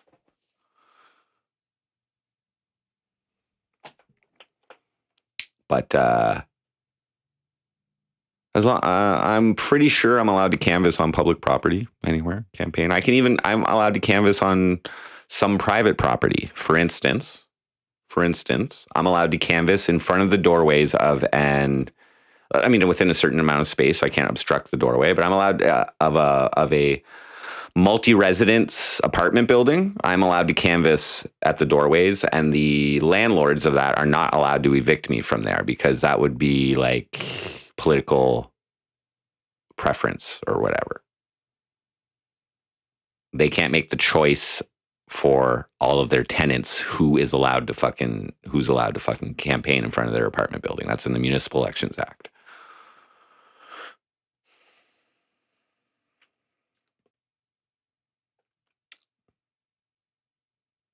NYC Cherry Grove, the election is October 24th. And there is also an MC Frosty show on October 15th, which is kind of cool. Maybe I'll do that song there. Police are criminals. Look at the stats. Well, I can say that in my opinion, the cops that I've dealt with regarding my case have obstructed justice, which I believe is criminal. Allegedly. I think they're way overpaid, though.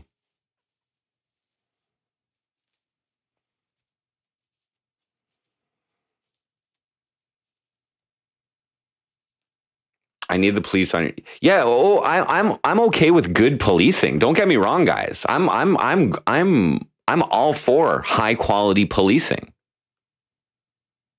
I believe in safety, but I don't believe the Cornwall police are high quality policing in my experience with them. Okay. And I mean, like, just that case with my sister punched me in the eyeball, that case CW 180166743, that was an example of very poor policing, but not my first time dealing with the police.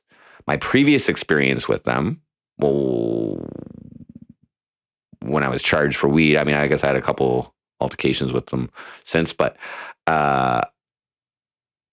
they were actually pretty good. They're actually pretty nice. When they busted me for weed when I was 19, they were pretty nice. Like, for instance, because I was busted in a ride program. A drinking and driving checkpoint. And I just hotboxed my car after work and dropped a couple people off at home. So, and then I went through the drinking and driving checkpoint while my car was still being aired out of the smoke that was just smoked in it. So they pulled me over, and they found my half ounce of grammed out weed underneath my my seat. But they were pretty nice about it.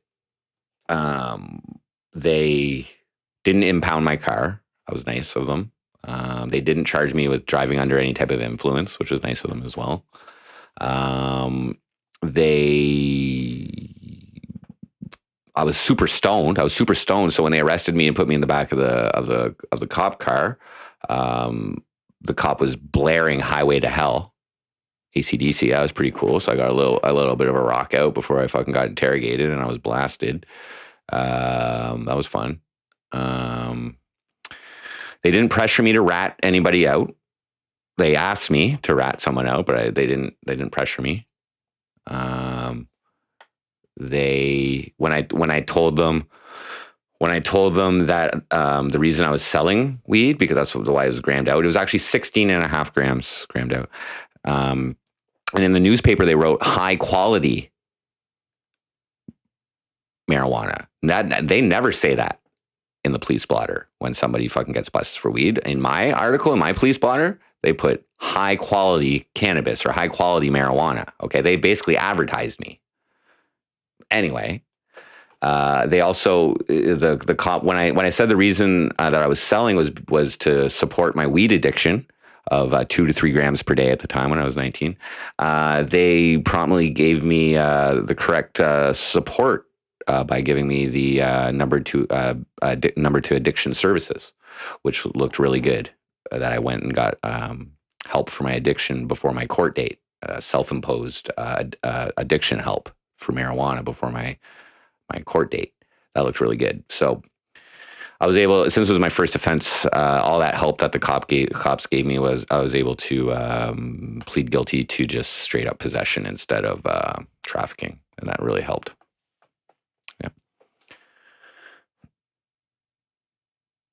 Why was I alone in the car? What? Not a green dealer? So that wasn't a bad experience. They basically slapped my wrist. That whole legal experience was a slap on the wrist. That was good, you know. But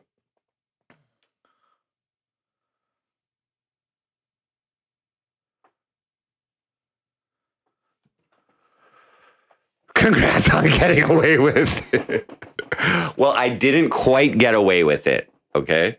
Now I ended up with no record. I ended up with a conditional discharge, 8 months of probation, which my probation officer didn't even require me to show up for. I went for the first meeting, and they're like, "Yeah, don't worry about it.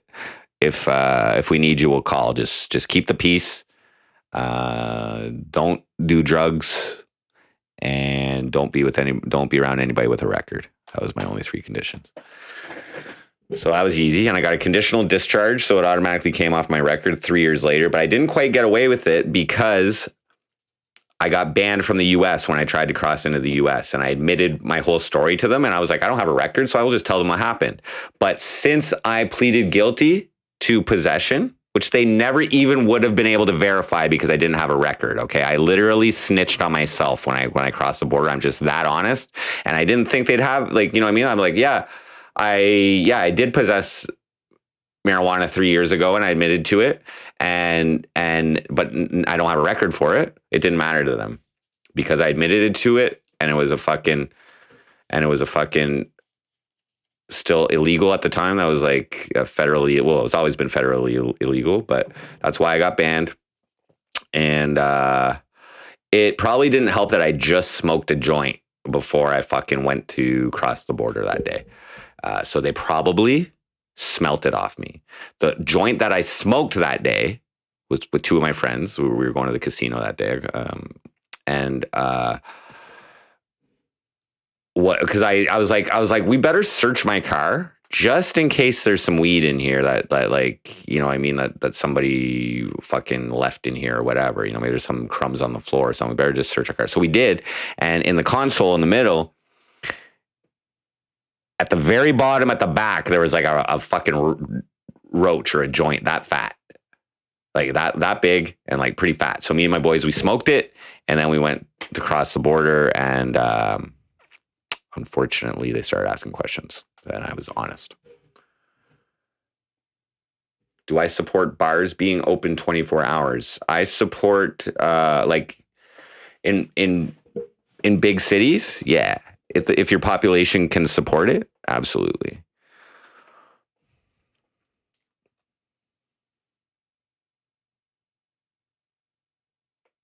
Mm-hmm.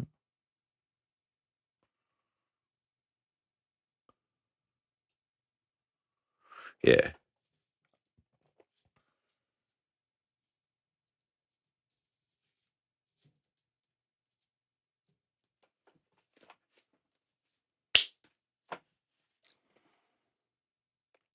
I think prostitution is decriminalized in Cornwall. However, and I am going to make a video about this, okay? This is one thing that I've heard.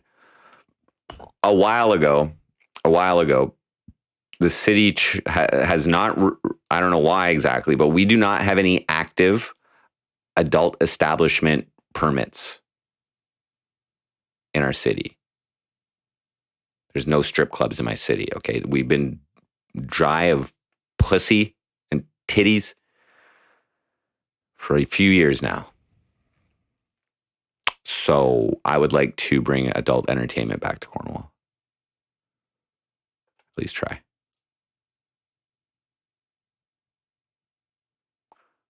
Would I support free concerts in my city parks? We already have that. We have Arts in the Park almost every Wednesday. I never go to it because I don't really like the music that gets played there. But yeah, we have that all the time. We have a big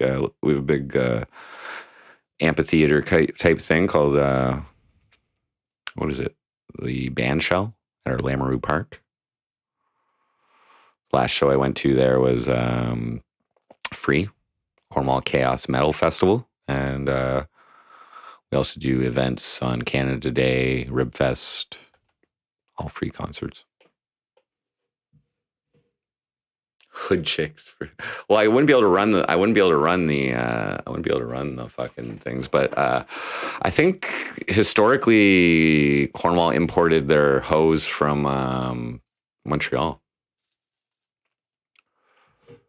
Montreal is a city of sex.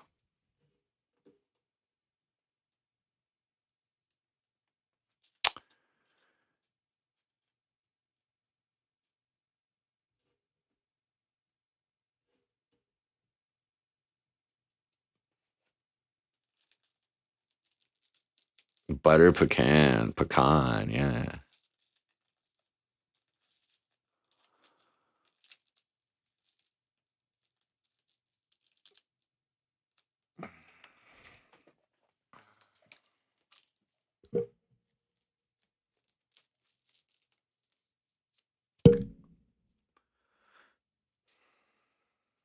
Casino.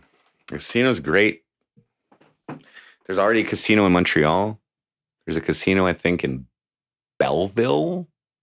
I guess the closest one to us, like Thousand Islands Casino or something. And there's one right across on the U.S. side as well, the Akwesasne Mohawk Casino. But I can't go to that. But it's 15 minutes away from me. So that's like,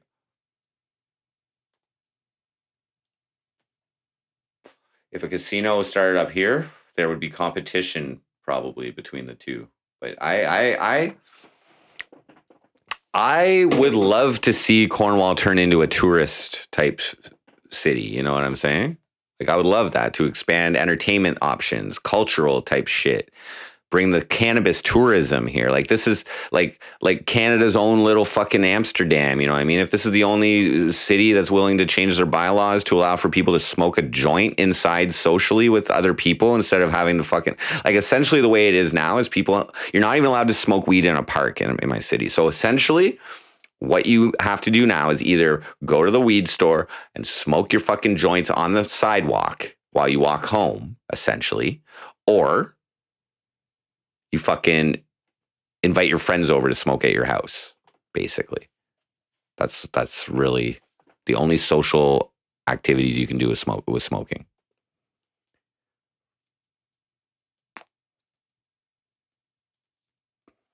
So my issue, now I haven't done any studies into the effects of secondhand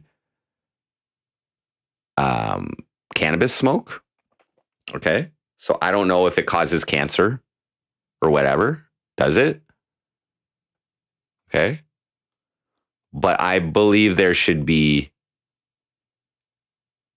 Yeah, you can do edibles in the park, but you just can't smoke. So I don't like how all these tobacco, like anti-tobacco smoking bylaws, provincial laws have been automatically applied to fucking vaping and cannabis, like cannabis vapes and cannabis. I don't agree. I don't think there's as much of a threat from cannabis smoke, and I think there should be allowed to open places where you can smoke cannabis. You don't allow tobacco in there, but you allow cannabis smoking. And if you don't like cannabis smoke, if you don't like secondhand cannabis smoke, then you don't go there. Just like if you don't like titties in front of your face while you have a beer, then you don't go to the fucking strip bar. You know, you go to a different bar that doesn't have titties. That's my opinion.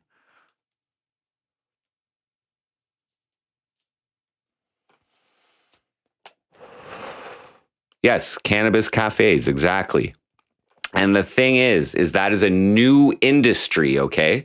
We already know there's a need for cannabis stores. They're popping up like fucking weeds.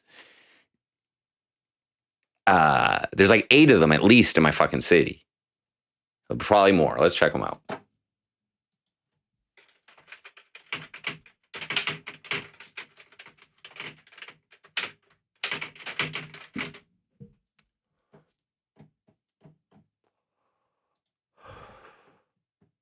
One, 2, 3. Whoa. Holy shit, I didn't even know about some of these. Jesus Christ. They're everywhere. So that's one. So, holy shit! This is on the island. 1, 2, 3, 4, 5, 6. There's 6 of them on the island. Holy shit! Wait, 1, 2, 3, 4, 5, 6, 7 of them on the island. Okay, this is Akwesasne right here. Okay, and in my city, 1. I never even been to that one. 1, 2, 3, 4, 5, 6, 7, 8, 9, 10, 11.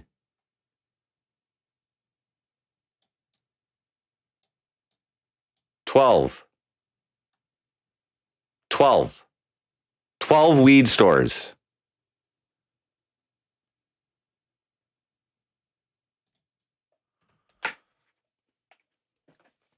Wait, maybe one of them is wait, I think one of them is actually a fucking not actually a dispensary. They're like yeah. Yeah, this one right here is two of those are not dispensaries. So there's 10 of them.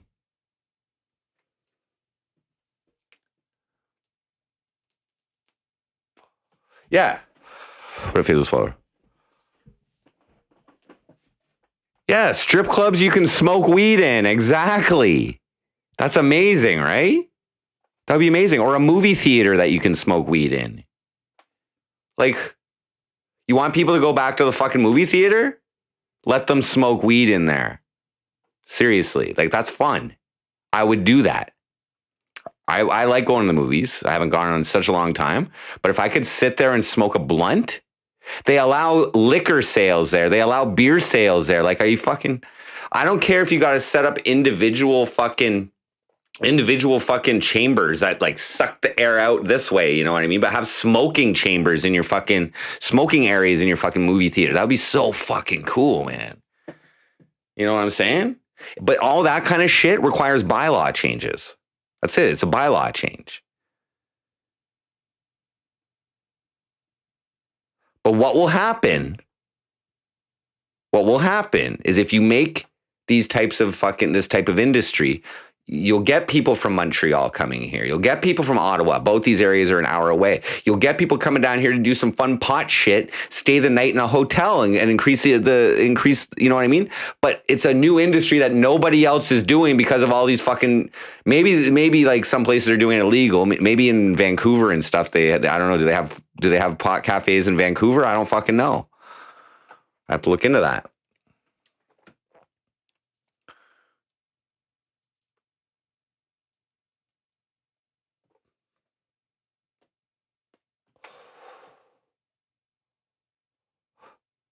My campaign advisors. No. But at some point, I'm going to make a few by myself tomorrow just to get things rolling. These campaign monologues.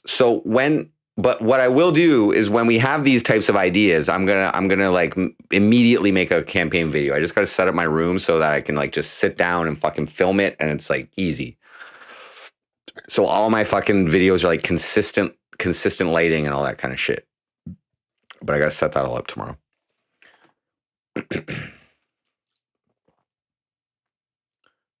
like 3 of them in Vancouver.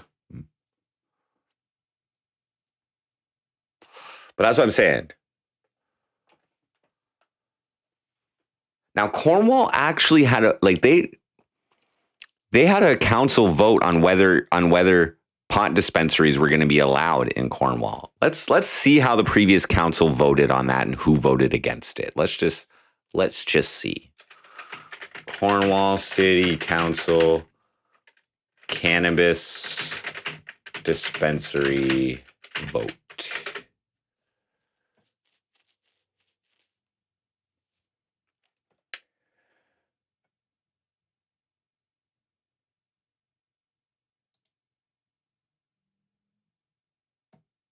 Let's just see what's up.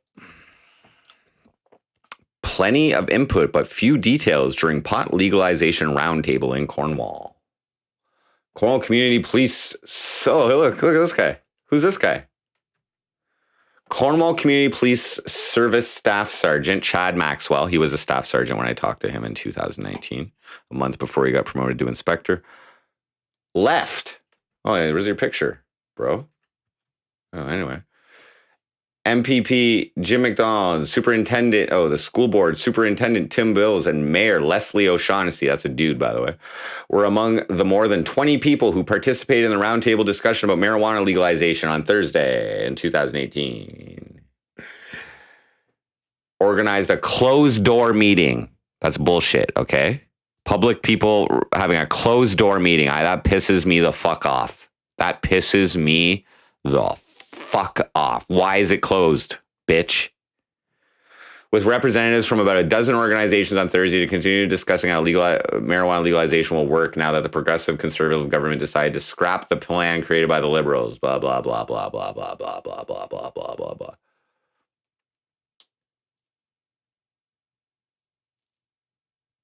Wait and see, blee, blee, blee, blee, blee, blee, blee, blee, blee, blee. Okay, where was the vote? Where was the vote?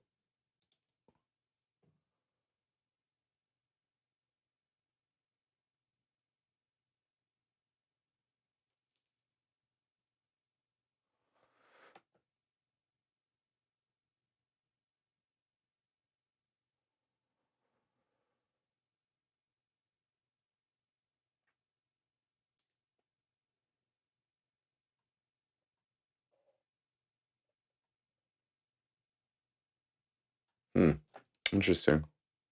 I have to look back. Here's all I got. So it's 2019. Council rules against pot shops near schools and mental health centers.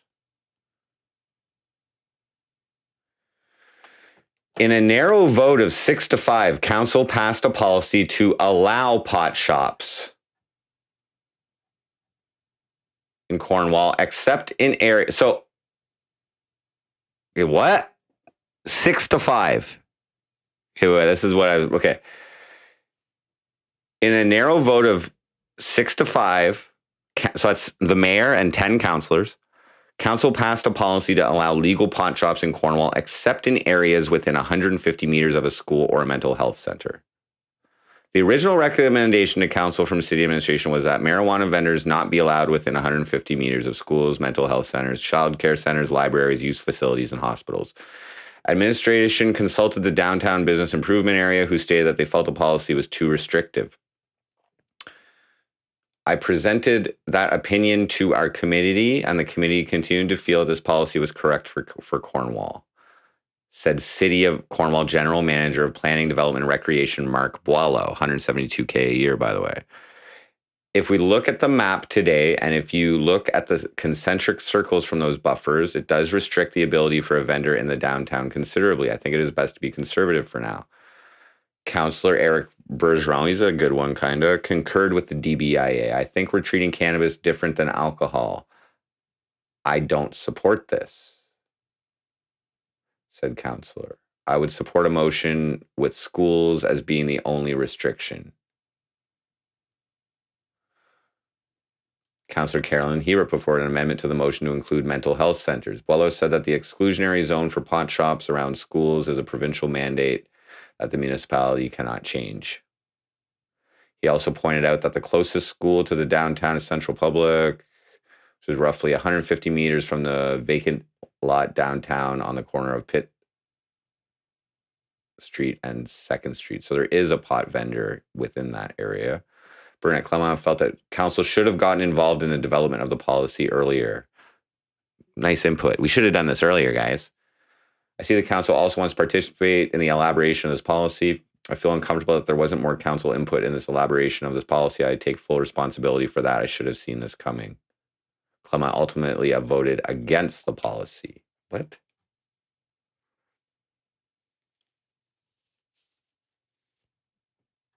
I don't even fucking know. Would I endorse okay for police chief?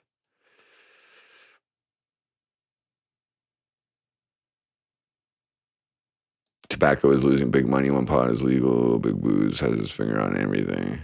Chad Maxwell.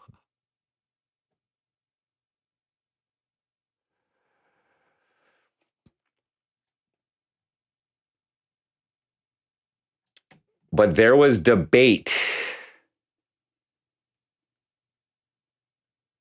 Okay, let's see this. Cannabis policy.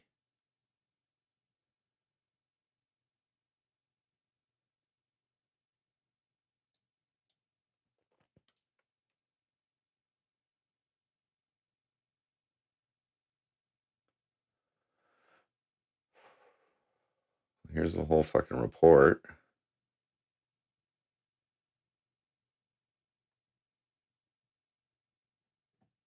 Like, imagine having a bunch of non-potheads deciding pot policy. Give me a fucking break.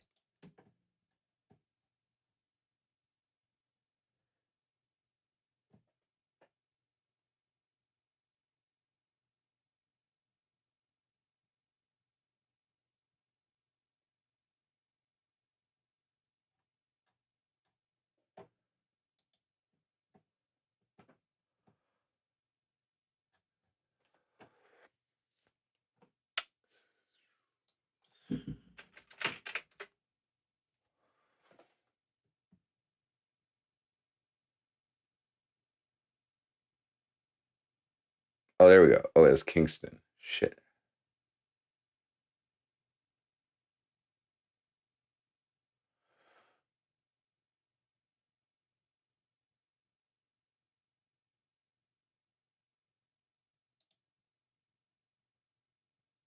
Okay, South Stormont. I think that's what we are. South Stormont or South Glengarry? No, we're South Stormont or something. Okay, what's this?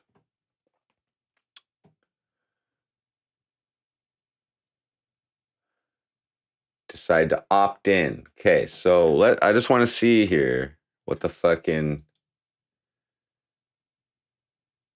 city council opt in vote. Cannabis opt in.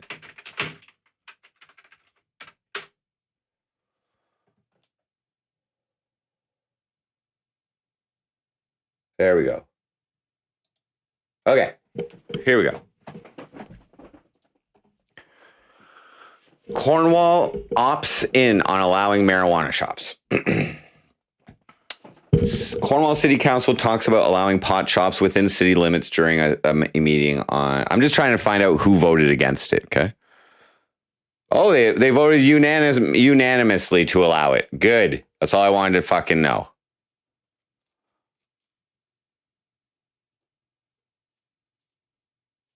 Good. I don't have to ruin any councilors' lives for not wanting to allow cannabis. Perfect.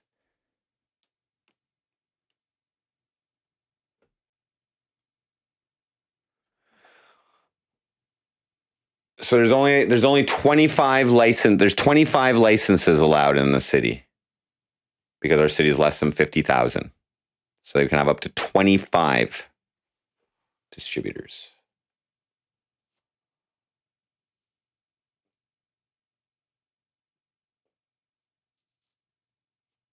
This counselor said the province should have considered the population as a region. Cornwall and the United Counties of SD&G is roughly 112,000, which is also a hotbed for drug and tobacco smuggling. He believes that having a retail outlet would cut down on smuggling. None of that was taken into consideration. I think we deserve that. That guy is talking out of his ass. That guy is talking out of his fucking ass. That guy is like a fucking elderly man. Okay. Probably never smoked a joint in his life. Okay. Rarely is weed being smuggled into Cornwall from the United States. The opposite of that is what was happening.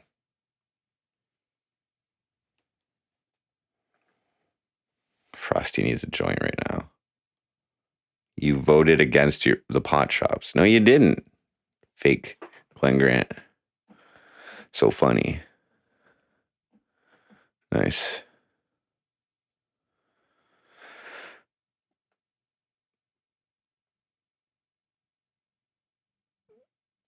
Dean Hollingsworth felt the city needed to opt in because people would just drive to neighboring townships to get their pot. South Stormont is a 6-minute drive down the road. He said, "Who are we kidding?" He quipped.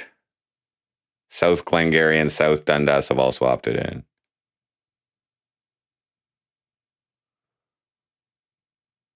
I think what we'll see, the chief, Danny Aikman, who's a bitch, by the way, believes it won't be as costly for the city down the road now that it has opted in.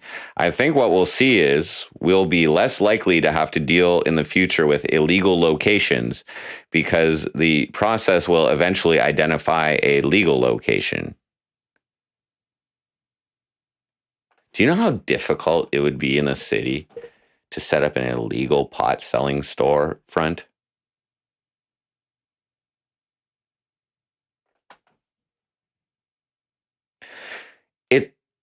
It's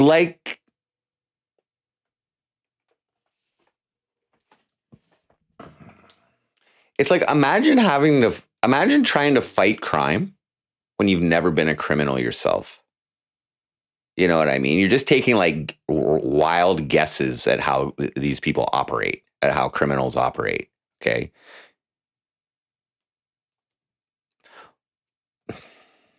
Amateurs.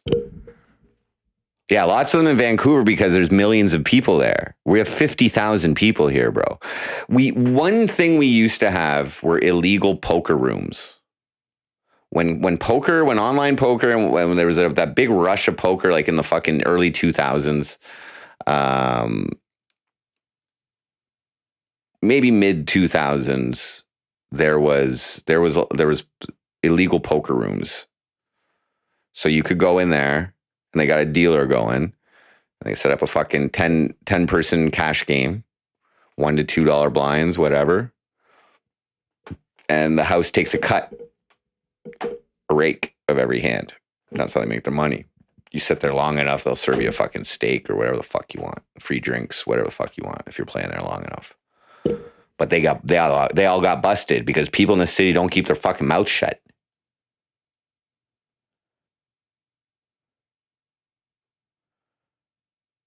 Would I lower weed tax to 0.001%? No. I actually agree with taxing substances. Okay. Once this stupid war on drugs is over, okay, it's drugs that are going to get our countries out of debt. Okay. Once they legalize cocaine, okay, and tax the fuck out of it, there goes our debt.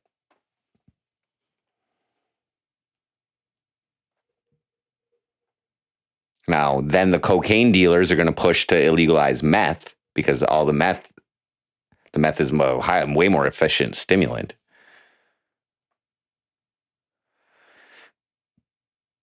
Did I see your Speedo video response yet? No, I didn't.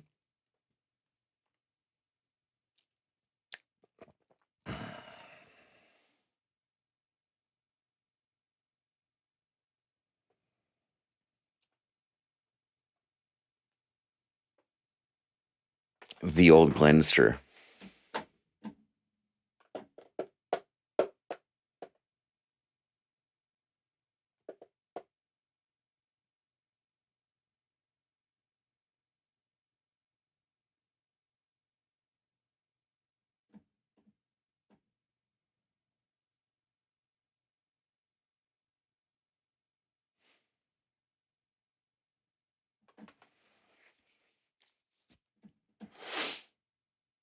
Here, I'll show you guys. I'll show you.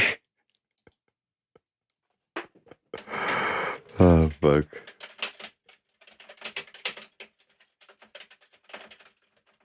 I'll show you this.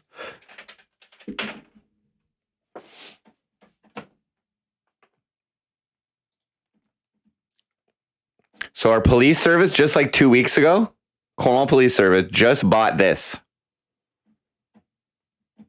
2 weeks ago.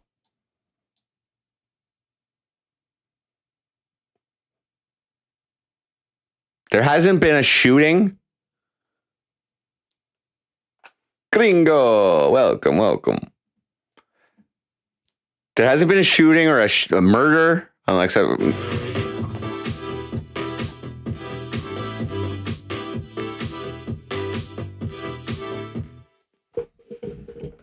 Gringo donated MX $100 through Super Chat.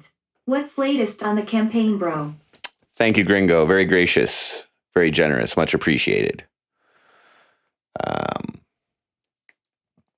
Very much appreciated. So the latest on the campaign. Well, I'm actually quite ecstatic with the views of my first campaign video. I'm going to call it the number one municipal campaign video this side of Montreal. Okay, and that goes all the way out to Vancouver. Okay.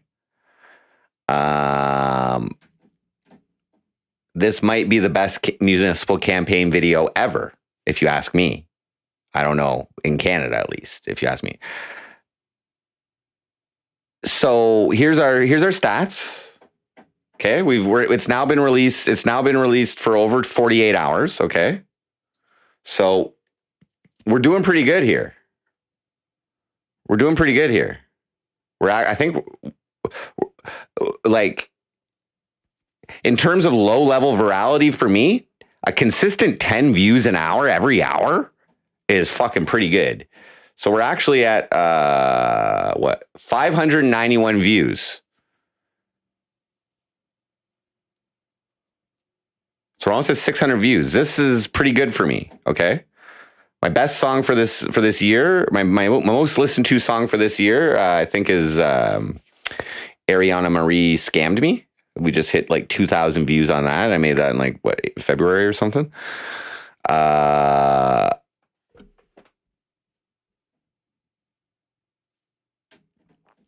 So anyway, so that's doing well, and I predict that just on how because I observe my analytics pretty intensely, and I know that when you initially release a video or a song, there's an initial peak, it drops down, and then it's up to the algorithm to fucking show people, and that can be done through a variety of ways. I don't know exactly how they fucking figure it out, but what I do know is that election period is a hot time on fucking social media. So anyway, to answer your question, Gringo. No, it's not a diss track. I dissed Glenn Grant and Bernadette Clement a little bit, but really it's a promotional video for me as mayor. It's a campaign video. Cornwall, may I be your mayor? I'm asking people if I can be their mayor, if they'll vote for me. So it's not really a diss track. There's like a diss verse in it, maybe. But it shows me snorting hot sauces. It shows me taking mace or pepper spray to the face. It shows Nancy macing my butthole. It shows me in a Speedo. And it is designed, okay, the reason I did all those things is to get people's attention.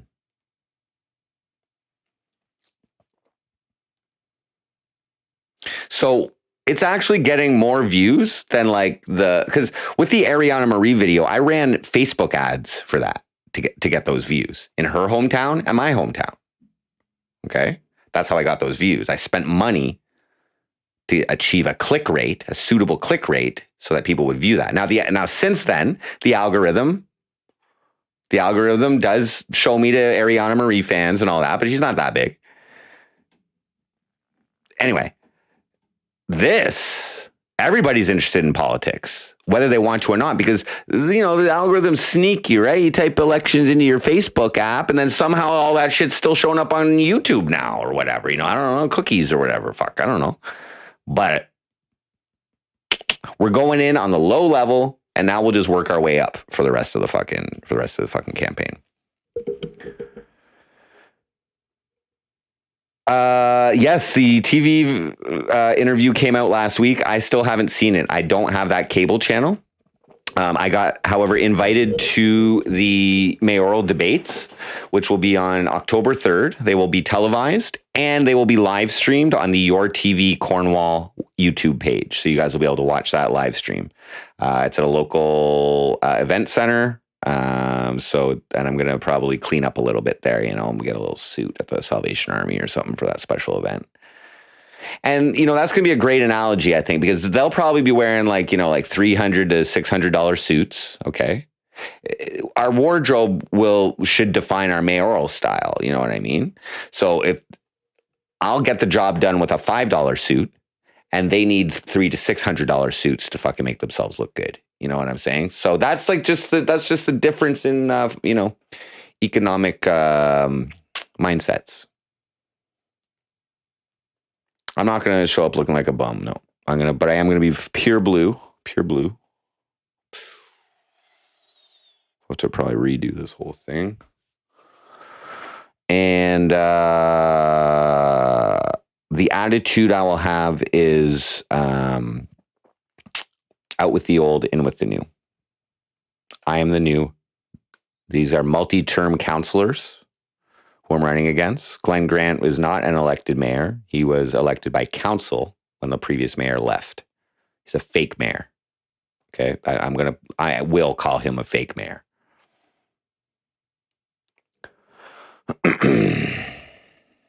Oh, I don't have anything against Justin, but there's time, you know, if he wants to start some shit up, or if he wants to respond to the mild shit talk that I'm doing in terms of his fucking online presence, and then he can go. We have mutual friends. I don't know the guy. I've never met the guy, but we definitely have a lot of mutual friends who will probably vote for him over me, just so you know. There's Starbucks where she says Twitch, whether she's totally stressed out from not earning a livable wage.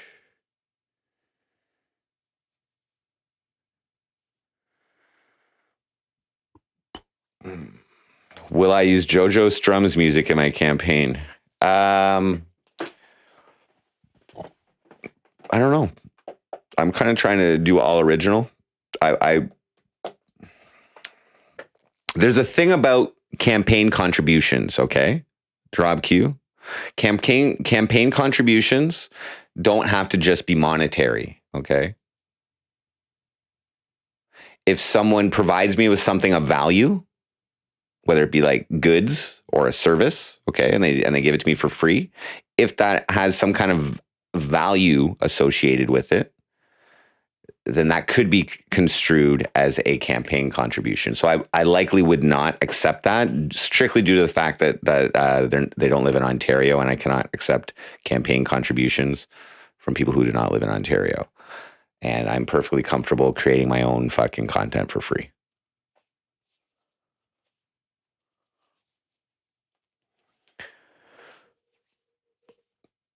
Oh, that's cool. It's so funny. But you won't get a vax. I haven't been vaxxed. I don't know what the rules are. Oh, yeah. Do you have to actually still be vaxxed to get into Canada? It's crazy. Oh, yeah. The Arrive Can thing. Anyway, that's crazy.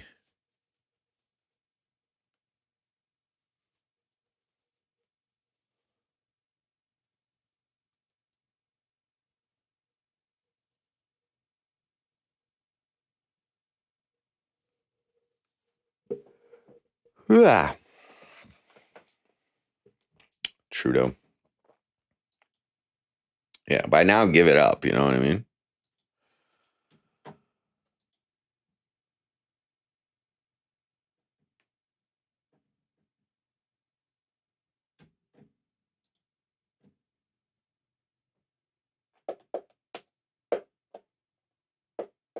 So this is very interesting, guys. Here's what's interesting about these analytics, okay? So look, guys, we're the click rate's going up. We're getting more impressions. This is low level virality. YouTube has shown this thumbnail of my fucking crazy ass fucking face with a serious stare 3,700 times in the last 2 days. Again, the population of Cornwall is like it's marketing it for my, and I didn't even monetize this. It's marketing it for me better than I can do right now. I hit I hit a good. I'm telling you guys, I've been making shock content and all this fucking clickbait shit for a few years now. I'm confident in these fucking analytics that this video is going to pop 6 to 10K views before the election without me even running one ad on it. And then I'm going to multiply that, compound that with Facebook advertising on the Facebook version, so people can't escape it from the two most popular, basically, video platforms in the area. I mean, TikTok's probably there too. I might get into TikTok. We'll see. But what's interesting now, okay.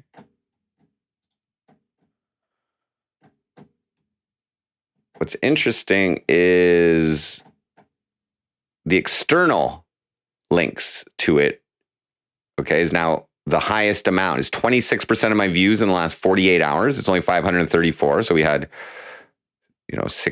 almost 60 views before that. But now 26% of the views are external. Now, if we go to external, also growing, okay. Well, it says 23.7% here. Oh, of all of my views are 23.7. But anyway, 29% is coming from Facebook. The only links that I've put out there on Facebook are, I included the link in the Facebook video so people can click on it from there. And I did a personal page. I'm like, here's just the YouTube, not even on my campaign page, just my personal page. I put a link to it. And I don't know if anybody even shared that. Maybe they did. I don't know.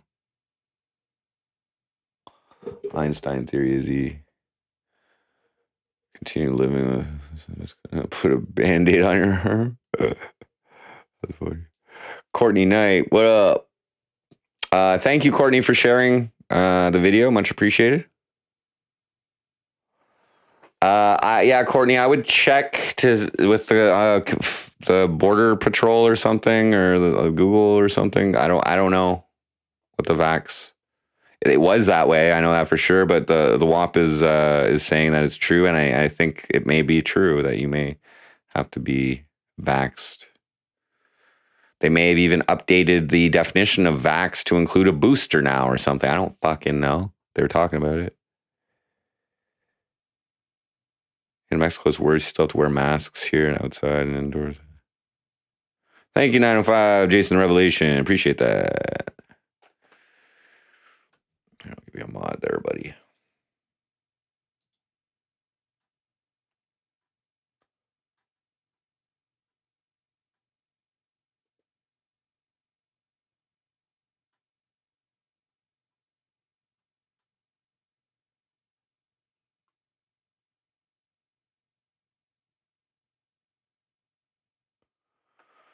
Somebody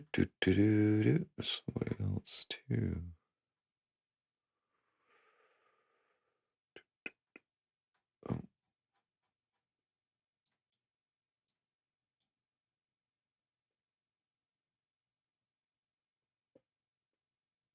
There we go.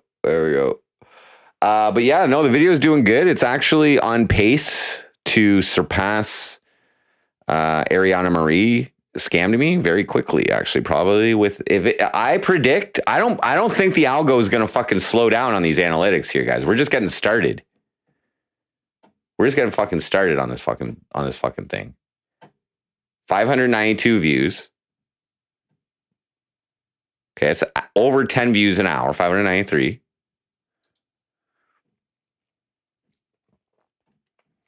I mean, we're popping some pretty good numbers here. It's like actually doing pretty well. Yesterday we had an hour 25 views. We had an hour tonight with 25 views, an hour 22 views. Pretty good. I'm happy with that. Happy.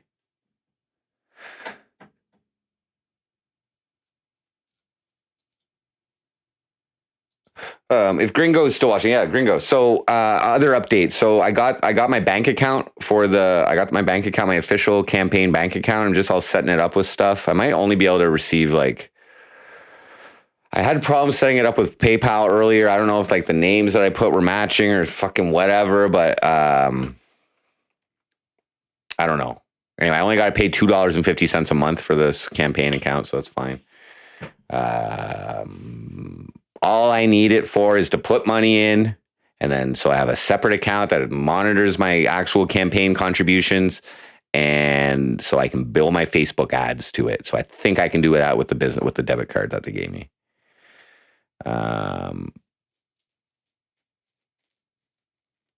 Turns people to Mothra.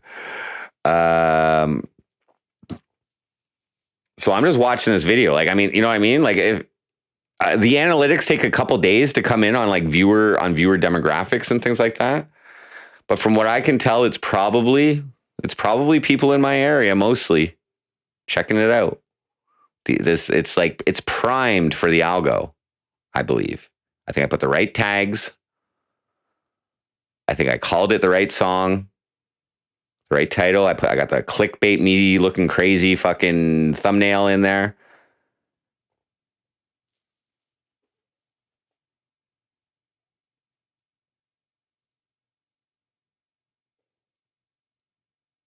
And like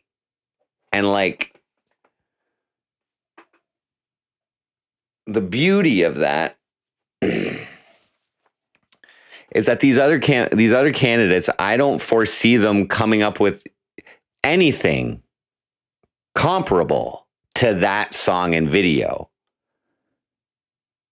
Now, is that video going to translate into votes?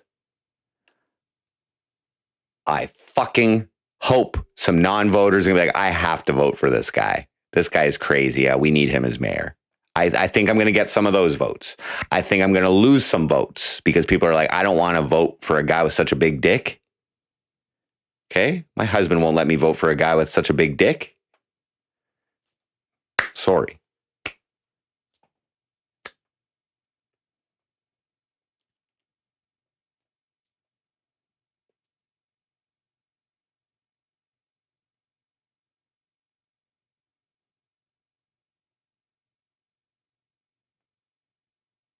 So when I win this election, as I said, I've upgraded from no chance in hell to slim chance.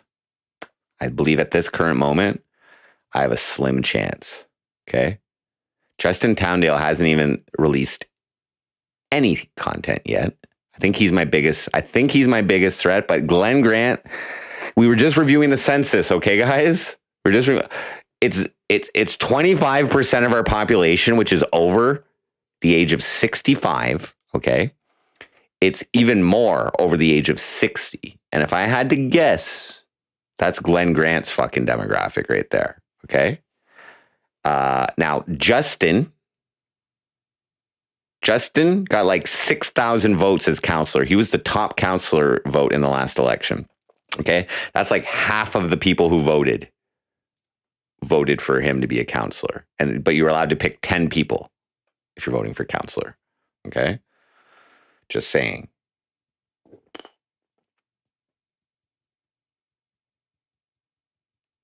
But we're going to let this, I don't need to put out content right at this second while this video is basically being pumped by the fucking algorithms for me.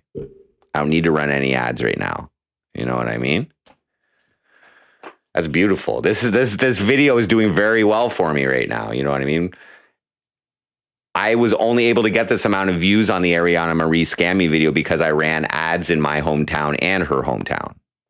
And I didn't even run that much.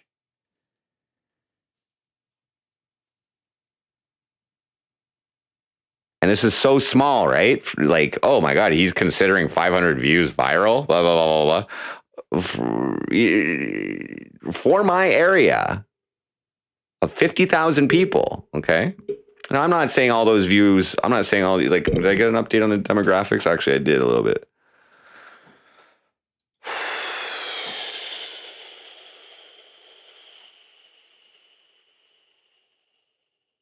Yeah.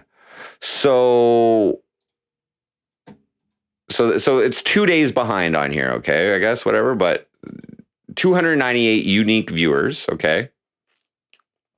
And that's without counting the 16th, which is today. So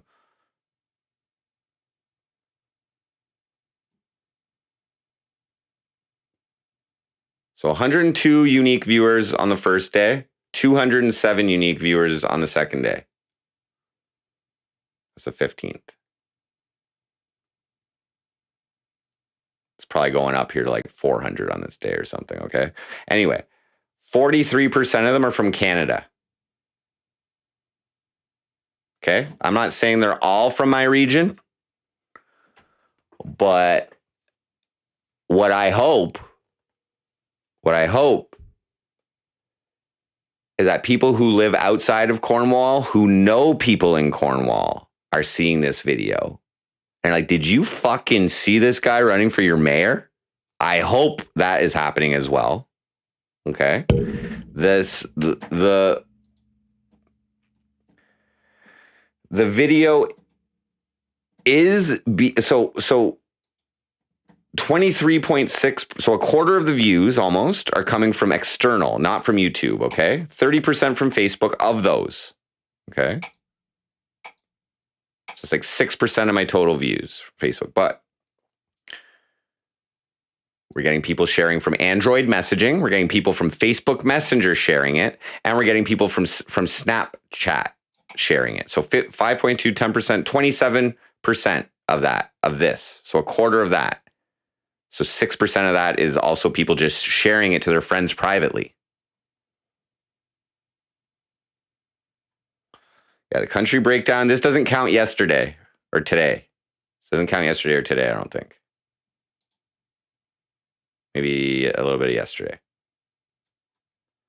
But it's 43% from Canada, 41% from the US. US. That's all it's showing. I don't know why it just showed me that.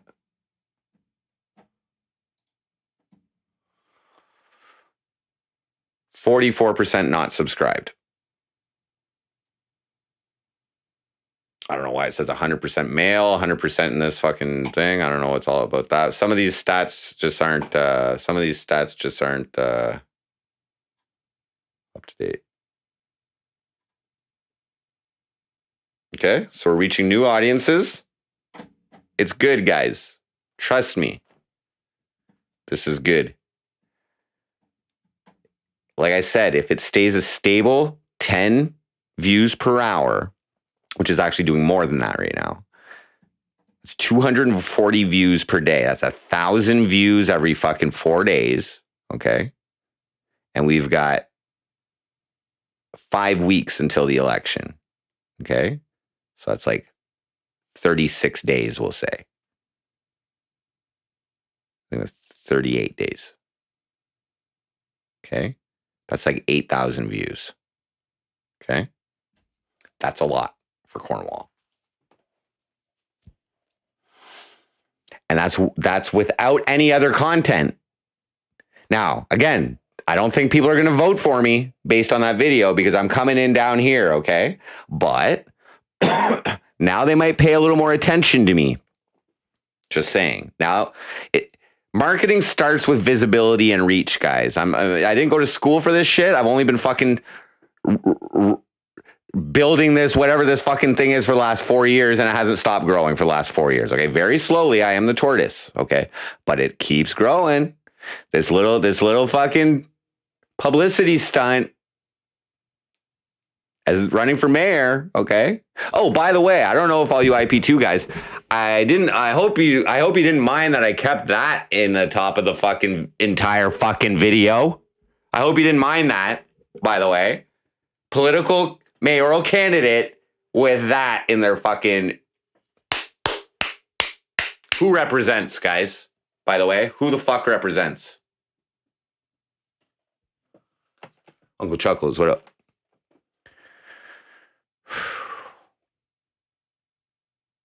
And there is a giant rabbit hole of political commentary and local commentary for people just to go search my name on. You can't even consume all of the public fucking Facebook posts that I've done commenting on local issues. You can't. Yes, you can. It'd probably take you 2 hours. And that's speed reading. There's a lot of repetition going on too. But just me calling out people, I called out puberty.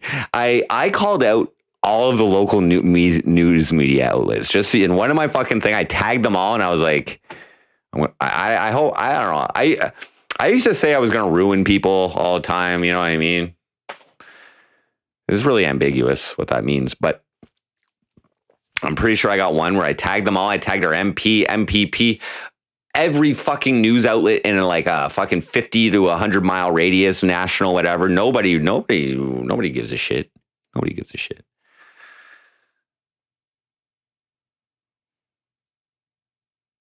It's a good read, right? Especially if you can sort it by date, and you can actually get the most recent post and actually review it. Even if you just go,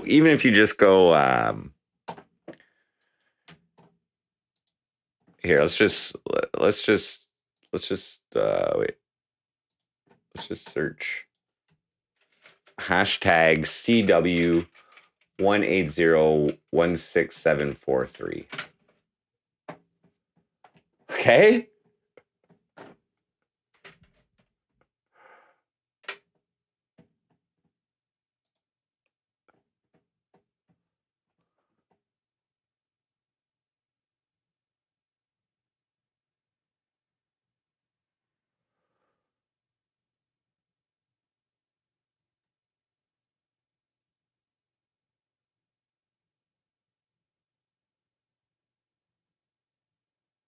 What kind of rabbit hole are you looking for? I documented everything. Oh, here's the cops. Hi, my previous escalation. This is when they were DMing me to because of my fucking posting. Hi, my previous escalation in regards to case blah, blah, blah, with Chad Maxwell produced unsatisfactory results. I would like to escalate to Chief Danny Aikman, please. Please have him call me at this. Leave a voicemail if I'm not available so we can set an appointment. Maybe we can have Tommy, McKay, and Chad attend as well so we can all work this out. Thank you. Look at me trying to be all fucking nice and shit.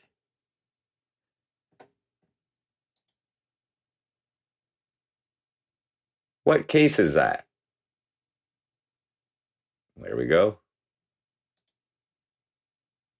Don't forget to smash the I button. Oh, rest in peace, Sean Lee's teats. Oh. When does it end, guys? Oh, here's a whole review of the Cornwall fucking police fucking crime severity index. Thorough. Oh, I tagged Dave McLean? Oh, I said fuck you to him in a fucking Santa Claus outfit one day. Oh, there's my sister's government fucking page if you want to know about her. Overdoses. I fuck with them so hard. Where do you want, like, how far do you want to go, bud? How far do you want to go down the fucking, the hell is that? Oh, look, I did tag Justin Towndale. Look, I gave him some props, but fucking TLDR'd him. Oh yeah, because this is when I was bitching about how the city didn't lay off anybody during the pandemic, and I said, "Oh, Quebec City laid off 2,000 people, Edmonton 2,000 non-essentials, Windsor 500 city employees." No, not our city council though. Me. Oh. There we go. That's it, guys. That's the whole rabbit hole of just that one case. Oh, chuckles.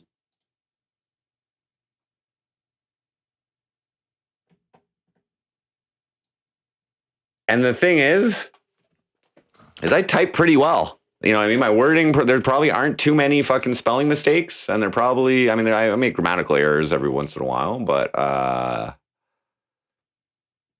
yeah.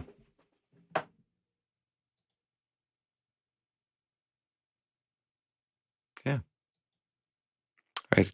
Take a piss, bro.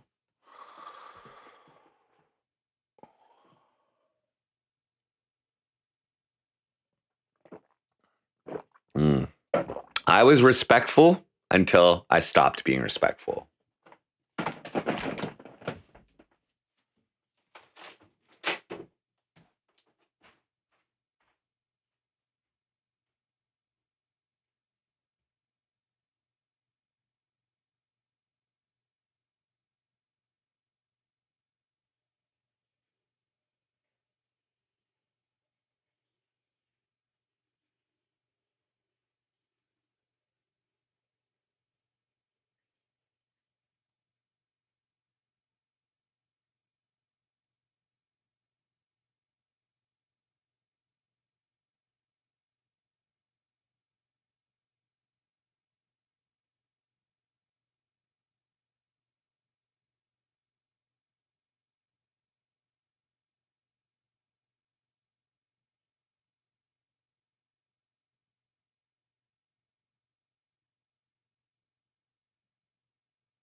Okay. Oh yeah, guys. A little update on my cannabis plants. So they're doing pretty well.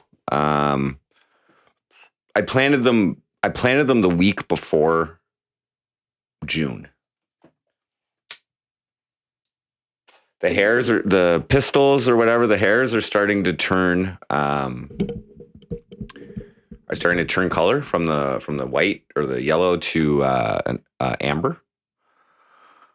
So I've been told or I've read that you wait till like 80% of the hairs, 50 to 80% of the hairs have turned amber, and then you pull them. Or you can look at the trichomes. I don't really have a microscope or anything to fucking take a look at them, or a jeweler's loop or anything like that.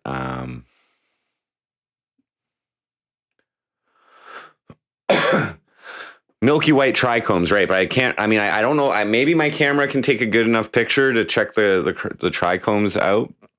But I think you can also go by the pistils as well. So, but they're turning already. So, I fertilized yesterday.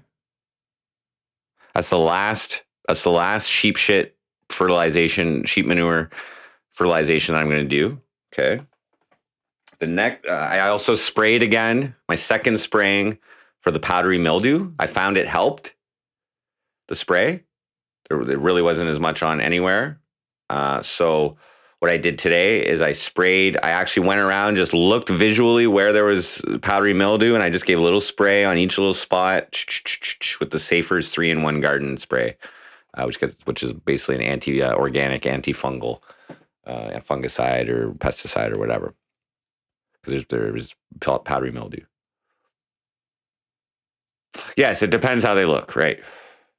Exactly. So like, I have to just get it out of my mind because I kind of had like a predetermined date. I've been checking the weather, and like we're not expecting any type of freezing weather until like November. And last year we pulled 2 plants early, and I'm not pulling anything fucking early this year. Okay.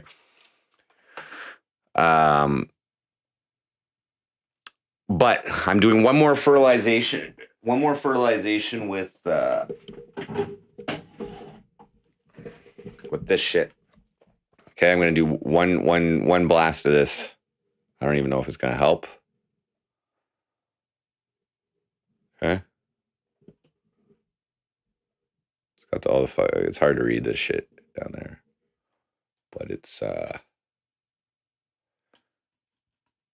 our organic marine soil enhancer. Comes in liquid format with no additives or preservatives and is pesticide and fungicide free. Use it to enhance the health of your plants without harming the surrounding environment. Recommended for use on household plants, urban gardens, lawn nurseries, or greenhouse. Use garden juice once every week for best results. Overfeeding can result in killing the plant. Do not overwater. I'm just going to do one of these. That's going to be the last fertilization. I'm going to do that next week.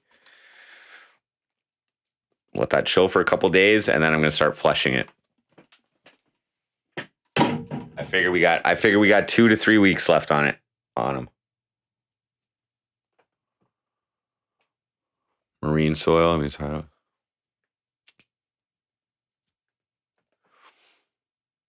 On your the Safer's 3-in-1 stuff that I got from how big or wide? I have 3 plants. They're each about 6'3" to 6'6". They're not that wide. They're all in one patch about fucking, I'm like 10 feet.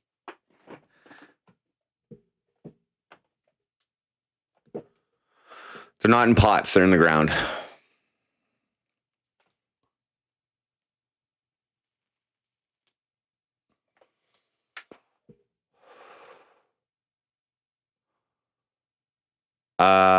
So what my process for drying is, I hang them in my basement. So I'll go down there and I'll vacuum and I'll just get all the dust and shit out and whatever. I hang them in my basement, on line that we run across the ceiling. and let them dry down there with a dehumidifier and a fan. Yeah, did we run? So I think we ran a little bit of a heater actually, but whatever. I'll just run a fan down there. It's pretty dry down there anyway. But maybe a dehumidifier for like a week. Hang them for a week. I'll probably clip off all the big leaves before I hang them, just in case there's powdery mildew and shit. I'll just hang all the big leaves, and then after they hang for a week, then we'll clip them down trim them, get all the buds, and then for like the next 2 weeks after that, I dry them on a screen door.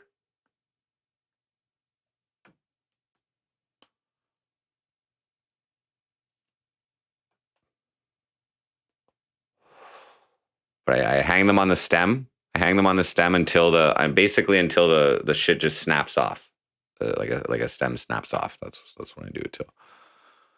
And then in a separate room. Now I may pull these plants at different times because there's 2 different strains going on, and actually all 3 plants are different. It's fucking weird.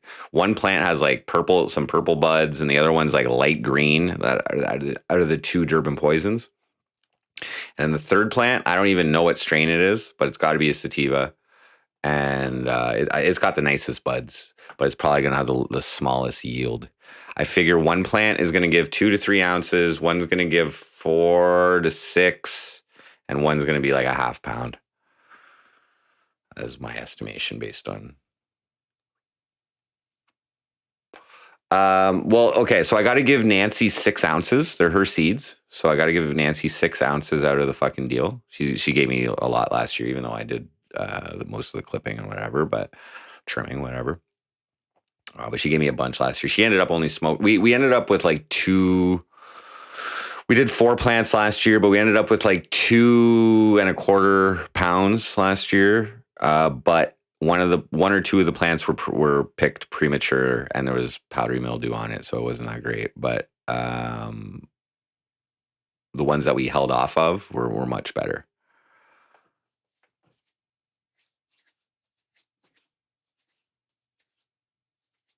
When is the next live performance? It is October 15th. I can show you the event.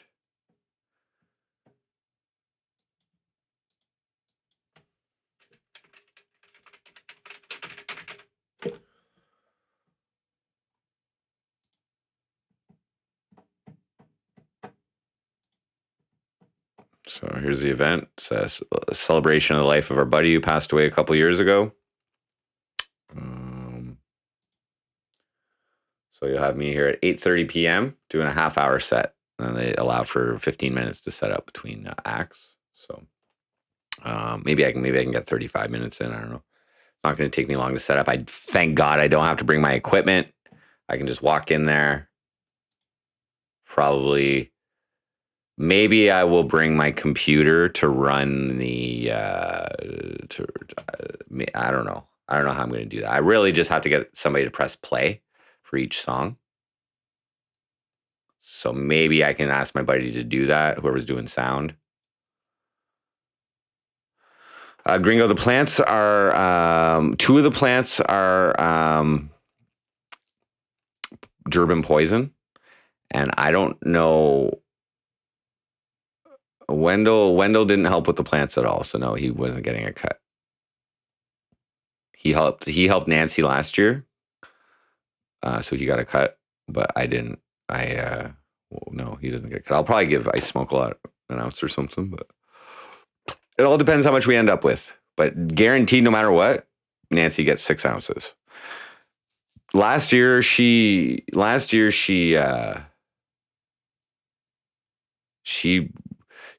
smoked 2 ounces, but she made a lot of butter. That's what she does. She makes butter and makes cookies and fucking all this kind of shit. We also wasted. We're not going to make any hash this year. We tried hash last year. So we took 4 ounces of shake and 2 ounces of bud. And I just streamed it.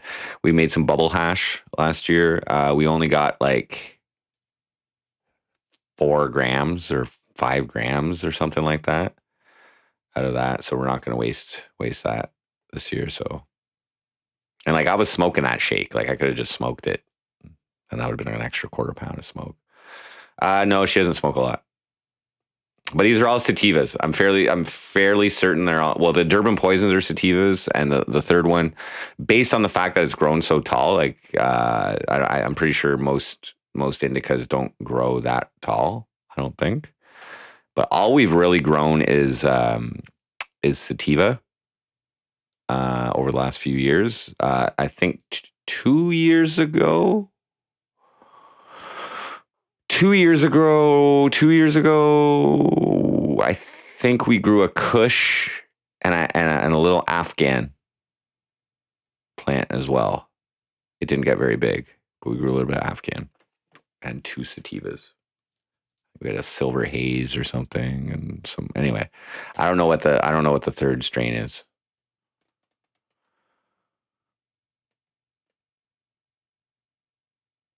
That guy's process is wrong. Yeah, I don't know. 12 feet tall. Ha! It's amazing. Like next year, I'll fertilize earlier in the process. But it was nice to just see exactly what happened. I learned a little bit. I probably should have grown 4 plants because I was allowed to as well. I just only grew 3. But will I stream the harvest? Yes, of course. Of course. I keep you guys involved in all developments on the all serious developments on the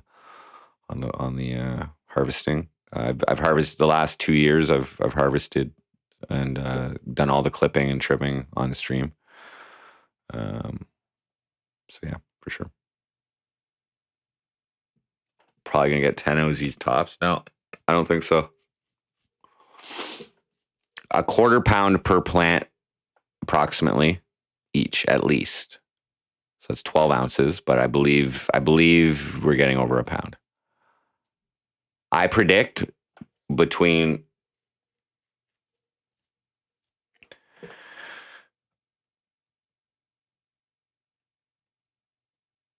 12 and 20 ounces dried. That's my prediction, not including shake or trim or whatever you want to call it. Not including like small buds and whatever. Like we usually put the tiny buds into like the shake pile, and then we just smoke that or whatever. I don't think Wendell is coming back here now.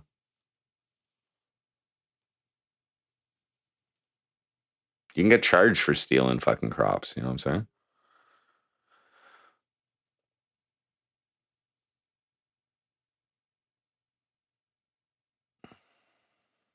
So yeah, it's usually a fun day.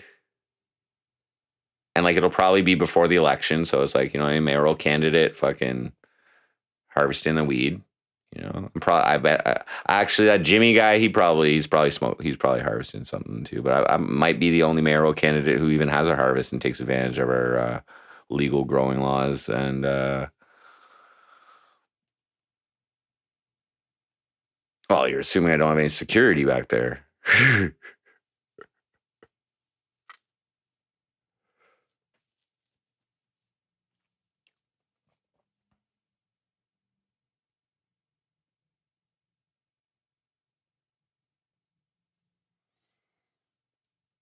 What's my setup? Can't say that. Am I the only pro marijuana on the ballot? I don't know. I would have to say Jimmy LaRue. He's probably pro. For my digging on him, he's probably pro. The candidates, they all voted positively for pot shops to open up in Cornwall. That was a good thing that the council didn't vote against that, and nobody on council voted against that.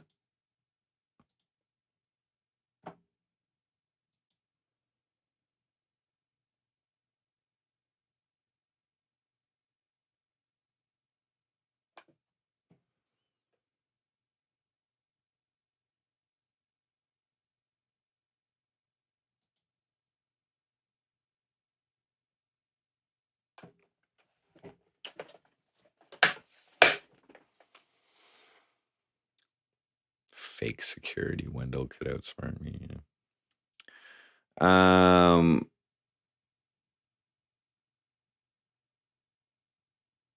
so yeah, so I'm looking forward to that, and I'm looking forward to a few months of free weed. I'm actually like kind of like reducing my tolerance right now. I'm really not smoking that much, like, and gonna barbecue again before it gets cold. I don't know about that. I gotta get more bricks and shit. Charcoal, maybe. We'll see.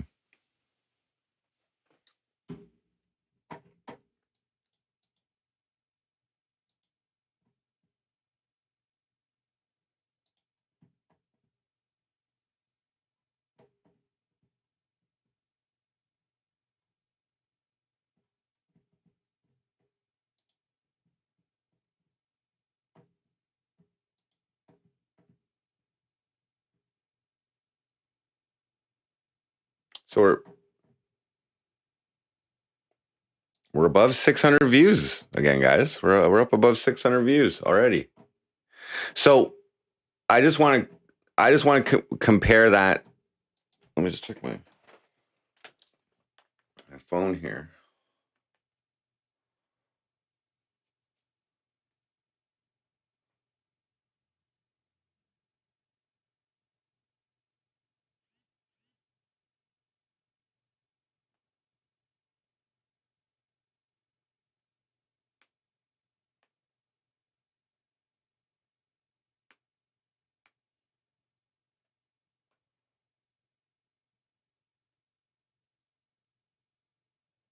So I showed you guys earlier. So my previous top video for this year was Ariana Marie scammed me, and I was running Facebook ads for it. Okay, right off the hop. At the start of this stream, I was 160 some views behind it with this new video. Okay, now I'm 35 views behind my top video that I was paying for ads in my hometown and her hometown. Okay, so we're catching up here, and this is the signs that I'm reading for. Like, basically, if the algorithm is feeding it out to more people than what I would normally pay for advertising for, I consider that low level virality. Okay, and I predict this is only gonna grow. Okay, it's only gonna grow. So we may. If it just stays like this and just doesn't grow, but as long as it stays stable, we're gonna get 6,000 to 10,000 views over the next fucking before the election on this fucking video. It's probably popping it out to everybody who's looking into elections in this area. I'm not ready for that yet inside Lou Martel. And the campaigning, the canvassing outside is going to be, you know, a little theatric. Let's just call it that. But I still have some work to do. I still have to make these videos, because when people see me in public, okay, I'm going to be pushing them to go check out my stuff online. And I just want to make sure I have a strong foundation, a little bit more than me just being in my Speedo snorting hot sauces and getting maced. I like to be a little more mayoral when people actually do check me out. Right now, I'm probably creating a fucking horrible impression right now on people, and they're probably laughing. They're also laughing their asses off, which is a win-win, if you ask me. But I'm going to have to bring the heat, bring the Frosty chill, actually, is what we're going to have to do. What kind of ad campaign do I have? So the next little bit of advertising, or what kind of ad campaign?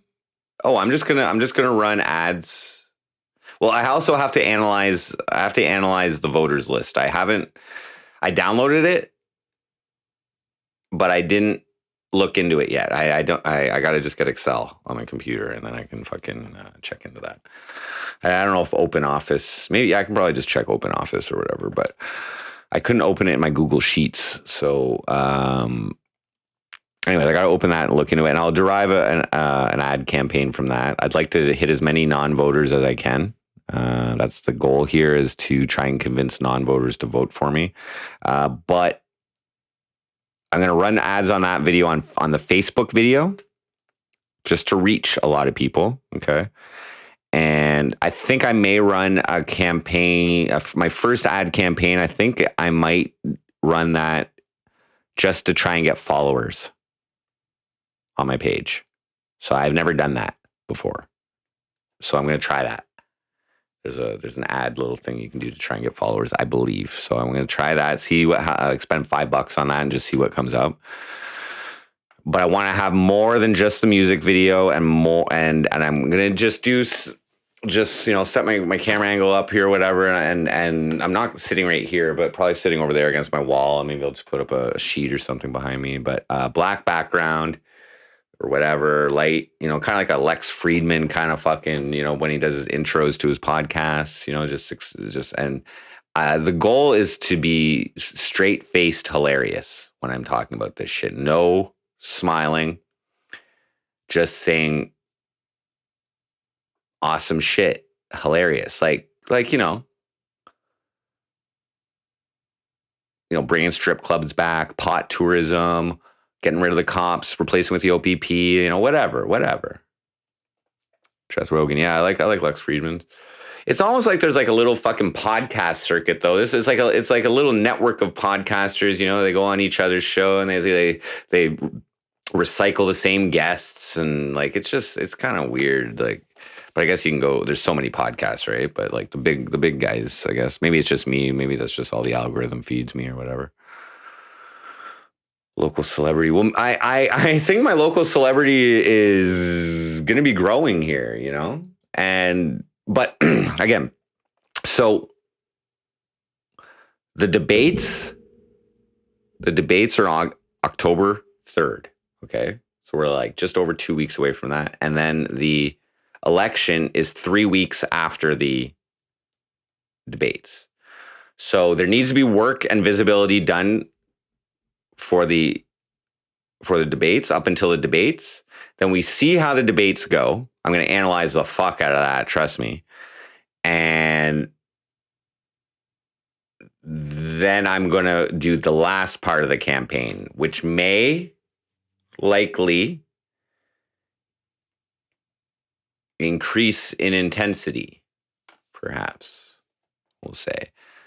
Now, I do plan to also be making some MC Frosty diss tracks during this period as well. We're going to start off with the fucking police chief, and anybody else who wants to get in my way during this is going to get ruined. We're going to go on some Cornwall Facebook page, social media pages, and we're going to do some Ask Me Anythings. Okay. That doesn't incriminate me. And I'll answer any question that doesn't incriminate me is going to be the disclaimer on that.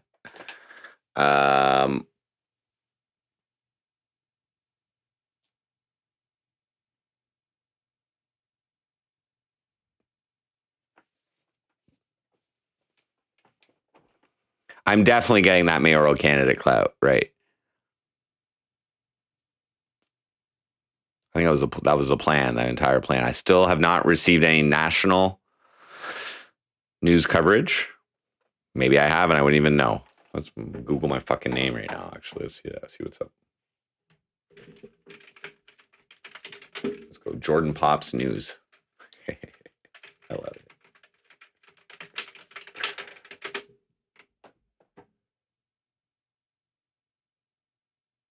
Oh. We gotta start showing Alexander Mayer's video on me too. You guys can check that out if you want. I didn't actually watch it yet. I'm just waiting. I'm gonna just start posting it. So here's all YouTube. Oh yeah. Here's my music. Oh wait. Oh, here it is. Jordan. What's this? Jordan Pops mayoral candidate. MC Frosty YouTube. What? Oh yeah. Whoa. Yeah, that's good. Perfect. Google. What else? Cornwall COA News. Jordan Jiang. That's not me.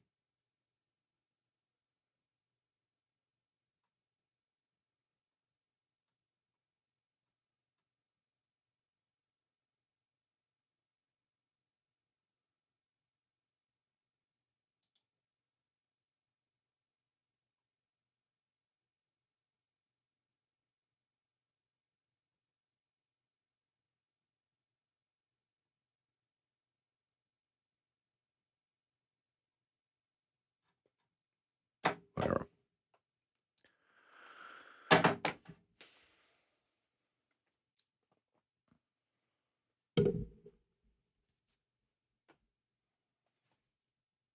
Oh, and here's another thing. So I got invited to this. They call it a meet and greet. One of the candidates is organizing a meet and greet for all of the candidates at a local restaurant or something like that. They've been having to switch the date and whatever. They originally booked it for the same day as the debates, and they booked it for another day. And it turns out there's some other fucking local meeting or something that day. So now they're looking for another date. I haven't even answered to any of the invitations. I'm not going to this, but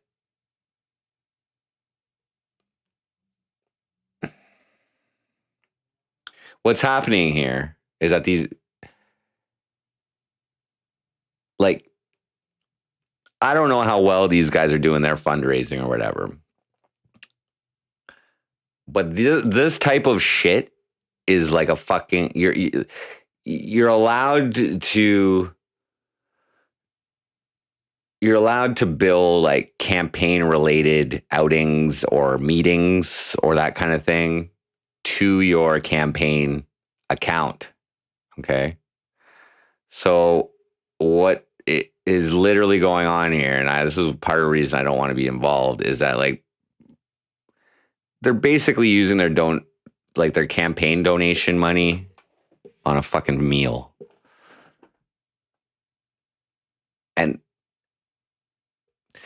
I'll just let everybody know there's a high level of fucking like alcohol like at these fucking events. I'm not down with drinking. I don't want to drink with these people. I don't want to get to know these people. Like I said, I'll play by, you know what I mean? I'll play by like team shit or whatever, but I don't want, this is where the corruption starts, dude. Like, you know, like, oh, I like your fucking way of thinking. I'll vote for you. You vote for me. I'll stream you. You stream me all day. I'll suck your dick. You suck mine too, bitch. Like, you know, I don't know. Like, Wendell's lurking outside.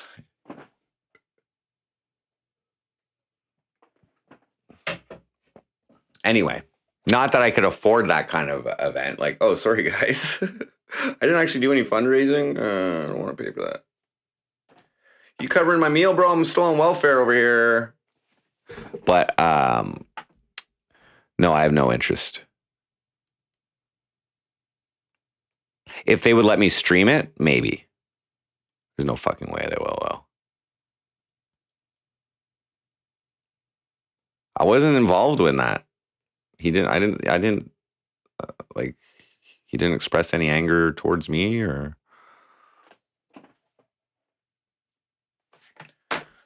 Just nurse.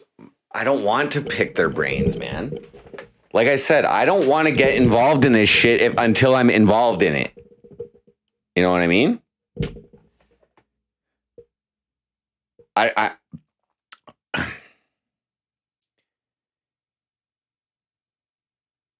would rather go into this mayoral seat with every member of council hating my fucking guts. Okay, that's how people expose themselves. Like, nobody would have any reason to dislike me except for maybe Glenn Grant, but he won't be in there because if I win, because you can't get your seat back on council if you fucking are running for mayor. Low chance. I don't know, guys. I don't know. I really don't know.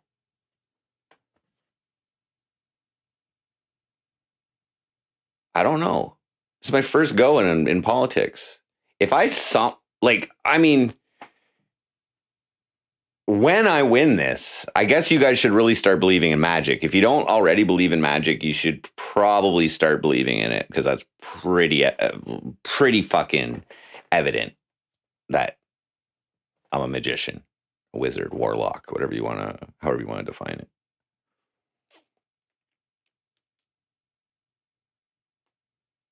So far, so good. This video is doing pretty good on its own, magically.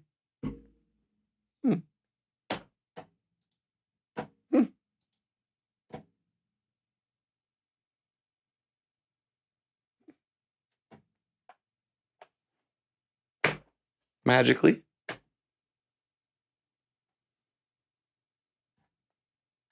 So we'll see how it goes. Can I go get some more cigarette butts? I'm gonna roll one more cigarette, and I'm gonna bounce off.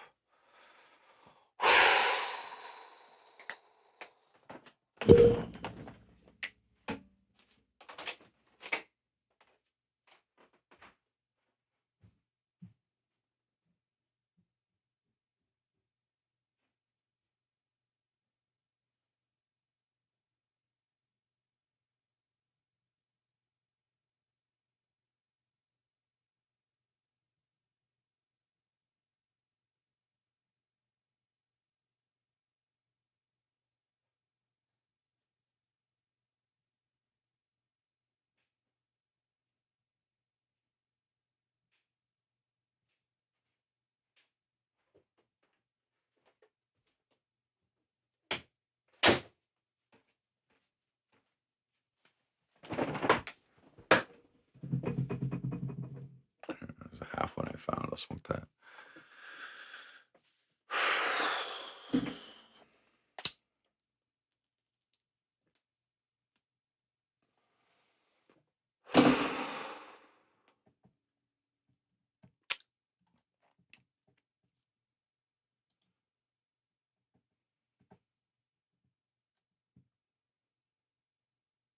So we're at 608 views since the release.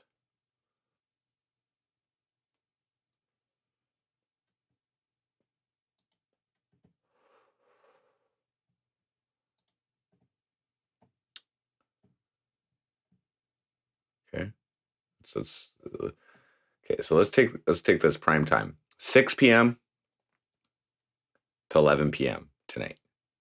22, 47, 58, 78, 95. How does that compare to yesterday? 20, 37, 51, 69, 94. So we have 97. So we have a little bit more views in the same period of time today than yesterday. So it's that as long as it stays the same, guys, we're fucking good. I have a feeling this weekend is going to pop off a little bit more. Is it raining this weekend? How's the weather outside? People stay home. Sunday it's raining. Monday it's raining. Tuesday it's raining. Okay. So I predict Sunday we're going to get a big spike on views on that. That's what I predict. And I'll have some more content out.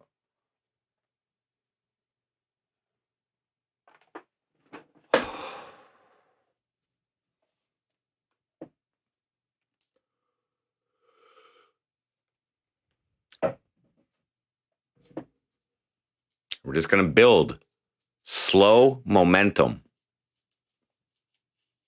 We're going to reinforce it with live streaming, canvassing on the streets. Weekends are probably prime for that. I will start keeping my eye out for public events, just random public events that I can go to. Just show up.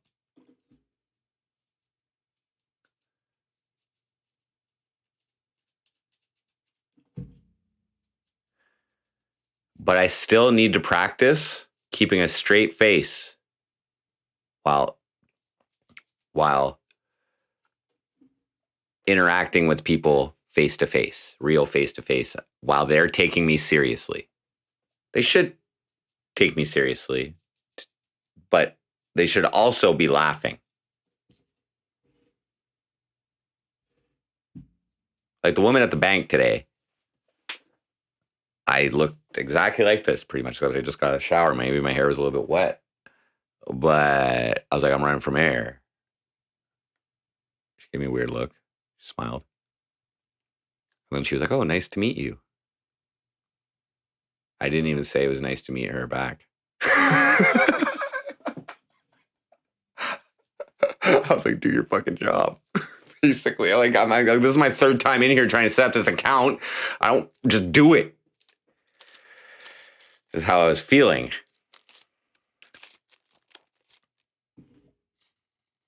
But I'm like, the whole time, like, you're going to go home tonight and search my name, and you're going to be seeing me in my Speedo in probably about 4 hours. That's all I was thinking. And she seemed like such a nice, wholesome, normal person with a nice, good job at the bank. Tell me about her family. She wishes there was more things for, like kids to do in the city. And I'm like, all I'm thinking is like, don't look me up while your kids are around, please. But I didn't say that. I'm like, I'm not looking that great in that video. This is our mayor, guys. He's snorting hot sauce for money. And all the kids are like,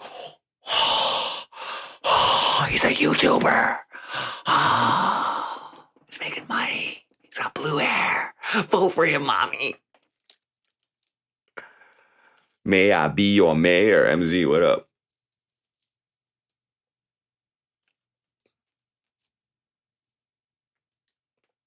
I'm just putting out a lot of fucking mixed messages. Let's hear it. You want to hear it on the background? It's all good. Fuck it.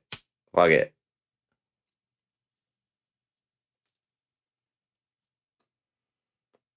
Frosty for mayor.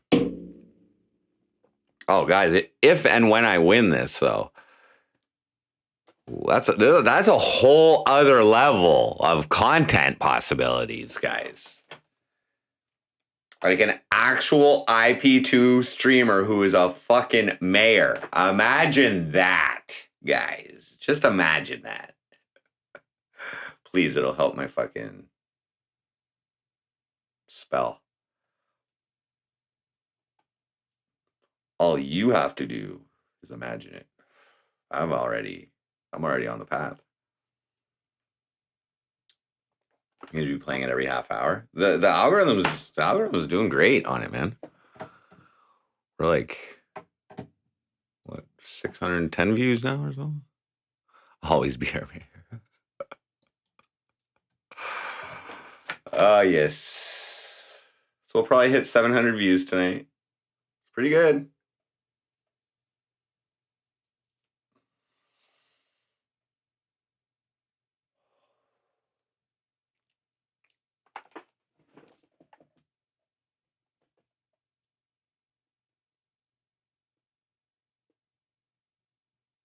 The code of conduct needs reform in the city, okay? The code of conduct, like, we can't be silencing people on social media. We can't be silencing representatives of the citizens, the elected officials on fucking social media. There needs to be some sort of training for every elected official on how to handle social media. Okay? I'm very strong about that. Very strong feelings about that. Is like, get off your fucking lazy asses, or stay on your lazy asses and fucking engage with your fucking constituency. You have the ultimate fucking tools at your fucking disposal.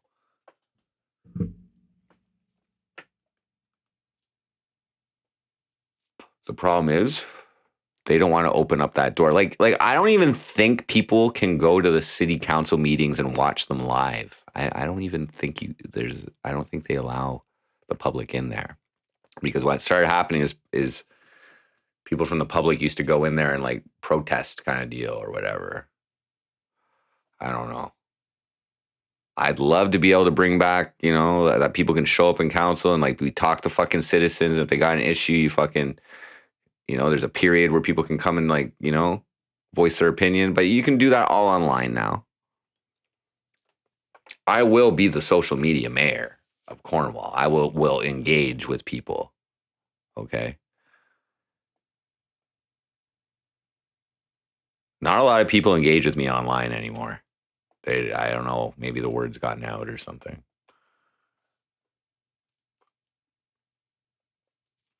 Maybe they just think I'm a troll or something. I don't know why. All right, guys, gonna wrap the stream up here. We've just been shooting the shit. I'm gonna make a couple of my videos tomorrow. I'm gonna script a couple, probably rough edits, and then I'll fucking come and show you guys and like see what you guys think. I'll take your opinion on that, and you know, you guys can suggest some funny shit to. So definitely adult entertainment, pot tourism, getting rid of the cops. These will all be separate videos. Why you should vote for me will be a separate video. Maybe a get to know me a little bit. Maybe I'll stay away from that. Whatever. I want to try and maintain an air of mystery. Like, is this guy for real? That kind of mystery. And you're fucking right, I'm for real. I'm just taking a really weird way to get to it, but it's a magical way. Jeffrey Epilepsy, I'll give you 10 cents for each vote you get. Expected to be out of $1. You could be right, but I don't want any money for that.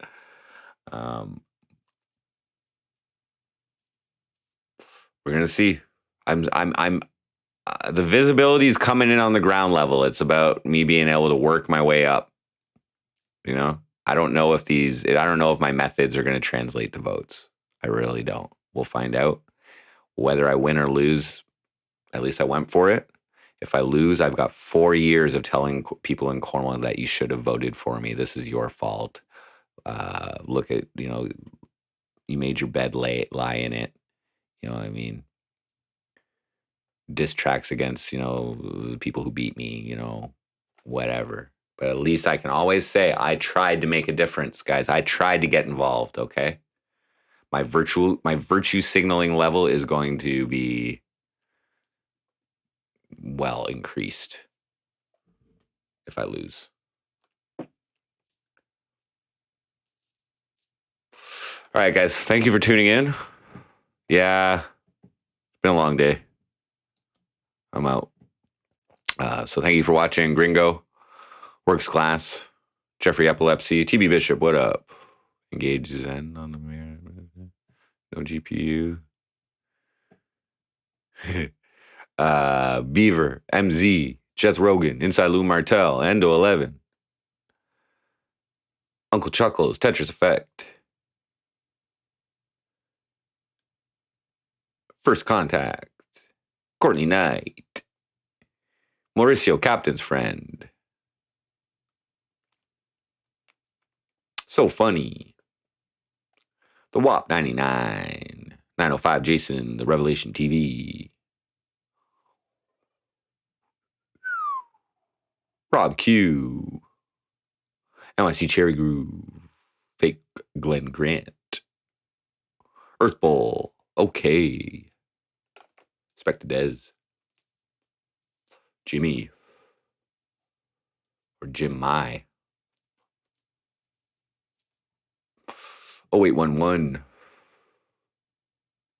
Faithless Follower, Snurt Gonzo, Zygest, It's True, my man, on Era Random, Grizzling, and many more throughout the night. Thank you as well to the gracious and generous donation from Gringo. Much appreciated. And Yeah, I'll be ecstatic if I get 1,000 votes, but that ain't gonna be enough to win this. But we may get more, guys. It all starts with visibility. Okay, it all starts with visibility, and then it comes backing it up. So no, I just go up the list. I go up the list. That's how it'll go. All right, guys. Thank you very much for tuning in.